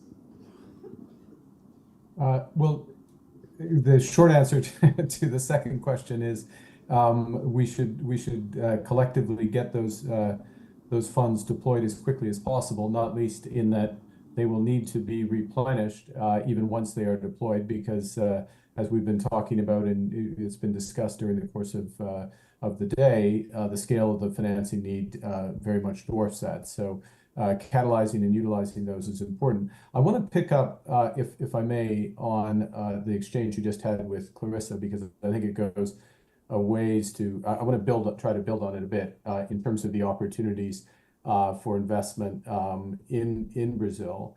And I'm going to link something that has just been developed and which Brazil itself is very much going to lead, and picking up on the new fuels, the reindustrialization, and the link into global value chains as one major opportunity here. And that's something called, and I apologize for introducing a new acronym, the ITA. It means the Industrial Transition Accelerator. It was sponsored by the UNFCCC, which oversees the COP process, as you know, the COP presidency in Dubai. And it, in effect, brings together over 1,300 companies around the world who are responsible for collectively around 17% of global emissions. And it's a high number of global emissions because they're in the hard-to-abate sectors. So steel, aluminum, shipping, transportation, chemicals, cement, etc. And the key thing, as I think we all know, for the decarbonization of those sectors is it's linked to, in many cases, to new fuels, new sources of energy. It's absolutely required that there is a pooling of demand in order to get the scale of investment that's needed to make it, not just to make a difference, but actually to get the scale of financing that's there. And so we need a coordinated approach across industries, upstream in industries, and across countries. And I think the great opportunity leading into the B20 and obviously Brazil's G20 leadership is that the leadership council of this entity includes Geraldo Alckmin, Vice President. It is supported by the Secretary Rodrigo Rollenberg, Secretary of the Green Economy, Decarbonization and Bioindustry, as well as the Ministry of Development, Industry and Foreign Trade. So there's a linkage directly into the government. There's similar mechanisms are being put in with other governments. It has the core of the largest users of these new technologies globally, not just in Brazil. It has financing brought in alongside it with GFANs, and it has the potential, and this is what it needs to do over the course of the next 2 years, is to convert a series of discussions and MOUs to FID, in other words, investment decisions and capital on the ground. And it is rightly stressed Brazil's leadership in clean energy, not just today, but its potential going forward. This can be one of the ways to build out those hydrogen trains, for example, work on biofuels, scale the options for that, as well as sustainable aviation fuel, other elements there. So that's one specific opportunity that I think we can help, the collective we can help turbocharge through the B20 and the G20 process in Brazil. And maybe I'll put it a little more strongly, we have to in order to move forward on emissions. Now, let me flag one other area, which is, it won't surprise you that I referenced the ETP, the Ecological Transformation Plan. Rightly, again, has been referenced earlier, the huge returns to emissions reductions from reducing deforestation, the additional returns that can come from better land use management and reforestation, and the potential, and I would underscore potential, to unlock additional financing for that at large scale through Article 6 markets, if the world can get to a position of agreeing those rules, and also high end-to-end integrity voluntary carbon markets, which there's a huge opportunity here and a necessity in order to move that forward. Various estimates on the orders of growing the flows there from somewhere between 15 and 35 billion into Brazil through those mechanisms alone, which is obviously a significant component. So there's existing global frameworks, if I use that term, that we have the opportunity to translate into large-scale financing. The last point maybe I'll make in terms of context, which is that Brazil, under the Central Banco Central do Brazil, its leadership has actually built up a lot of domestic capacity in what's called transition finance, and that can be further enhanced over the course of the next year so that, and this is my final point, that we're getting capital to those difficult situations, the hard to abate sectors, the heavy emitting sectors. And it's that kind of certainty that can reduce the impacts on labor, in fact, can flip it around and create significant opportunities for workers that, as Renata has rightly stressed, they absolutely deserve. So with that, I'll stop. Thank you so much for your perspective.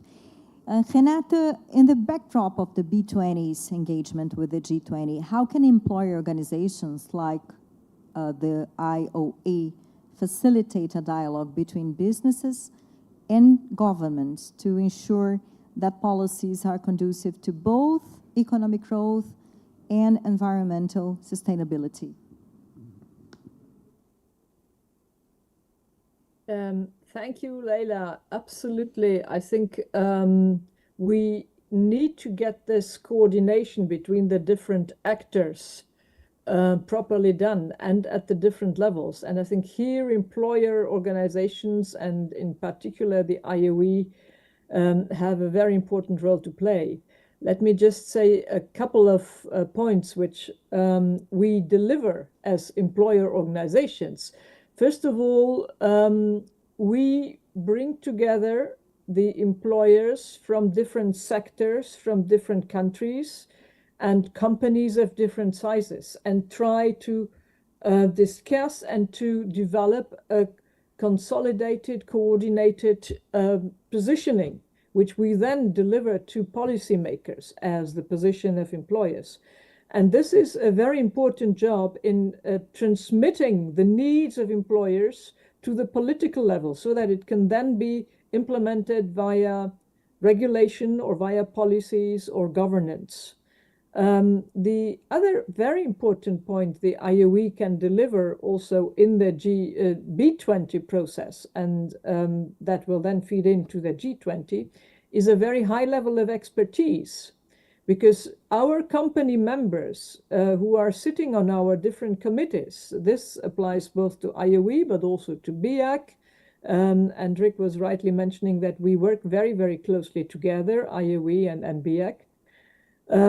We have specialists in the different companies who we can bring together in the committees, and so that our positions benefit actually from the expertise of people implementing concrete actions in the companies and being really experts in their fields, be it on technology, be it on human relations, be it on economic policy, or on different technological or IT aspects.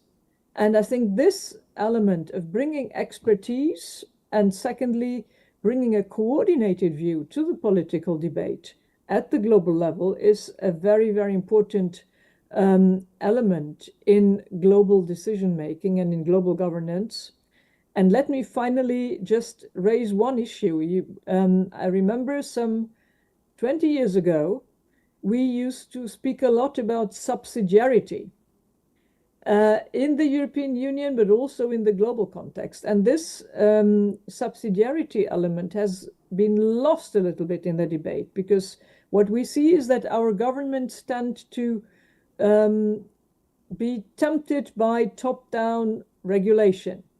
And this is exactly what will not make things work properly, because things have to work bottom-up as well as top-down. And we have to find the right balance between the two.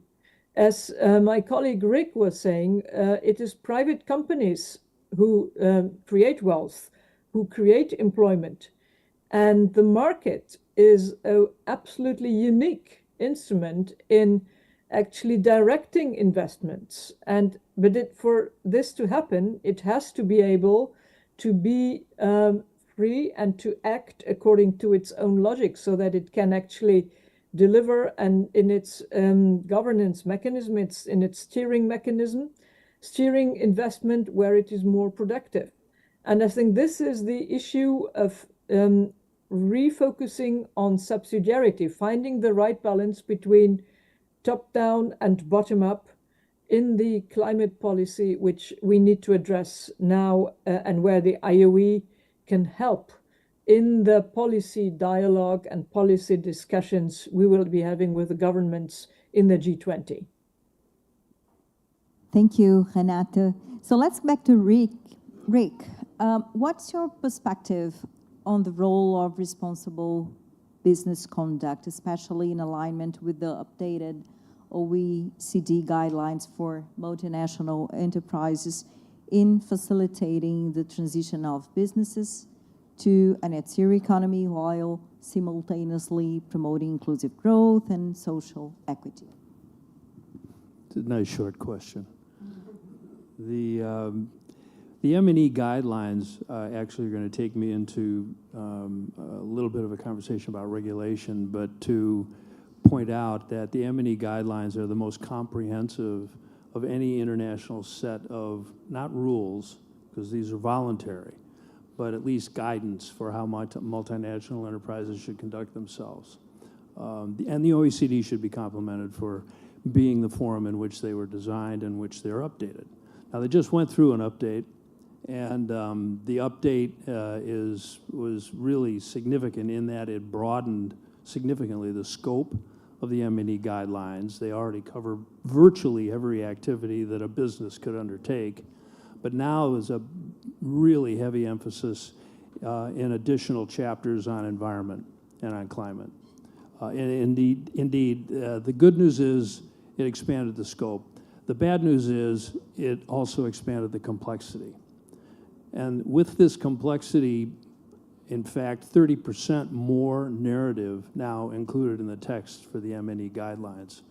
With this kind of complexity, it can have, and this is something that we at business at OECD are concerned about, and this will be in the implementation now because the guidelines were adopted by the last ministerial council meeting. But we're very concerned about the possible backlash because of this complexity that it would have on small and medium-sized enterprises. And quite frankly, on a number of, we'll call them relatively small multinational enterprises in terms of the compliance. So we've got to be very careful when we, whether it's at that international level or certainly at the national level, start to adopt these kinds of voluntary guidelines, regulations. One of the great concerns that I think we have at BIAC, I think we all have it, is that we are slowly forcing out the small and medium-sized enterprise from our business communities by over-regulation. And the other problem is that it seems in today's world there are so many just immediate challenges, whether it's digital or climate or national security. One of the great worries I have is that we now, almost all of our governments have adopted this mantra of economic security is national security. Well, in my opinion, a lot of that is just simply a cover for protectionism, and it's not serving our economies. But the problem now is the governments, politicians feel they have to respond to some of these immediate issues, sometimes issues that are not fully understood in terms of technology and how they develop. So they have you've probably heard the term ready, aim, fire. Well, governments today are too often going ready, fire, aim. We've got to, in the business community, help them understand they've got to pay more attention to aim. They've got to understand the unintended consequences of some of these quick reaction regulations, quick reaction rules, guidelines that are being adopted. So I would, again, call upon all of us in the business community, lean on your governments to have them pay attention to these unintended consequences, because very, very too often they don't pay attention. And what about the word de-risking? It became very fashionable last year. Well, we had the pandemic. Before that, we had a trade war between China and the US. Then we had a war, actually, in Ukraine. Now we have another war, and things in the Red Sea are quite confusing anyway. So all that adds complexity, right? And I think that with that complexity, our governments, there's the geopolitical complexity, but then there's the business complexity. And like I said earlier, we in business, we form the connective tissue between all of these countries that we're talking about. And we're the connective tissue, quite frankly, in how ultimately you achieve workable regulation. It's unfortunate that the politicians who rotate in and out of office too often are more obsessed with just the immediate and not looking at the medium or long term. And I'd like to underscore one thing before I lose all my time. Mark Carney has really hit the nail on the head in terms of finance for these things. It's from a Citibank point of view, we are obsessed with risk. And the more that we can have the governments come in through the multilateral development banks, the development finance institutions, to help cover risk, you're going to find that private sector funding mobilization that is so totally critical. It won't happen without private sector funding. Mark's right on the money on that one. Pardon the pun. Clarissa, given Brazil's presidency of the G20 and its role as the host of COP30 next year, a key question arises. How will the G20 under Brazil's leadership set the stage for COP30? Leila, this is really a unique opportunity for Brazil, not only Brazilian government, but Brazil society, Brazil corporations, Brazil young talents, Brazil professors, academic world, really to showcase the world that we are relevant stakeholders to be able to, set the stage for productive discussions around global issues. So this is, I would say, the overall frame to set the stage. To be a little bit more specific, I believe that Brazil can benefit in three ways of, being the hotspot for G20 leadership, then BRICS Plus, then COP30. There are three major global events where we can really be influential at least in three ways. The first one really is by being the G20 leader, being able to determine the priorities of the discussion.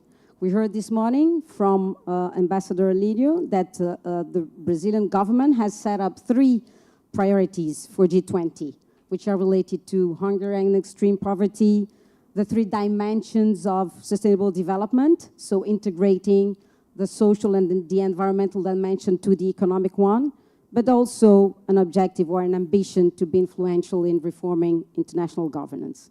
So those are the priorities of the government.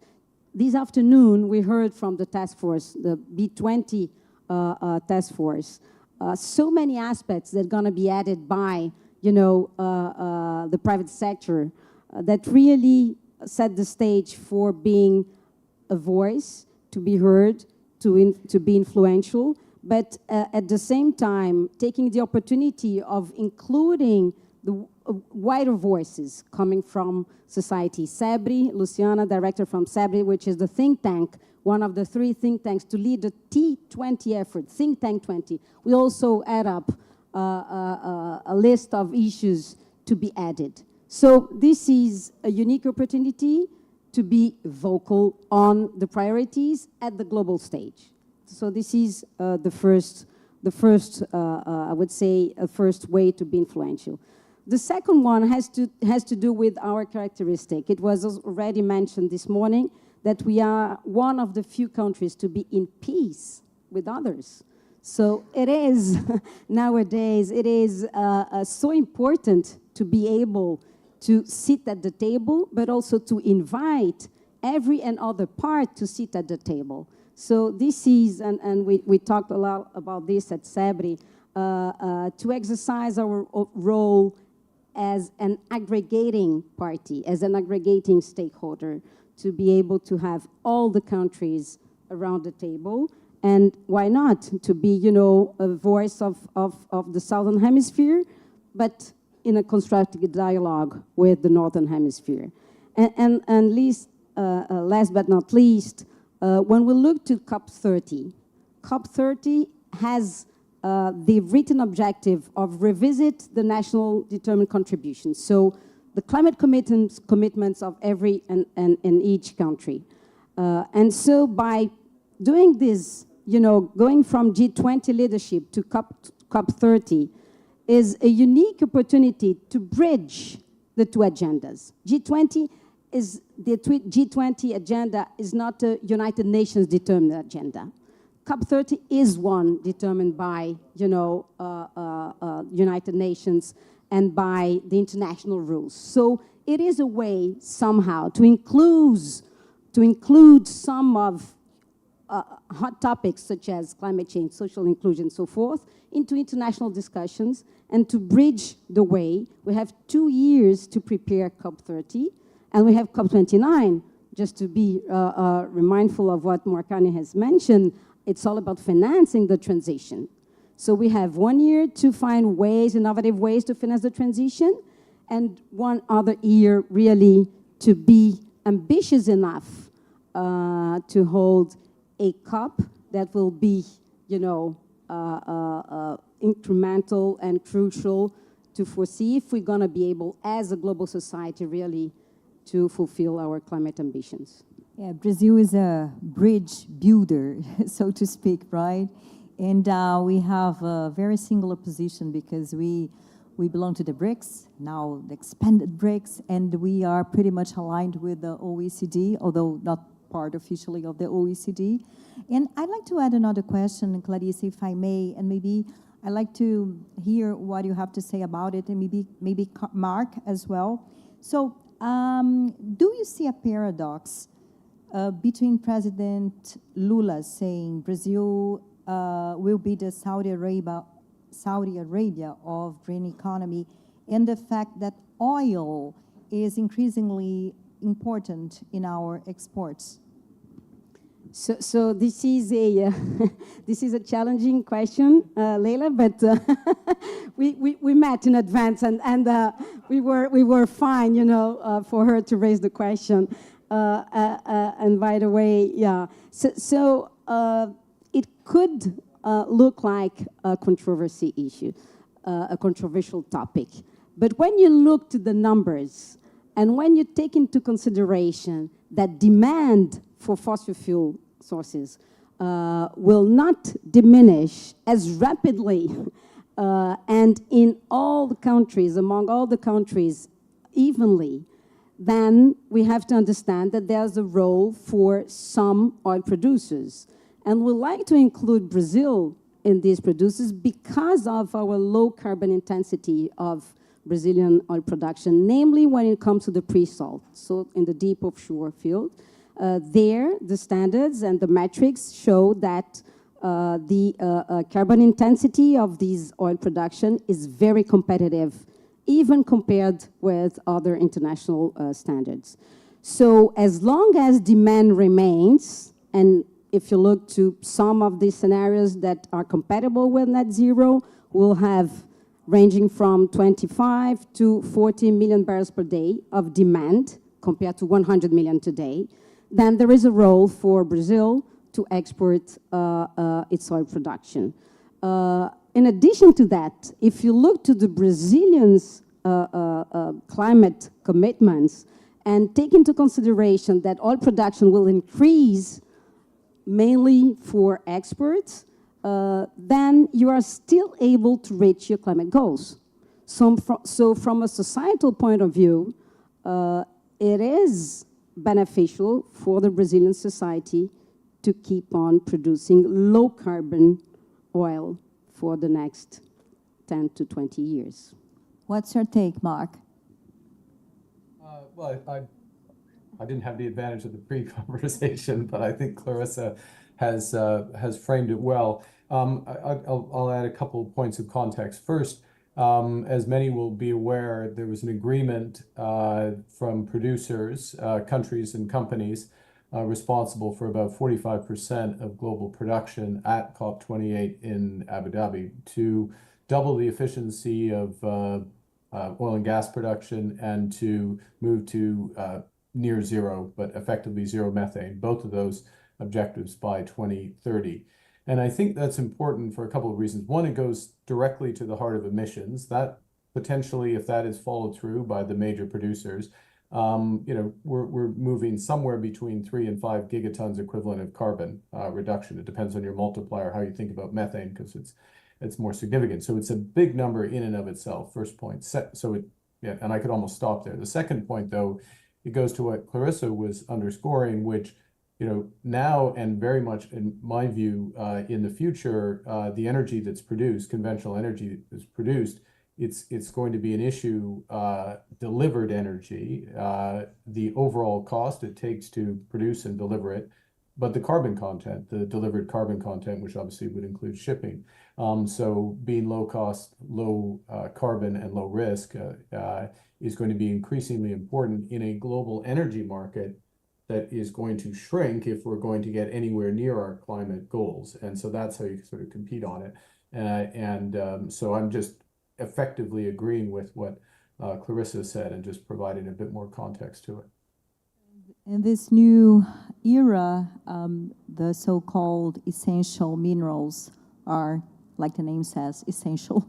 And do we have time for just one more question? And so a question to Renate and Rick, beginning with you, Rick. In your view, what role do natural resources play in fostering or hindering inclusive growth? We have here Ana from Sigma, which is a huge lithium producer in Brazil, for instance. And how can we ensure that the benefits of resource use are distributed equally? That is a tough question because, if nothing else, it does tend to dip into the question of mining. And mining is still a very hot topic when it comes to how is this going to be financed, what kind of standards do they have to employ. In some ways, I think you're talking about critical minerals, And the critical minerals agreement, at least, that is being sought, goes to something I think we've talked about, other panels have talked about, and that is a reorientation of supply chains, a reorientation, frankly, of capital movement. So it's a very, very important topic. Frankly, it's sort of at that foundational level of how will you have development continue amongst many of these countries that produce the resources. It's sort of interesting when we read about all this critical minerals issue, it's not the sourcing of the minerals themselves, it's the processing. That's the bottleneck. And China is responsible for processing on or about 90% of these critical minerals. So the trick, and this goes back to something I think Mark's painfully aware of, is finance for getting companies into the processing of the critical minerals for a greater disbursement of those obviously very needed elements in the production of technology products is a good example. So it's an important point, very important point for the Global South, and something that I know we at Citi and many other financial institutions are looking at very, very carefully in terms of how can we help improve that investment climate, but still stay within the boundaries of sustainable development. Thank you. What do you think, Renata? Because there are poor countries, I mean, African countries, which have huge reserves of those critical minerals, and you know, it's a challenge, right? How can we ensure that the benefits, like I said, of resource use are distributed equally? Thank you. Well, I think we first have to take a realistic approach to these critical minerals. First of all, we see that also green technologies require a lot of minerals. So we can't develop our economy without minerals or with fewer minerals. And calculations in our own economy in Germany show that even if you were to recycle all the minerals that were used, that wouldn't be enough to really feed into the green transition. So we need more minerals, and we need to be aware of the fact that these minerals are, of course, limited. And so we have to look for a more efficient use of them. But the point I want to make, especially in the relation of industrialized and countries versus those less industrialized countries where we have the sourcing of these minerals, I think all the regulations on global supply chains and human rights, which are sort of falling down on companies now, and companies are faced with a lot of due diligence regulations on their global supply chains and reporting obligations on their global supply chains, of course, in particular with regard to minerals, to the raw materials they're using, not only minerals, but to the raw materials. This is something that will probably hinder rather than help an equitable development, because it is pushing companies out of certain markets which would benefit from economic activity and which would benefit from being integrated into the global economy. We could see that, and indeed the issue is about the processing and the standards for mining. We could see that in the mines in Congo, where a very restrictive legislation already some years ago in the US basically had the effects that mining was very much pushed into illegal and informal mining instead of improving bit by bit, step by step, in a realistic way, the existing mines with the governments, together with the governments in place. And that's why I think the way to have a proper development, both economically and socially, and have the benefits distributed as equally as possible, is precisely by not being so, not developing this kind of due diligence regulation, pushing, delegating the responsibility only onto the companies and onto the global companies sourcing these materials, but cooperating with the governments and cooperating with the social partners in each of these countries. And we could see the example in the textile industry, for instance, where we had a very bad situation in Bangladesh. Everybody knows about the accident of Rana Plaza. And we could see that measures which were taken above the heads and without involving the local employers, the local government, and the local social partners were not very efficient. Whereas the ILO action that was taken together with the government of Bangladesh, together with the social partners of Bangladesh, was actually the one that helped improve the situation on the ground.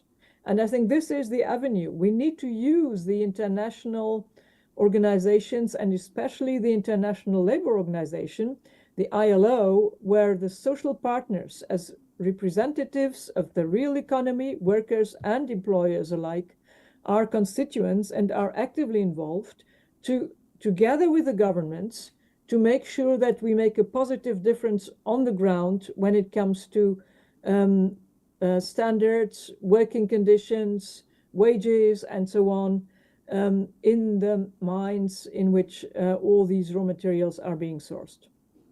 Thank you. So it's cooperation. That's the name of the game that brings us to the end of our panel. Thank you so much, Renate and Mark and Clarissa and Rick, for this terrific discussion. Agradeço muito. Thank you so much. It really was a very deep conversation. So we are going to take a 15-minute break now. We have our coffee break that is being served here in this room.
Afternoon schedule here, starting with our second panel. In this second afternoon panel, we will speak about thriving in a changing world, innovation, productivity, and business resilience. And to speak about this subject, I want to call up to the stage the director of the Brazilian Development Bank, BNDES, José Luis Gordon,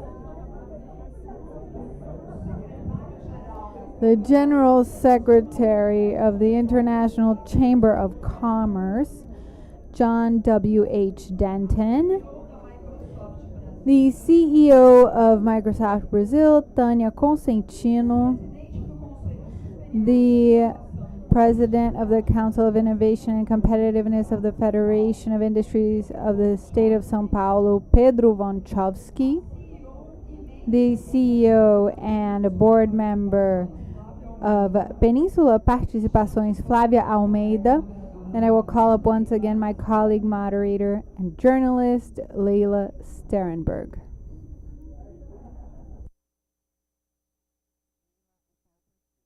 Leila, the floor is yours.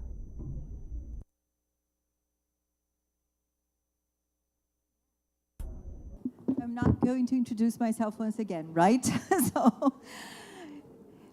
I will make the introduction short because we are going to have a deadline because Pedro has a plane to catch. This plenary session aims to further expand upon the remaining pillars of the B20 Brasil agenda that were not addressed in plenary one. The global business environment is undergoing a profound change. As we know, the convergence of technological advancements, shifting socio-economic patterns, and unexpected disruptions have been conducted in an era where adaptability is a prerequisite for survival. Innovation, productivity, and business resilience emerge as a rallying call for businesses to navigate change and harness it as catalysts for growth and evolution. In this session, we will concentrate on 3 of the 5 pivotal pillars of B20 Brazil: increase productivity through innovation, foster the resilience of global value chains, and enhance human capital. That being said, let's begin our Q&A session. Let's begin with José Luis Gordon or Gordon? Gordon, okay. And nice to meet you all. Welcome. It's a pleasure to have you here. So, José Luis, how does BNDES encourage the adoption of advanced technologies and digitalization to improve overall productivity and competitiveness in the Brazilian business ecosystem? First of all, thank you, Leila. Thank you, Senai, for the invitation. Thank you, Dan, for the opportunity here to explain a little bit about BNDES and about the innovation and industrial policy in Brazil. We are now in a very important moment here in Brazil because we launched the industrial policy. And you have a huge discussion about the role of industrial policy, the role to foster innovation, the role to foster productivity of the industry, and if the government needs to do that or not. We are now exactly in this moment, in this discussion, in the media, in the academic, and also here in CNI, in this moment here, it's very important to start this discussion in Brazil and listen about other guys. The government launched the policy and they established 6 missions. So it's a oriented mission policy, which is the modern view of industrial policy. The first one is sustainable and digital agri-tech. The second one is the health sector. The third one are the sustainable mobility. The fifth one are decarbonization of the industry and bioeconomy. And the last one, the digital economy. So the government trying to establish a focus for the industry in the country, and connectivity, innovation, digitalization are our main focus in this policy with a green industry. It's very important now for us to think how Brazil will have a green industry and also how we will stimulate the innovation in this area. And specifically for BNDES, we establish a specific policy for the industry. We create a specific plan for the industry, and we establish some specific funds from BNDES and for FINEP, which is our innovation agency here in Brazil. And for 4 years, we will have funds specifically for industry, which is the first time which we have this.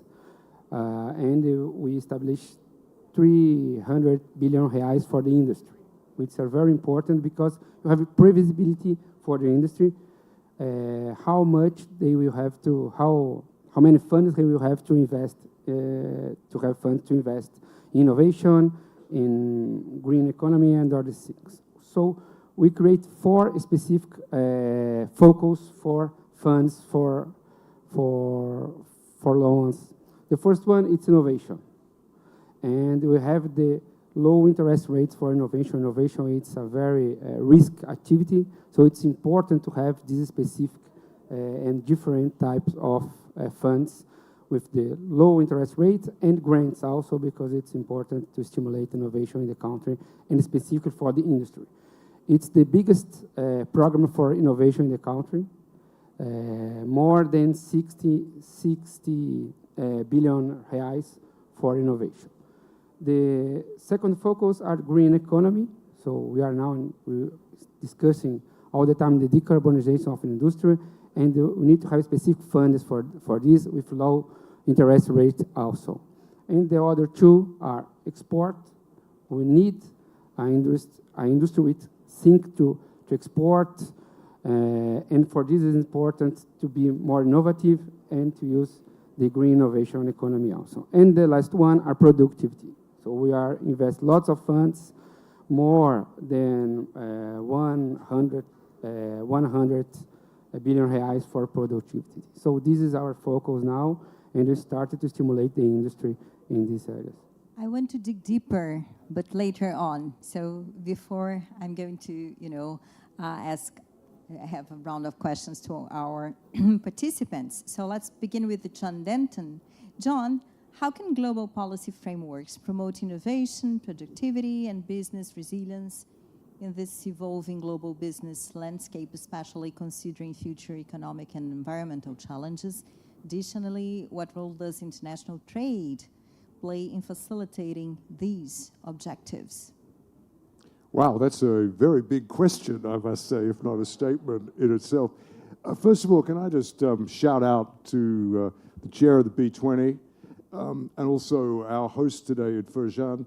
Just had a very pleasant discussion with him before. It's always great to be in Brazil, but I can tell you from the International Chamber of Commerce's point of view, we have a lot of ambition for the Brazil G20 presidency and the Brazil B20.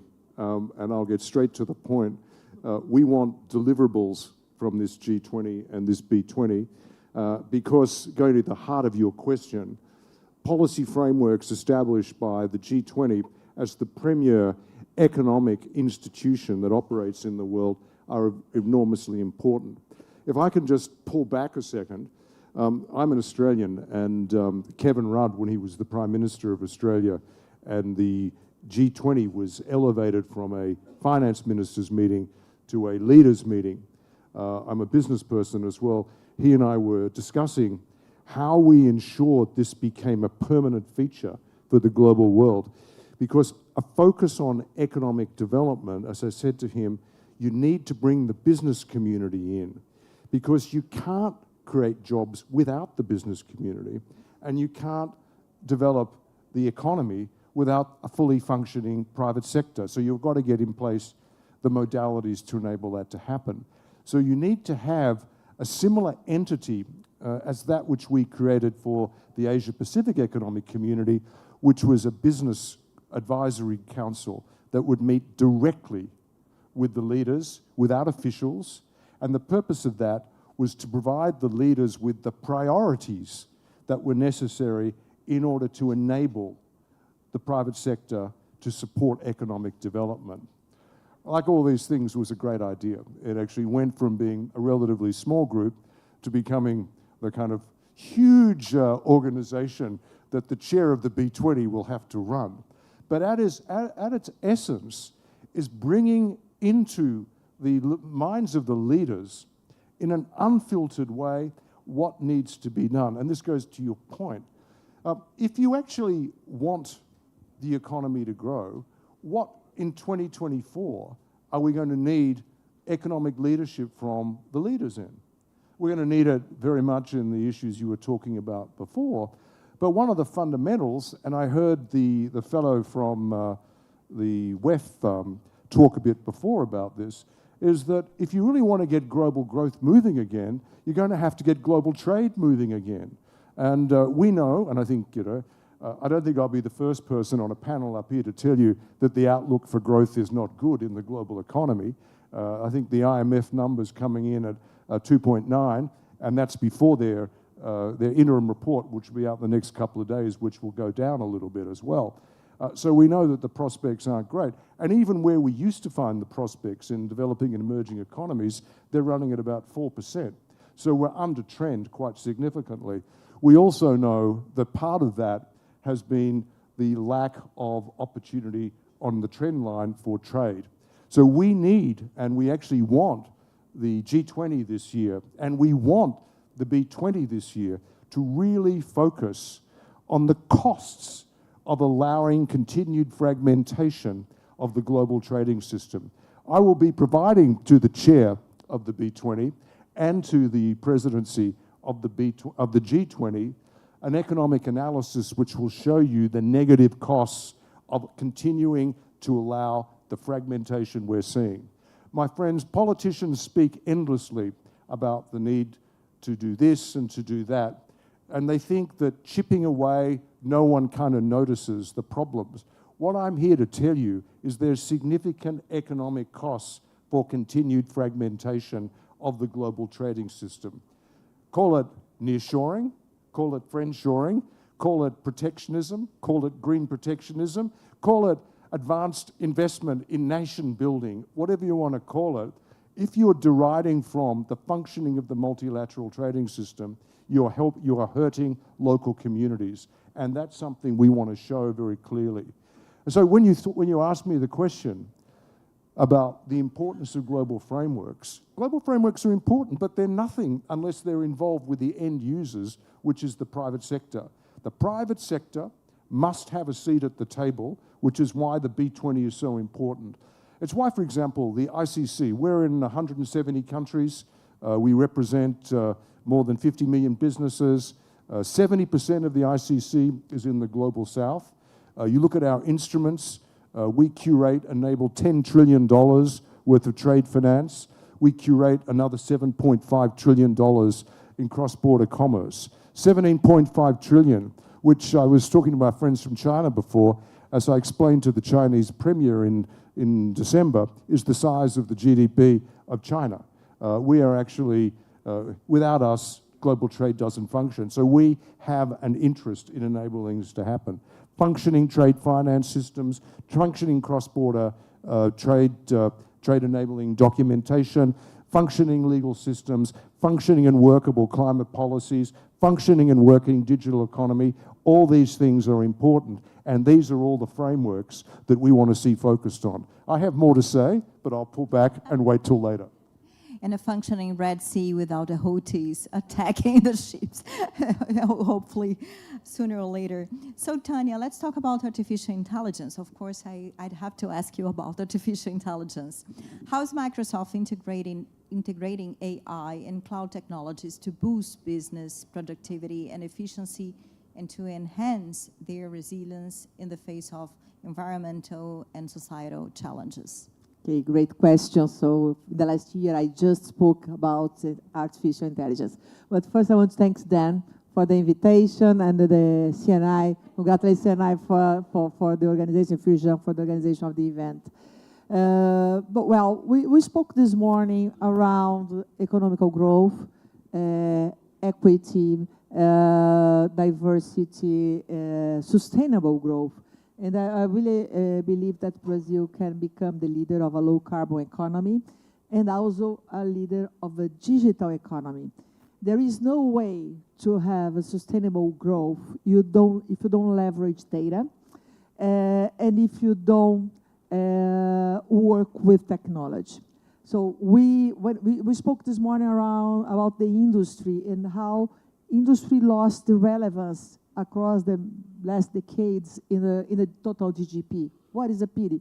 Great that we had agro growing a lot, but we could have both. And the only way to have industry going back to that protagonism, we need to rely on investments, so like Jose just presented to us, but we also need to put technology. And AI can bring back, for instance, in the industry area, in the industrial area, we really can recover high levels of productivity. We can eliminate downtimes. We can improve safety in operations. So we really could transform the industry in the industrial outlook of Brazil. This would bring us, and not only to Brazil, because Microsoft has sponsored several studies around the impact of AI in the economy of different countries. And only in Brazil, we could add 4 points to our local GDP. So additional 4 points of growth. So how can we do that? How Microsoft is doing that? First, we are bringing to the country with our data centers computing power to enable all kind of companies to use AI. We are also investing a lot in trainings, in skillings, and we're going to talk about this later on, but to improve the readiness of people to adopt technology. But the good thing about what we have already today, that AI, that in generative AI that we launched last year, with that, in different kind of segments, we can improve quality, we can improve productivity, we can improve efficiency, we can improve customer experience. In the case of students, we can go to personalization of education. In health, we are collaborating already with several scientists to accelerate the discovery of cure for different kind of illness.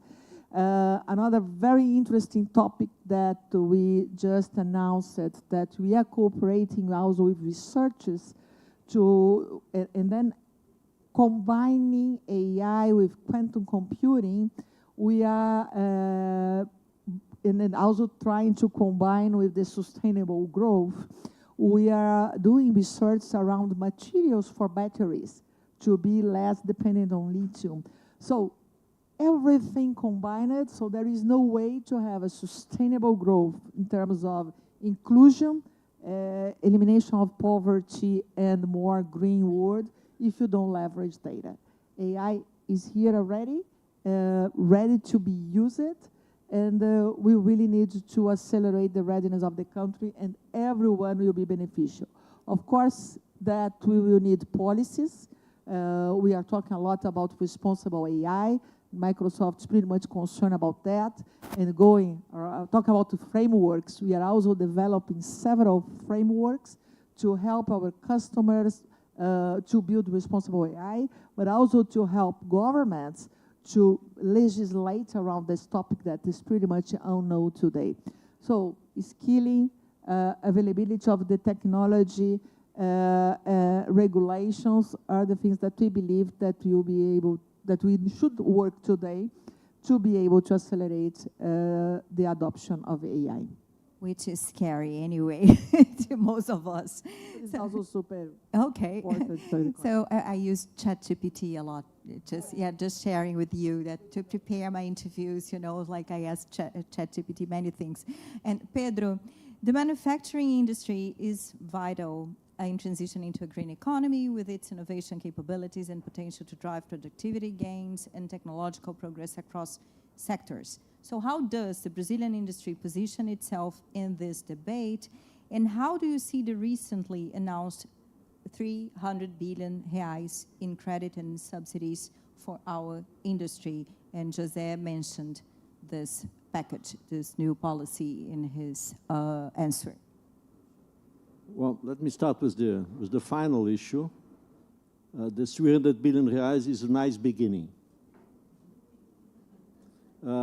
Speaking of the Brazilian industry as a whole, Brazil has a very diverse and uneven industry. So we do have a relatively low number of industries that are state-of-the-art, that are very competitive, but in large and in average, the Brazilian industry lacks productivity. So I think we do have two challenges in the following years. The first is to increase productivity, and the second is to improve our carbon footprint. And these two issues, they will require innovation. They'll require a big effort in providing tools for the industry to use AI to digitalize itself. It will require probably investment, fixed investment, which at the end of the day means we need financing, and the good news is that financing will be available from private sources and from the Brazilian Development Bank. And also we need a proper business environment, and here the fiscal situation of the country is indeed very important.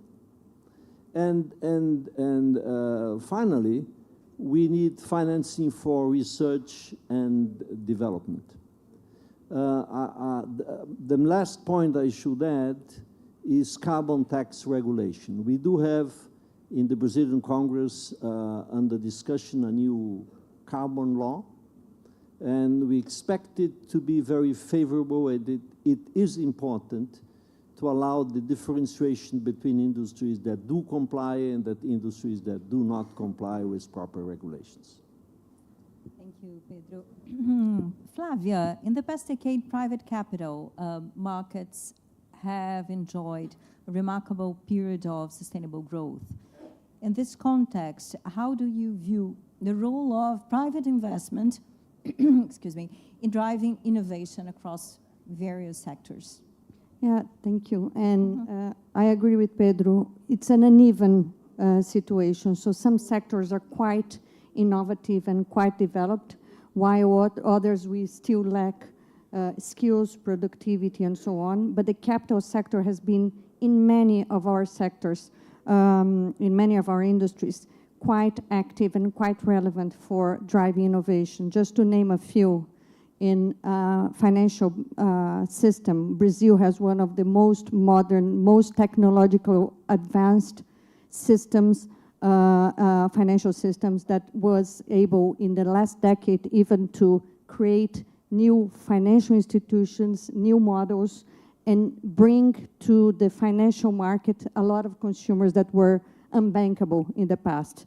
I think we mentioned PIX, but it's not only PIX. PIX was very important, but the whole system of security, of transactions, of efficiency in the financial sector is amazing, and it's one of the best developed in the world. When you think about renewables, renewable energy, it's not that last decade, Proálcool has been a program that was absolutely pioneer in the world. We have a very active ethanol-based energy solution. We also have a very strong renewable matrix for energy consumption, and this comes from decades of development. And Brazil and the private capital was together with public capital, international capital, quite fundamental in betting on this. When you think about retail in Brazil, again, we have a very technology consumer-driven base, with COVID even more. And the innovations that we see in retail and in the whole supply chain of consumer is quite immense. This is just to name a few examples. Healthcare. Healthcare in Brazil is amazing to see how much the improvement of technology with diagnostic from invested by the private sector is happening in local and international investors here. Just to name a few, and I can go on, but I think we still have to have more coordinated policies and more coordinated systems, as Pedro was mentioning, to really foster and to enforce the good and the compliant companies to move forward and to have this advantage. So I think capital markets, and I was very happy to listen to BNDES' commitment to innovation, which is incredibly important for the ecosystem of innovation, which, by the way, in Brazil, entrepreneurs, it's amazing what we have. The ecosystem of innovation in Brazil, the young entrepreneurs, and young not in age. There are many from academia, from very senior people who are being able now to have the type of funding, to have the type of support, both from public, from BNDES, and from private sector. Private sector has been a very important vehicle for that. Thank you. And are you looking forward to DREX, the new system, PIX? A sister who is coming along. Yes. We'll see. I think Brazil is a very early adopter of this type of financial systems, and the consumers are very brave. I remember when PIX was launched 2 years ago, a lot of the credit card operators saying, this is crazy. This is the first time there will be no insurance for financial transactions. Nobody will adopt. And it was like this, So I think we are very innovative, and the retail system also supports this innovation a lot.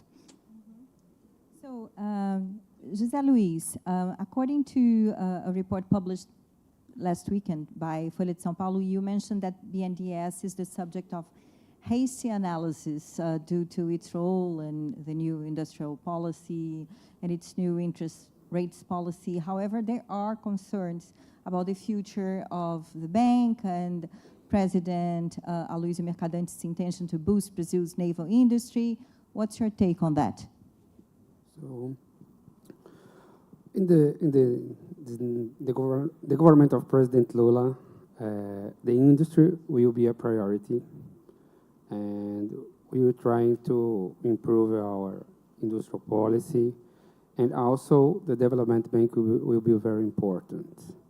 We have more than 500 development banks in the world, and BNDES is one of that.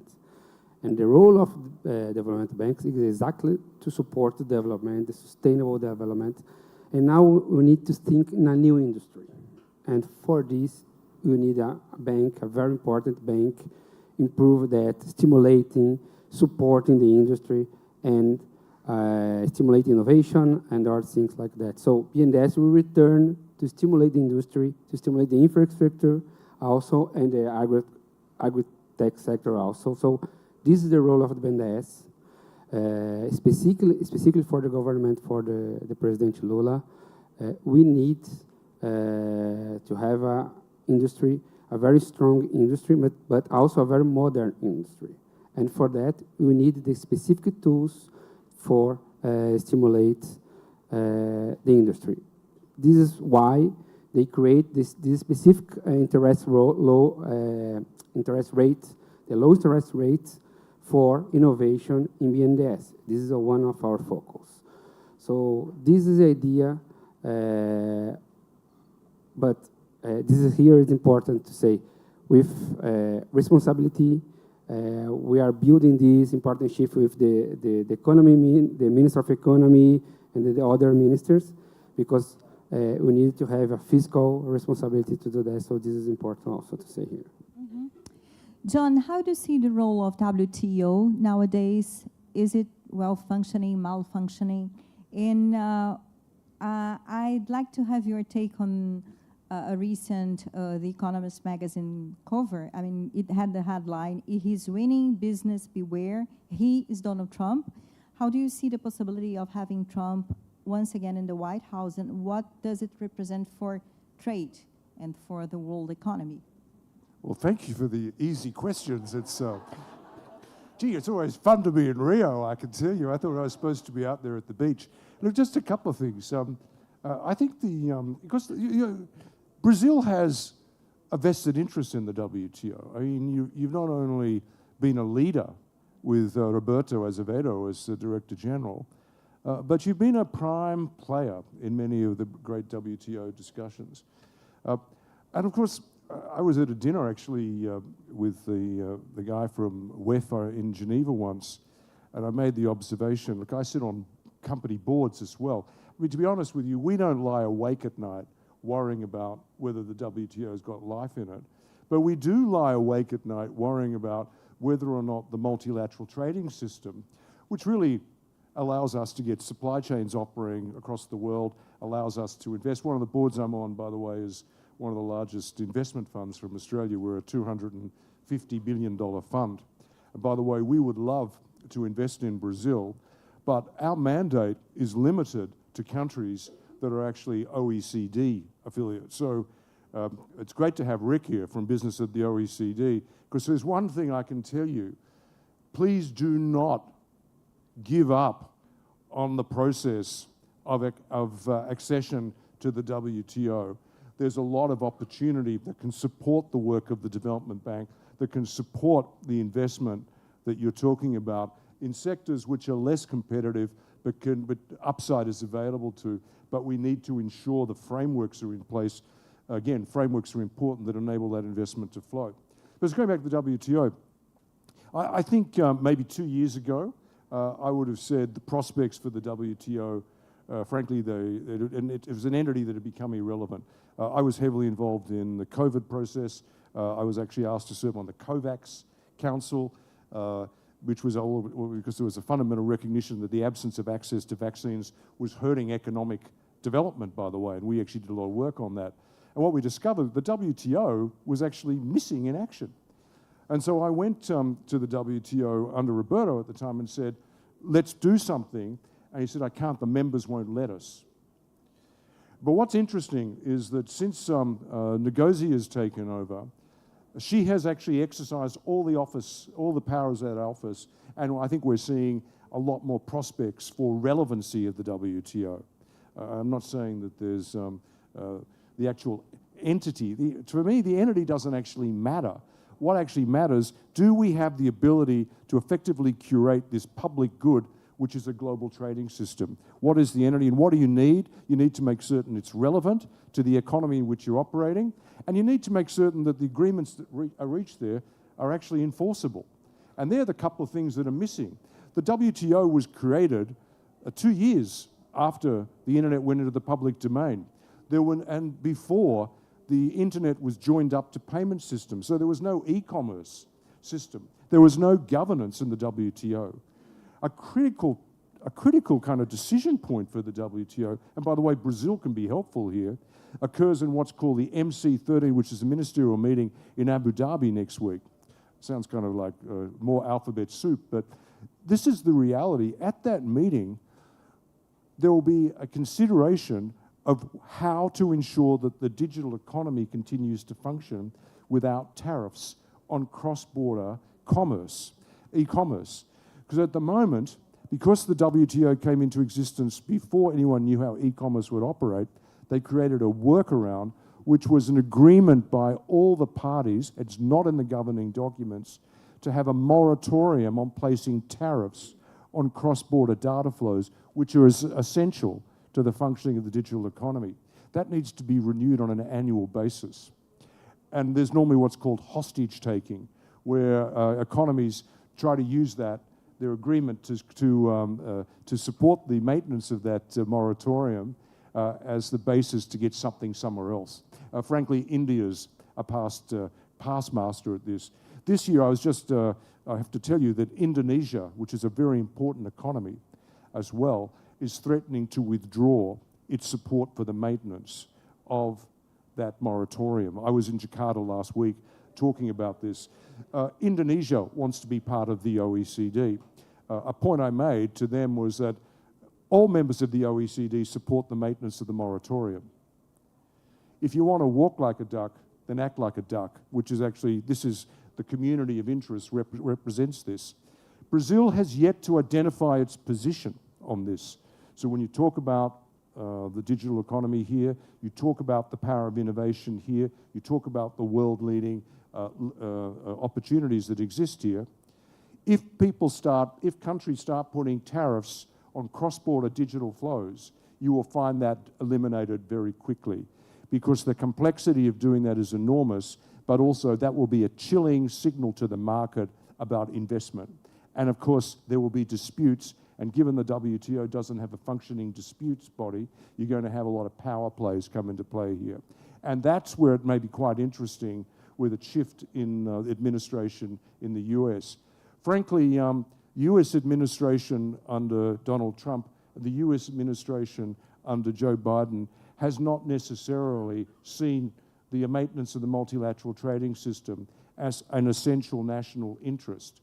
It actually wants it, but some of the compromises that may be needed to deliver that have not been provided by the Obama administration, the Trump administration, or the Biden administration. So for me, this is not a matter of personalities. There is a very strong thread within the US polity, which has become quite strong here, which is not interested in submitting the US to what's called extraterritorial jurisprudence. It doesn't want anyone else making decisions over the US's rights and interests. And that, of course, is not an unusual feature of American policy making. From time to time, there's a stronger view which agrees to that, which is when the WTO came into existence. But walking away from the WTO is not a recent event or recent eventuality in US public policy. That is the strain of public policy thinking which is dominant at the moment in the US. And of course, my friends, the reality is, if you did a zero-sum analysis, the only economy in the world that can survive with a collapse of the multilateral trading system is actually the US economy. And I may be the bringer of truth to you here. It's in the interests of all the rest of us to make certain there is a functioning multilateral system and to encourage the US to continue to engage in that, irrespective of whoever occupies the White House.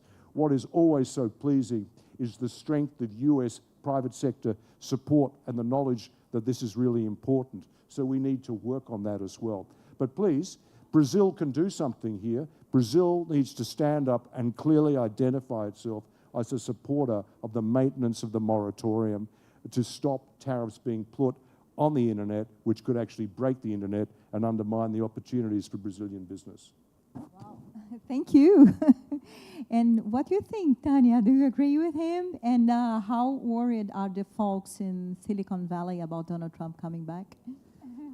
Well, Microsoft's not the Silicon Valley, but we are in the West Coast. Technology. But we see technology that is bigger than government. So what we have to build in countries and in global structures, we have to build the basics and the frameworks to make things happen.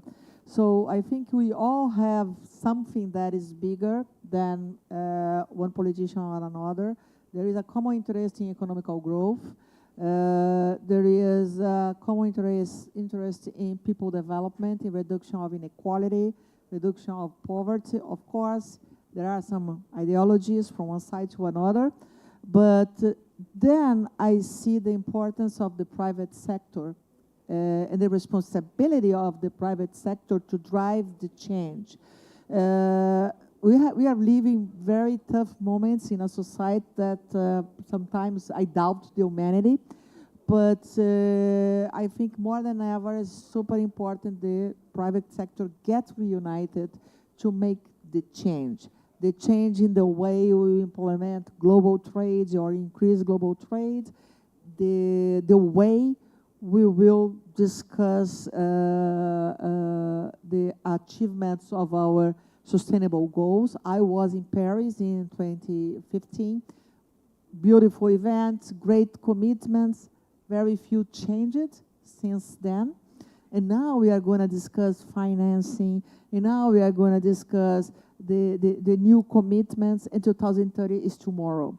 So I think what we really need is to infuse a kind of sense of urgency in the private sector, sense of urgency to do what is necessary to do with green economy, And we have to teach some people to show that it is possible to produce and protect. I can protect the environment while I can produce more, while I can increase trade. I can have global trading while I reduce inequality. So those are the things that we all have to teach, that are not two different things. If you build this, the basics, the foundations for that, we are going to see a better world. Today, I think we're a little bit far from there because people are so connected to different groups with their own ideas, and we are refusing to listen to the others. And this creates the difficulties to how can I build something broader for and thinking on the future. So we have to think more in long term. When you go back, then when you put innovation around that you said is scary. Why is it scary? There are too many things that I don't know. So maybe the easiest thing is to say, oh, stop the technology. And then we cannot do this. So how can we also keep educating people to show the power of what we have today in our hands? They can be a tool or a weapon, but how can we transform this in a super important tool for economical development? And again, private sector is here to act. I think this is the only way to really improve our society. And I want to make a specific call out the attention of all that I'm a fan of artificial intelligence, is here, right now, to be used. But again, there are several things that we don't know. There are risks that we don't know. And one risk that we know is the elimination of jobs.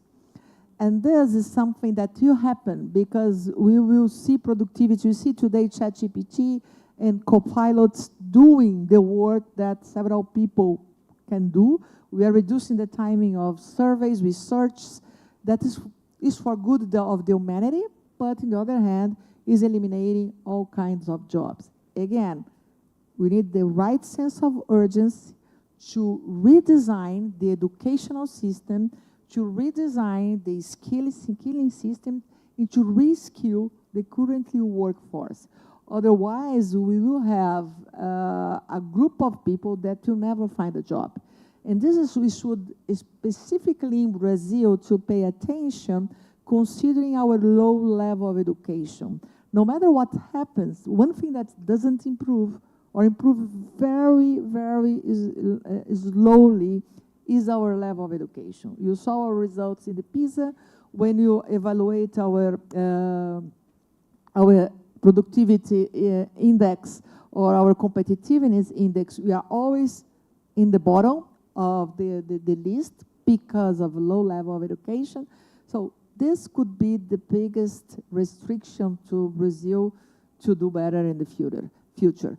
And again, the challenge is so big when it goes to how fast artificial intelligence can change the work environment, that we cannot rely on governments to take the lead and to do the necessary changes. We really need the private sector today combined to civil society and also with the government to do the necessary change. So Microsoft is here and we're discussing a lot with government. We are partnering with different institutions to accelerate or to reshape education. So what is the education for the 21st century?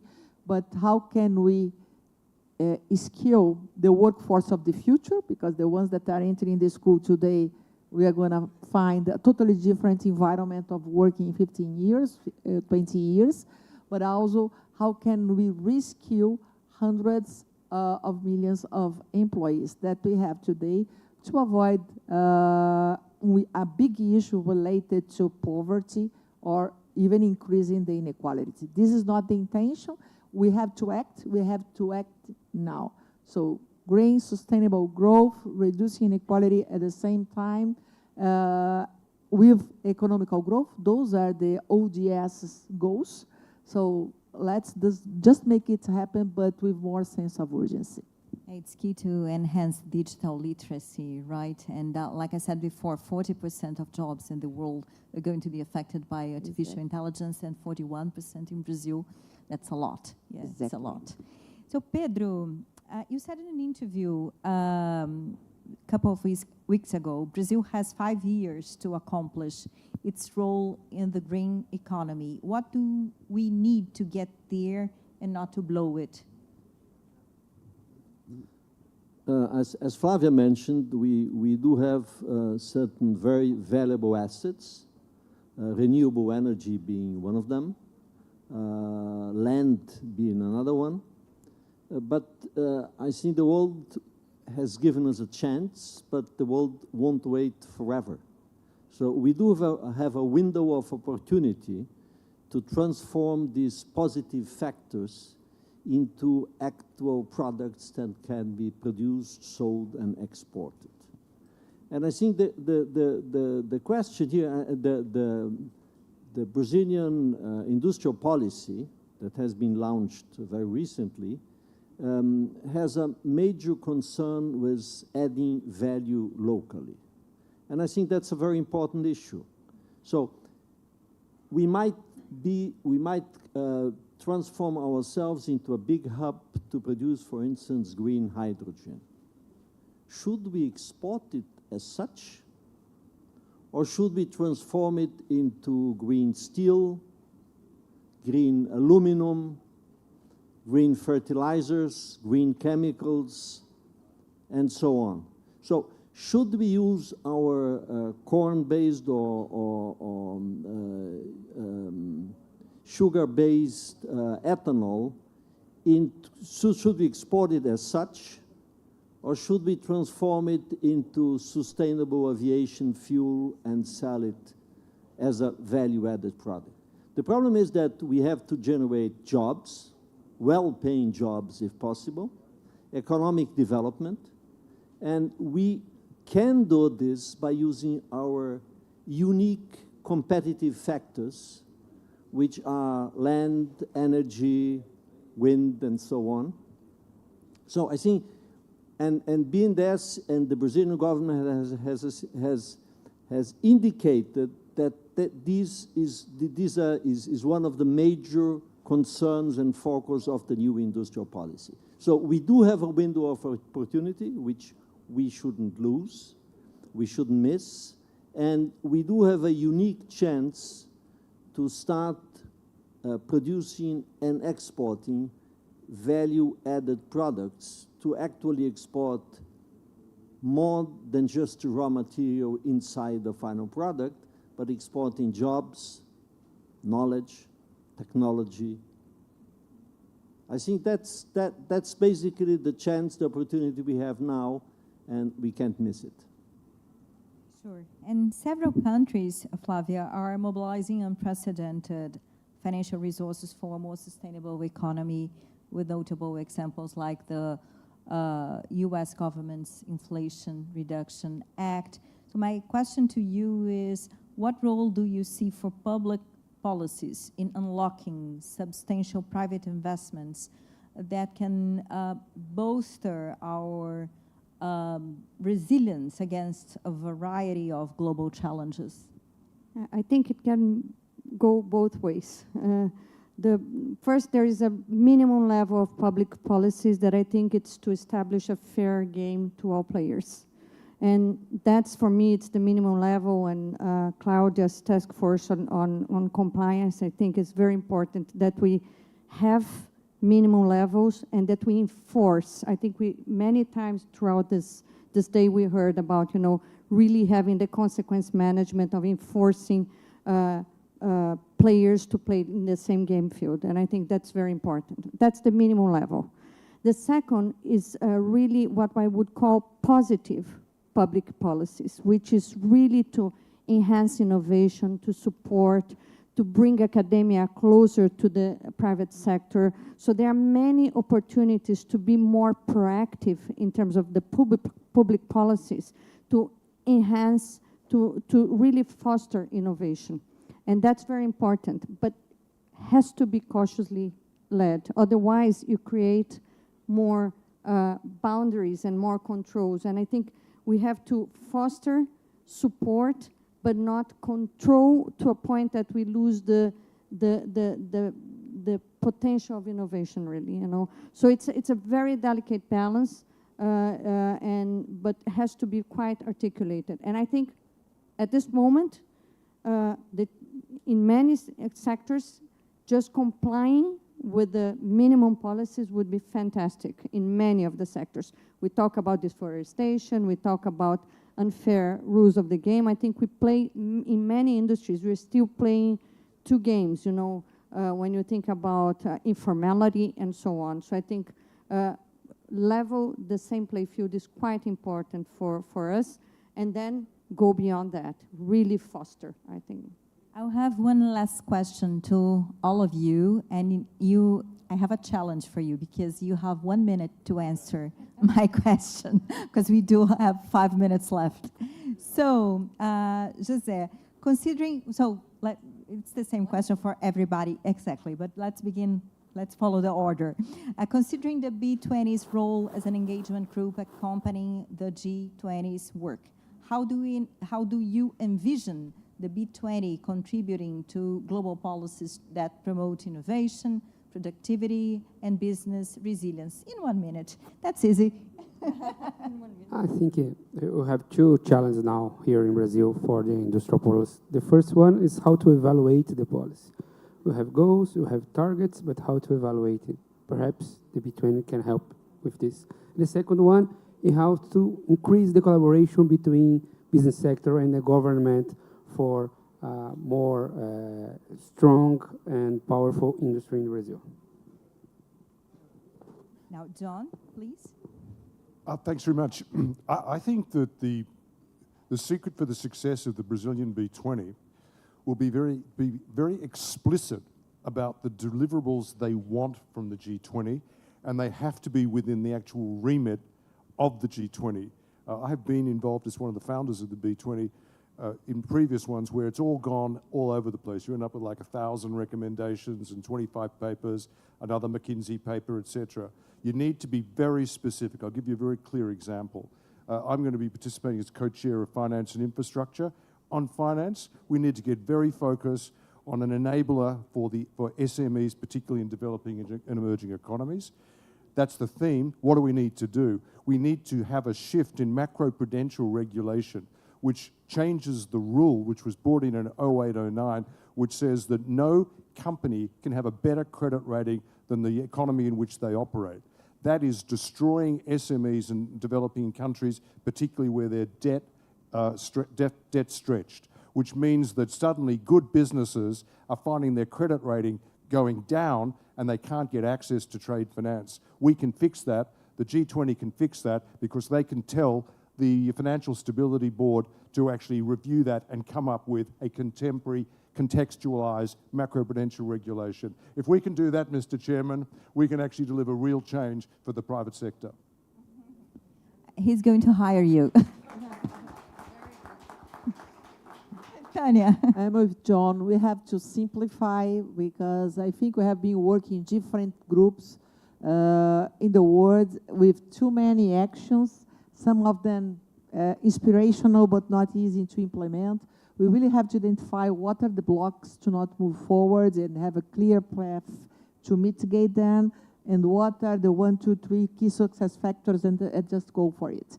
If you build thousands of pages of a beautiful plan, we will never implement, and then we might end up in 5 years in the same position that we are today, and this would be very bad to the world. So I think simplicity is everything, clear goals, identification of what could be the real blockers, and a plan to mitigate them. Thank you. And Pedro?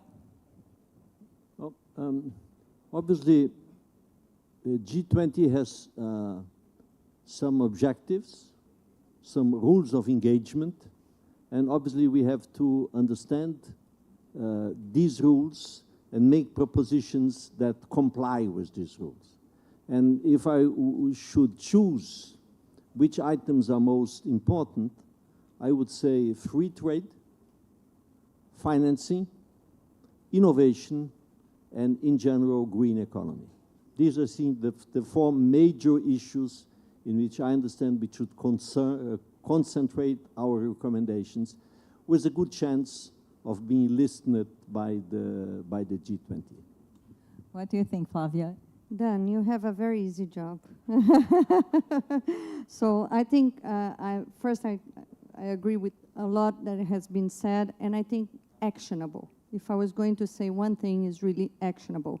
Even with all due respect, I hope we can influence G20, but as business leaders and responsible, we can be influenced by this task force as well. So it's not only for them, but for ourselves as well. So let's open ourselves to be influenced by this work. And thank you.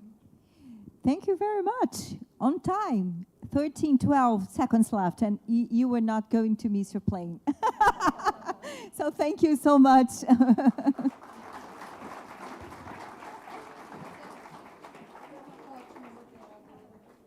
Obrigada a todos. Peço. Thank you, everybody. Please return to your seats so we can head to our closing statements.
I would like to call up to this stage the chair of B20, Dan Yoshpi, and the president of the Federation of Industries of the state of Rio de Janeiro, Eduardo Eugênio Gouveia Vieira.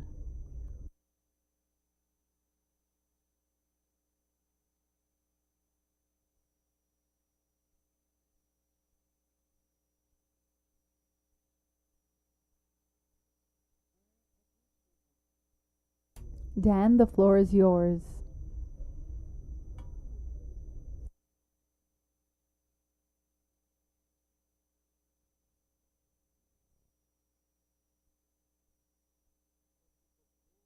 Okay, I will be giving my closing statements in Portuguese.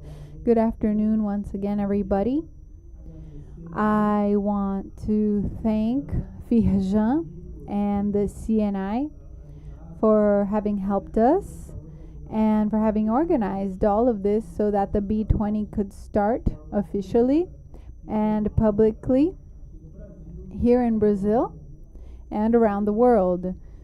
So the B20 Brazil has been working since September, October in putting these task forces together, the Action Council, its consulting board, and trying to attract this leadership, more than 1,500 people from around the world who want to work towards building these proposals that we started addressing here today. So besides these people who are of course important, they are executives of big or medium-sized companies from around the world, We also have our knowledge partners that are the consultants, high quality international consultants and institutions, as we saw here in our debates today.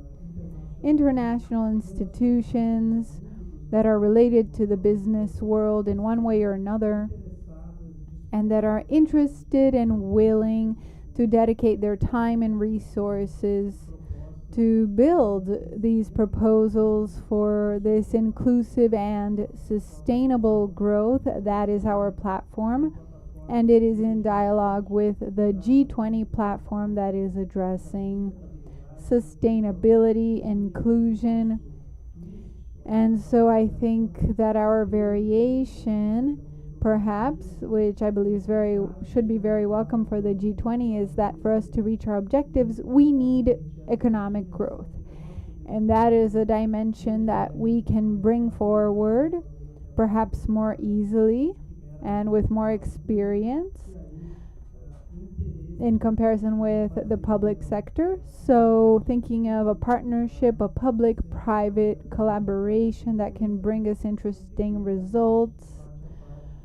We want to consider this, and of course we need to be listening to each other in this process. I think this was mentioned in the last panel, how we need to be understanding the dynamics of the process, listening to the other side, and trying to bring to the table the best suggestions possible. I think what's clear as well is that on our side, and on the side of our participants and the G20 itself, hearing the words of our ambassadors who were here today in the morning, that we want proposals that are actionable, as what we heard in the debate. These proposals that can be implemented in a clear manner, that are scalable so they can have a relevant dimension for the world, and so they can be measurable, so we can verify if they were effectively implemented and if they were interested. And they also must be timely. It's important for us to not lose sight of the calendar and reach July with good proposals. And we have about 3 months to do the due advocacy for these proposals alongside G20, as well as all other institutions which somehow compose the G-Social, as it was put by Ambassador Mazzulido in the morning. So it is very important work. It demands a lot from all of us. We need to consider them very carefully in order for us to be able to together conduct this work and generate these proposals, do our best advocacy, and work alongside these other institutions that are part of the G, as well as other international institutions that are available to cooperate, all with these amazing resources that we could already see today. This is my biggest satisfaction, to be able to lead this process, is the immense amount of resources that is made available, which I believe lends credit to the relevance of the work. That's what makes me more excited to increase the rhythm of the work. And hopefully this session has fulfilled its objective of conducting the public announcement of B20 Brazil and engage all of you who are present here in Feijão and across the world watching us live to come with us so that we can make this process successful. Hopefully by the end of July we'll be able to generate these ideas and proposals, and from then to November we'll be able to conduct advocacy on these. And following that, of course, we will continue on the B20 cycle in South Africa, in other countries, taking that experience as well as what we received, just like what we received from India, from Indonesia. So anyway, thank you so much. Hopefully this was an enjoyable experience for all of you, and hopefully we'll be able to move forward together. Thank you so much.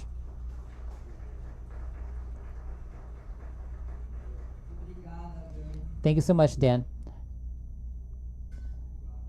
Eduardo?